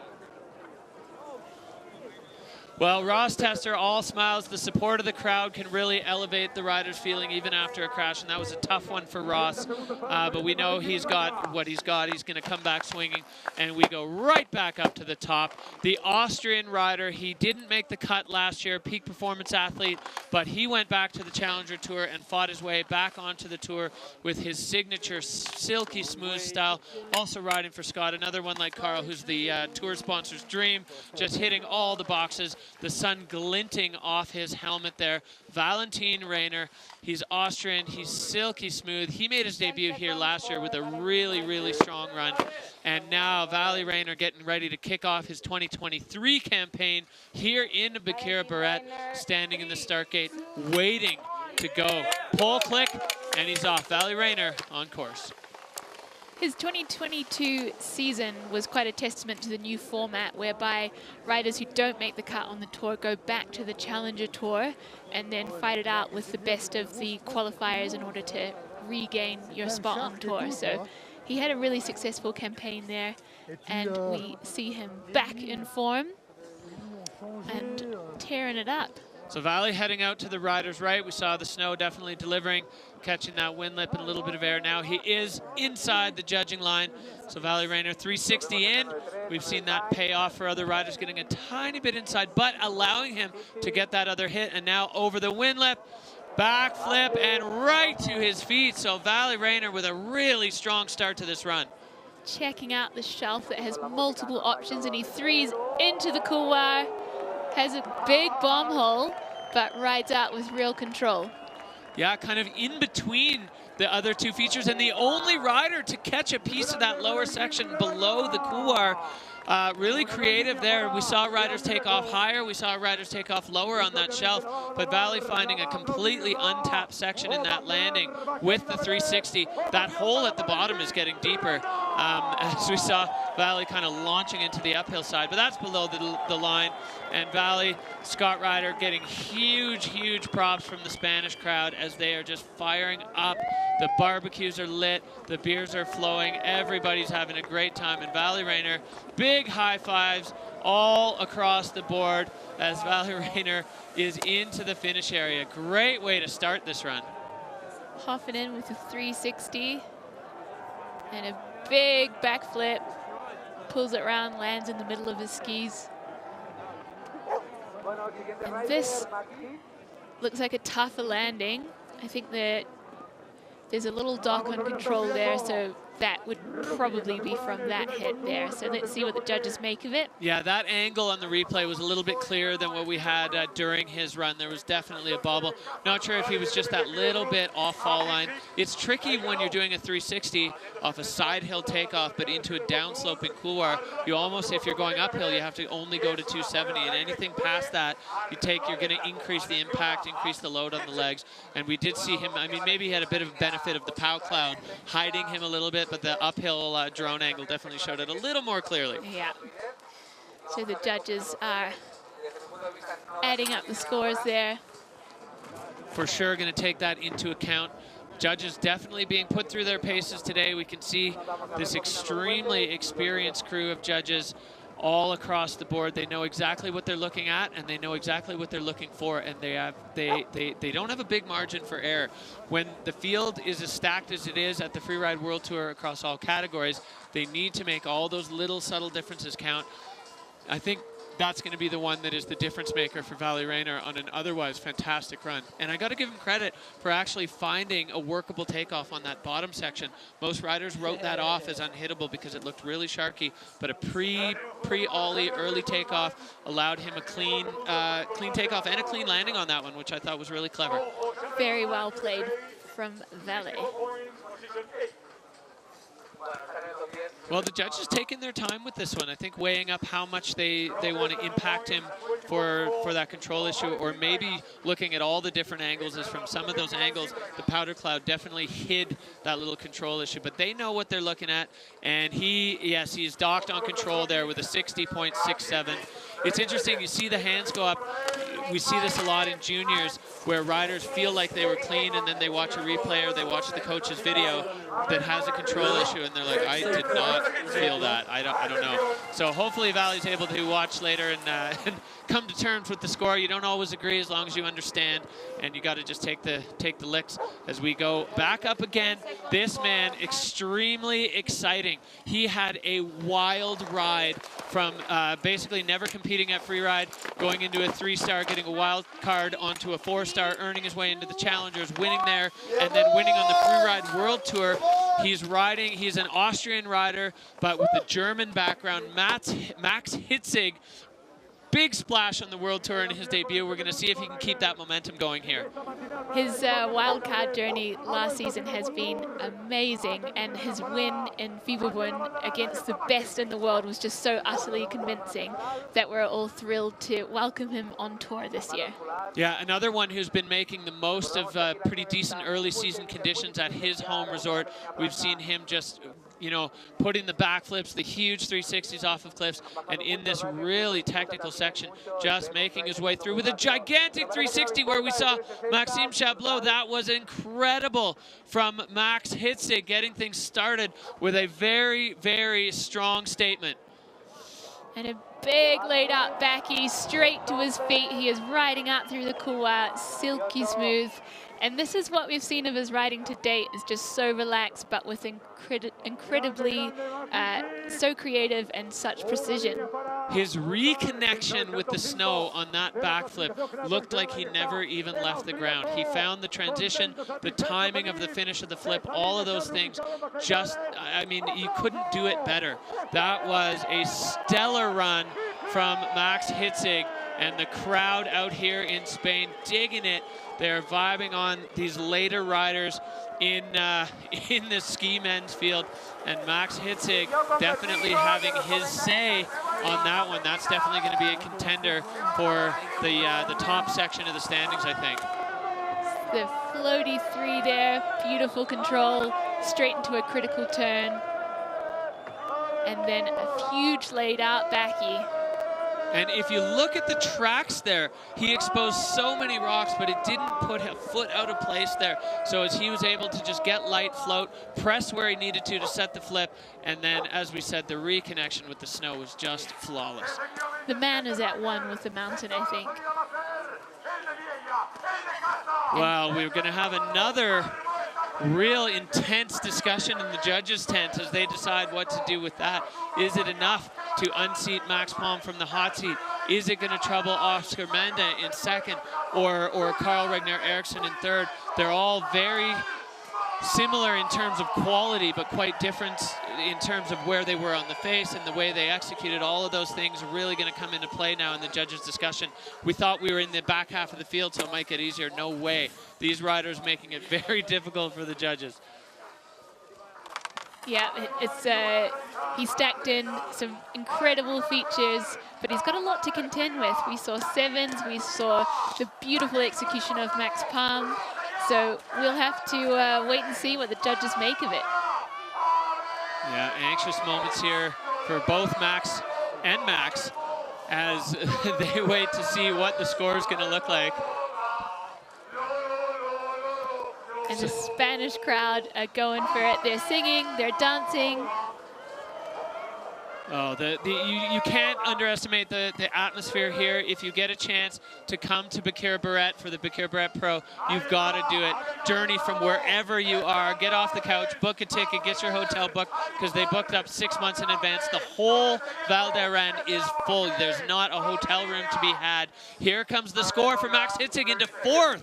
So a 79 flat for the Austrian rider there, and Max Palm breathes a big sigh of relief as that was another heavy, heavy contender for the young Swedish rider. There are only 2 men left in the field, which means Max Palm will stand on the podium.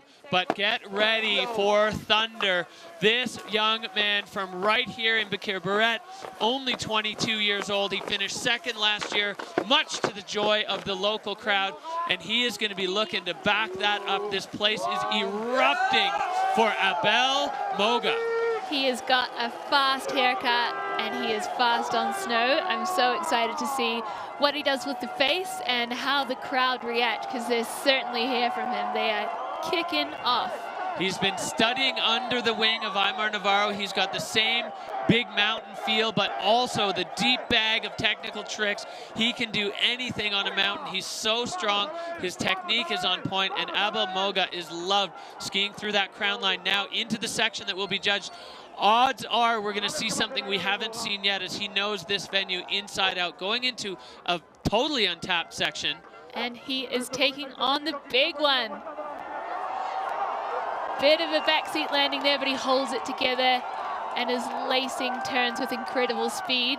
The control to get onto that ski, making his way around the tree, just fighting. It looks like, oh, and a massive front flip from Abel Moga. And the crowd go wild. The ground is shaking right now from the Spanish crowd reaction to Abel Moga's run. I don't know if you can pick it up in our mics, but it is chaos outside on the slope. They are going for it. And they are swarming down. I think there's going to be a dog pile down there.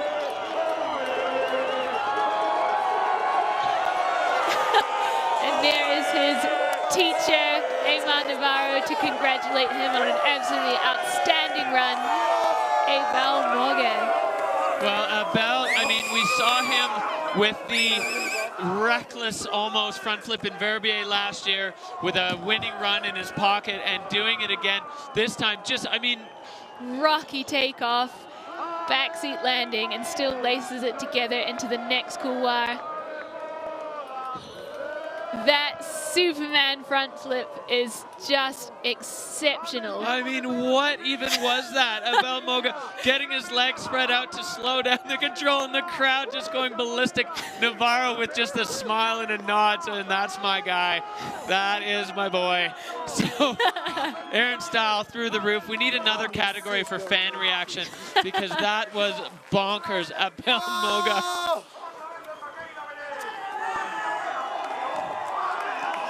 And some of the crowd have made it down to the finish corral. They're cheering at him from the sides there while he anxiously awaits the score. I mean, that run, similar to Navarro, it transcends score, it transcends judging.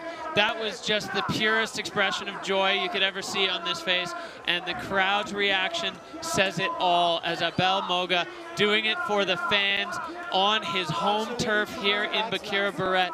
What a show he just put on, and you could see the pride in Aimar Navarro's face as he just watched Abel toss that front flip off the rocky pillar. This crowd going absolutely ballistic for their hometown boy, and with, well, rightly so. I mean, that was just such an incredible run. Right on the edge of our seats the entire time for Abel Moga. Just incredible top to bottom. He dealt with a lot of pepper up in his run. You can see there was rocks in the takeoff there. Controls it. Incredible to have the state of mind to hit rocks as you're running into the takeoff and still pull that maneuver. I'm going to claim this right now. That's going viral. That video of his front flip off that towering rock pillar into, I mean, the unknown. We saw what this face looked like before it snowed, but Abel, you know, a tiny backslap, but at that point, who cares?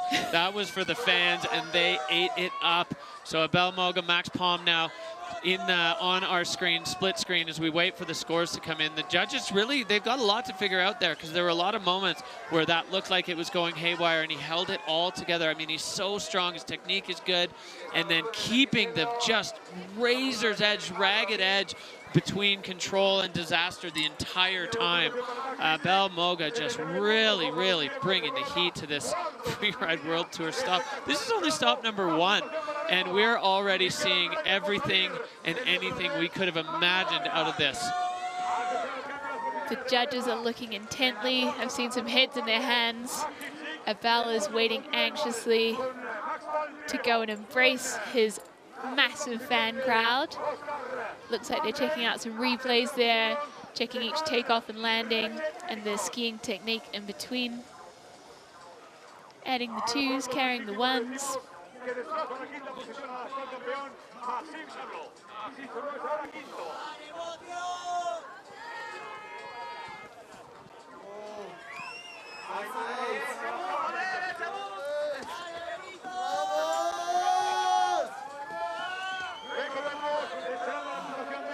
Well, Abel just soaking it in. I mean, what an atmosphere to be a part of, and to have your home crowd be behind you at that level. It must just feel incredible, and you can see almost overwhelming. He doesn't even know how to feel or what to think, but he knows that the crowd has got his back, and he has certainly done his part for them. It's definitely a two-way street, this community, and both sides really rising to the occasion here. There is a lot of love out here in Becerra Barret today. Later on in the show, we're going to give you some details. We have a new feature here in the Freeride World Tour show, the rider of the day. I'd say Abel Moga making a case for himself for that one, and that's going to be voted by the fans. We will give you the details, but we're staying on pins and needles right now as we wait for the score to come in for Abel Moga. The judges taking their time with it. They want to give it its due consideration, make sure they get it right, as we've had so many great runs on this Bassa ver Face here at Becerra Barret. Spain, I mean, really just delivering once again. Last year, it was our first visit here ever, and it delivered everything we could have hoped for. And if anything, I'd say it's risen another notch this year, bringing up the level of just fan engagement, of pure stoke for freeride, getting behind their locals, the visitors. Everybody here is just so fired up to be part of this. Well, last year, of course, we were still in that kind of exiting the COVID doom spiral, and so people weren't traveling so much. It was still a little restricted, and now we're free, and the people have come. Supposedly, there are 16,000 people in Becerra Barret today here for the fans. And the score coming in, Abel Moga with the 72.67. That's going to drop him into 7th position. So judges definitely factoring in those control issues. As we said, they're looking for perfection.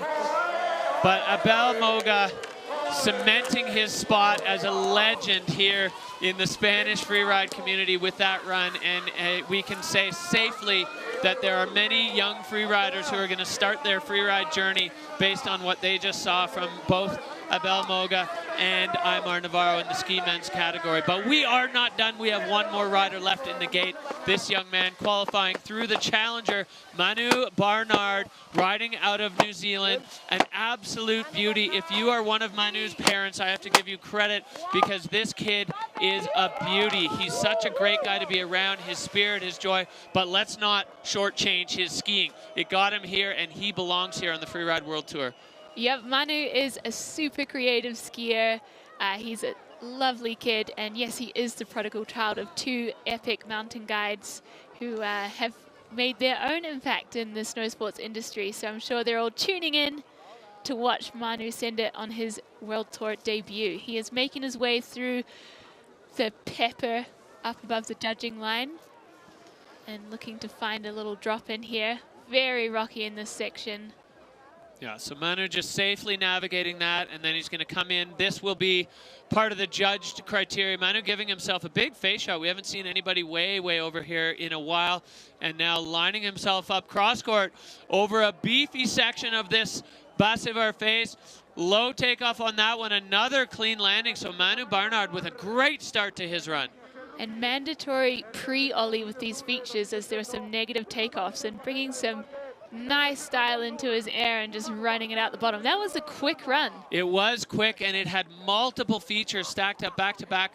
Never a foot out of place. That was a really solid Freeride World Tour debut for the young Kiwi rider. Clean, fast, technical, and executed perfectly. And just a last little air into the hole. He will be the last rider to hit that thing today, as Manu Barnard, the young Kiwi, just flying through this bottom section. and crossing under that finish arch for the first time, guaranteed not to be the last time. Big smile for the young Kiwi as he comes into the finish. And early rider hugging late rider, Max Palm there in the hot seat. This one, it's amazing. The last guy of the day, I think he jumped over the ski ninjas there. What a feat, and just looking so relaxed and stylish in the air. Beautiful skiing. I think that was a fantastic debut on the tour for Manu Bernard. Yeah, that was a really clean run, stacked up with features all the way from top to bottom. So the Dynastar rider taking his skis off. He's got those Freeride World Tour pro riders from Dynastar as he just waits now for his score, just grinning, soaking it all in. The atmosphere here is electric right now, and all the riders just really enjoying what Spain has brought to the Freeride World Tour. And stoked to see him put a run to his feet, get down in one piece. He's been battling some injuries in New Zealand this winter, so he's made a strong recovery and is feeling fit and healthy, but great to see him get a run under his belt. Well, he certainly looked solid there as we have the last time wait for the judges to drop their scores. Max Palm has been sitting in the hot seat since he dropped 4th, and he has seen a whole lot of extremely talented challengers try to knock him out of that spot. Is he going to double down, as we saw Michael Mon do in the snowboard men's category, and repeat as champion here on the Basse River Face in Bakira Barrett? The Spanish crowd, the Spanish venue, the vibes here, I mean, it's all just delivered top to bottom. Getting a hug from Craig Murray there, who didn't have the day he was looking for. These guys, all, you know, the Kiwi crew, and we see it with the other nationalities as well, the young riders being mentored by the older riders on tour. It's a big step. It's a high-pressure step to come into the tour, and it's really nice to have some friends from back home to help ease the transition from challengers and juniors onto this big stage. There's certainly a lot of camaraderie between Kiwis, or Team Useless as they're often known, due to their traveling hijinks on the Freeride World Tour. It's been a long-standing tradition that the Kiwi riders tend to be slightly more disorganized than other nations, and usually run into some sort of sticky scenarios along the way. Yeah, shout out to one of the early Team Useless founders, Neil Williman, used to share the booth with us back home now with his young family in New Zealand, hopefully watching his Kiwi crew slaying out here. Neil, we miss you, and I hope you're having a good time. But right now it's about Manu waiting for his score, standing in that against the backdrop there, just waiting. And the judges really taking their time with it. They want to make sure they get it right. As we said, the numbers are not the only thing. They're factoring in the ranking, so deciding where Manu's going to slot in. It's going to be at the top. It's going to be at the middle. I'd say fairly confidently it's not going to be at the bottom, because that was a really strong run from Manu Barnard. So we just wait and see our last rider of the day. That's going to wrap up Ski Men as we just wait for the score. But Manu was the last man in the start gate and the last rider of the day here at the Bakira Barrett Pro. So we have got the full field down in the finish area, and I have a feeling as soon as we get the score from this place is going to erupt. There's not going to be an empty seat in a bar or restaurant in town for the rest of the night, and probably, honestly, the rest of the week. The Spanish certainly know how to party, and we need to give Manu some props also. Here we go, score coming in. So Manu dropping into 12th with a 64 flat. Manu Barnard, the last rider of the day, 64 points, and he moves himself into 12th place as he is soaking in the last moment, standing in front of the backdrop. And that is a wrap for Ski Men, and that means that Max Palm has backed up his win here in 22 with another win in 2023. What a debut, and way to back it up. Anna, incredible riding from the Ski Men. Unbelievable. So we've got our Max Palm at the top there, and then our season wildcard, Oscar Mandant, in second place. Carl Regner Eriksson, we talked about his consistency, and he's right there in third place. Absolutely killing it. Yeah, you never count out Carl. He's looking, like you said, he wants to take that final step. He's been third overall, second overall, and putting himself on the podium today is definitely a strong move towards that. But holy, Max Palm with the run of the day in the Ski Men, just top to bottom, absolutely flawless, so technical, the perfection that he put down with the freestyle elements in the steeps, in the difficult snow, all of it combining to put him on the top of the podium here at Freeride World Tour. Stop number 1, the Bahkira Barrett Pro, just delivering once again for us, Anna. I'm so stoked, and we've had a couple of no scores. As we mentioned, there's sharks and snow snakes out there, and the riders have navigated it well and more or less stayed intact, which is what we want to see here. So really looking forward to the celebrations, letting off some steam after a tense couple of days preparing for this competition. Yeah, really happy to see all the riders down and safe in the finish area. So here we go. Those are our top 3 riders. Max Palm taking the victory, Oscar Menda in second, and Carl Regner Eriksson rounding out the podium. All 3 of these guys absolutely ecstatic to be standing in these 3 positions at the end of the day. Ski Men wrapping things up with a bang. So here's where we sit now in the overall standings. Yeah, Max Palm gliding into the Golden Bib, a really strong start for his season. The 2 Swiss kids in 5th and 6th position, Maxime Chablot and Simon Peredin, really great start for them also. These guys down in the bottom of the pack, they've got some work to do for the next stops in Ordino Arcolis. Yeah, and then everything there below Jed Kravitz, those are all riders that had significant control issues in their runs. And then we see a couple of riders no score for Christopher Turdell and Ross Tesser. Obviously, they still get a ranking, and that's where they sit in the overall picture right now. So we are going to head down to the finish area to catch up with our winner, backing up last year's win with another one, Max Palm. Your run had all the elements, extremely technical in the steeps with the freestyle. Tell us about the scoping and the execution, because it looked like it was a pretty difficult spot you were in up there.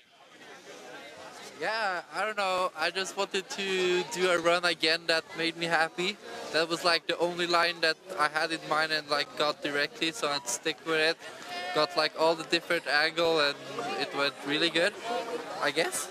But We can I'm agree. so stoked. Big congratulations to you, Max. Incredible skiing out there today. We look forward to seeing you ski next in Ordino Arcolis.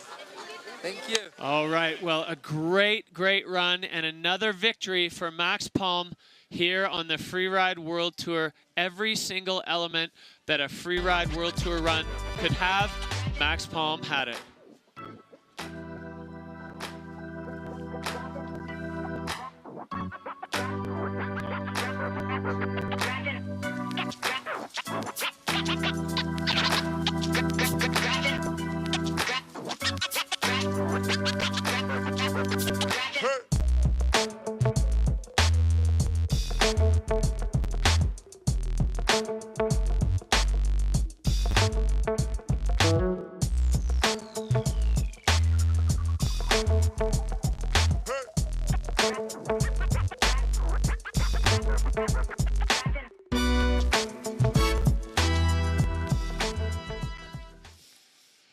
Wow, what a day we have just witnessed here at the Bahkira Barrett Pro. Absolute fireworks from top to bottom. I mean, to sum it up, just passion. We saw passion from start to finish. Katie Anderson starting things off here with that win. You know, a huge step for her to go from cut from the tour to right back on with a win. And Michael Morn defending his title from Bahkira Barrett last year. It was amazing. The crowd have been so fired up, a little caliente.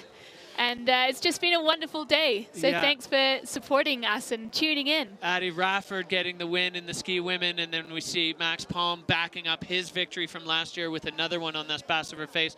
Bahkira, Spain, it's just been such an incredible show. We have 2 of your favorite home sons down in the finish area that we're going to catch up with, Abel Moga and Aymar Navarro. First of all, just tell us what it's like skiing in front of that crowd. That's incredible.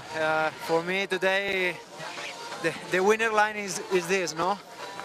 Stay here and have the opportunity to have this at home with all your friends, all you ballet. For me, it's for all my life. It's a really special day for me. And yeah, and of course for Abel. Yeah, and he landed the run. Redemption out on the face there, Aimar. That was incredible. And Abel, your run had absolute fireworks. How did you feel in the middle of that massive front flip? Oh, the front flip actually tasted too good, but at the top part after the avalanche, I thought that the snow was shitty, but not that shitty that it was. But yeah, I did a couple backslaps and some mistakes that they put me on the 7th place, but I'm proud for being here, see all the people enjoying the show, and you guys on the other side of the screen. Aimar, we saw some emotion from you in the finish. You know, when you pulled your goggles up, definitely an emotional time. You have seen this event from an idea to now this. Tell us about that journey and what it means to you to bring it from just your idea to what it is on slope right now. Yeah, it's crazy. That people, it's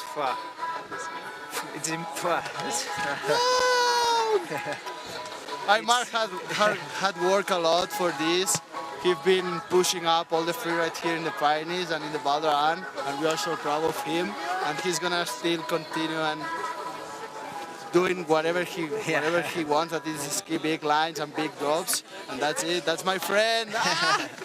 Yeah, for me it's a pleasure to be here. And yeah, when I started to talk with Nico and Vaqueira to have one stop here in Val d'Aran. I imagined that, but a lot of less than this. And now, last season was incredible, but that season was huge. And I think it's the best moment to say goodbye. I think I prefer finish my career like this. Now, I don't need more. Yeah. Aimar, that is such beautiful words, and you have given so much to our freeride community, from fostering talent like Abel to bringing us here to Baqueira Beret. I want to thank you from the bottom of our hearts, and we look forward to seeing your next adventures. Thank you for being with us. Of course, thank you guys, thank you to all the family of the World Tour, because he worked everybody a lot to have this show, all the riders. For me, it's the most important in that trip. It's I know a lot of good people, really good places, and for me this is it's an incredible experience. When I am younger, for me, staying one stop of the FIRA World Tour was a dream, and finally I am here. I don't know, 7, 8, 9 years, and stay in Verbier, and I think it's a good decision to finish here, because this is incredible. Well, poignant words from Aimar Navarro. You heard it here. That is going to put the exclamation point on his Freeride World Tour career, and what a way to finish it here in Baqueira Beret at the event that he brought to the Valley, in his home valley. A massive thank you from the entire freeride community to Aimar Navarro. Thank you so much, Aimar, bringing it all, and wow, what a way to wrap it up. It couldn't ask for a better moment there here at the Baqueira Beret Pro. The atmosphere is incredible. All Beautiful right. moments. So we have a brand new feature here at Freeride World Tour. It is the Rider of the Day. This is going to be voted by you. Vote.freerideworldtour.com. You are going to get to have your say on what you thought was the highlight of the day. And honestly, Anna, I don't know how people are going to pick. Well, there were some absolutely outstanding moments out there. The riders have smashed it in really tricky conditions, so now it's up to you. We want to hear what you think, and we look forward to announcing it soon. All categories are in play. Make sure you log on to the freerideworldtour.com website and have your say. Anybody is in play. It could be anyone. On behalf of Anna Smoothie and myself and the entire Freeride World Tour team, we would like to say a huge thank you to the whole Freeride world for being here, joining us in Spain at the Baqueira Beret Pro. We are off to Andorra, to Ordino Arcoles for stop number 2. Looking forward to seeing you there. Unbelievable. Such a magic time here in Andorra. You've been going to the gym, man. Real strong legs. A big backy, so smooth, and he's riding out with pace. Oh, yeah. Well Welcome, welcome, welcome, friends, family, Freeride fans, Freeride World Tour. We are in Ordino Arcolis in beautiful Andorra. It's our gracious host for this, the second stop on our whirlwind tour. Yeah! Oh, he laid that out like an Olympic diver. That was just so casual. Fucking made it!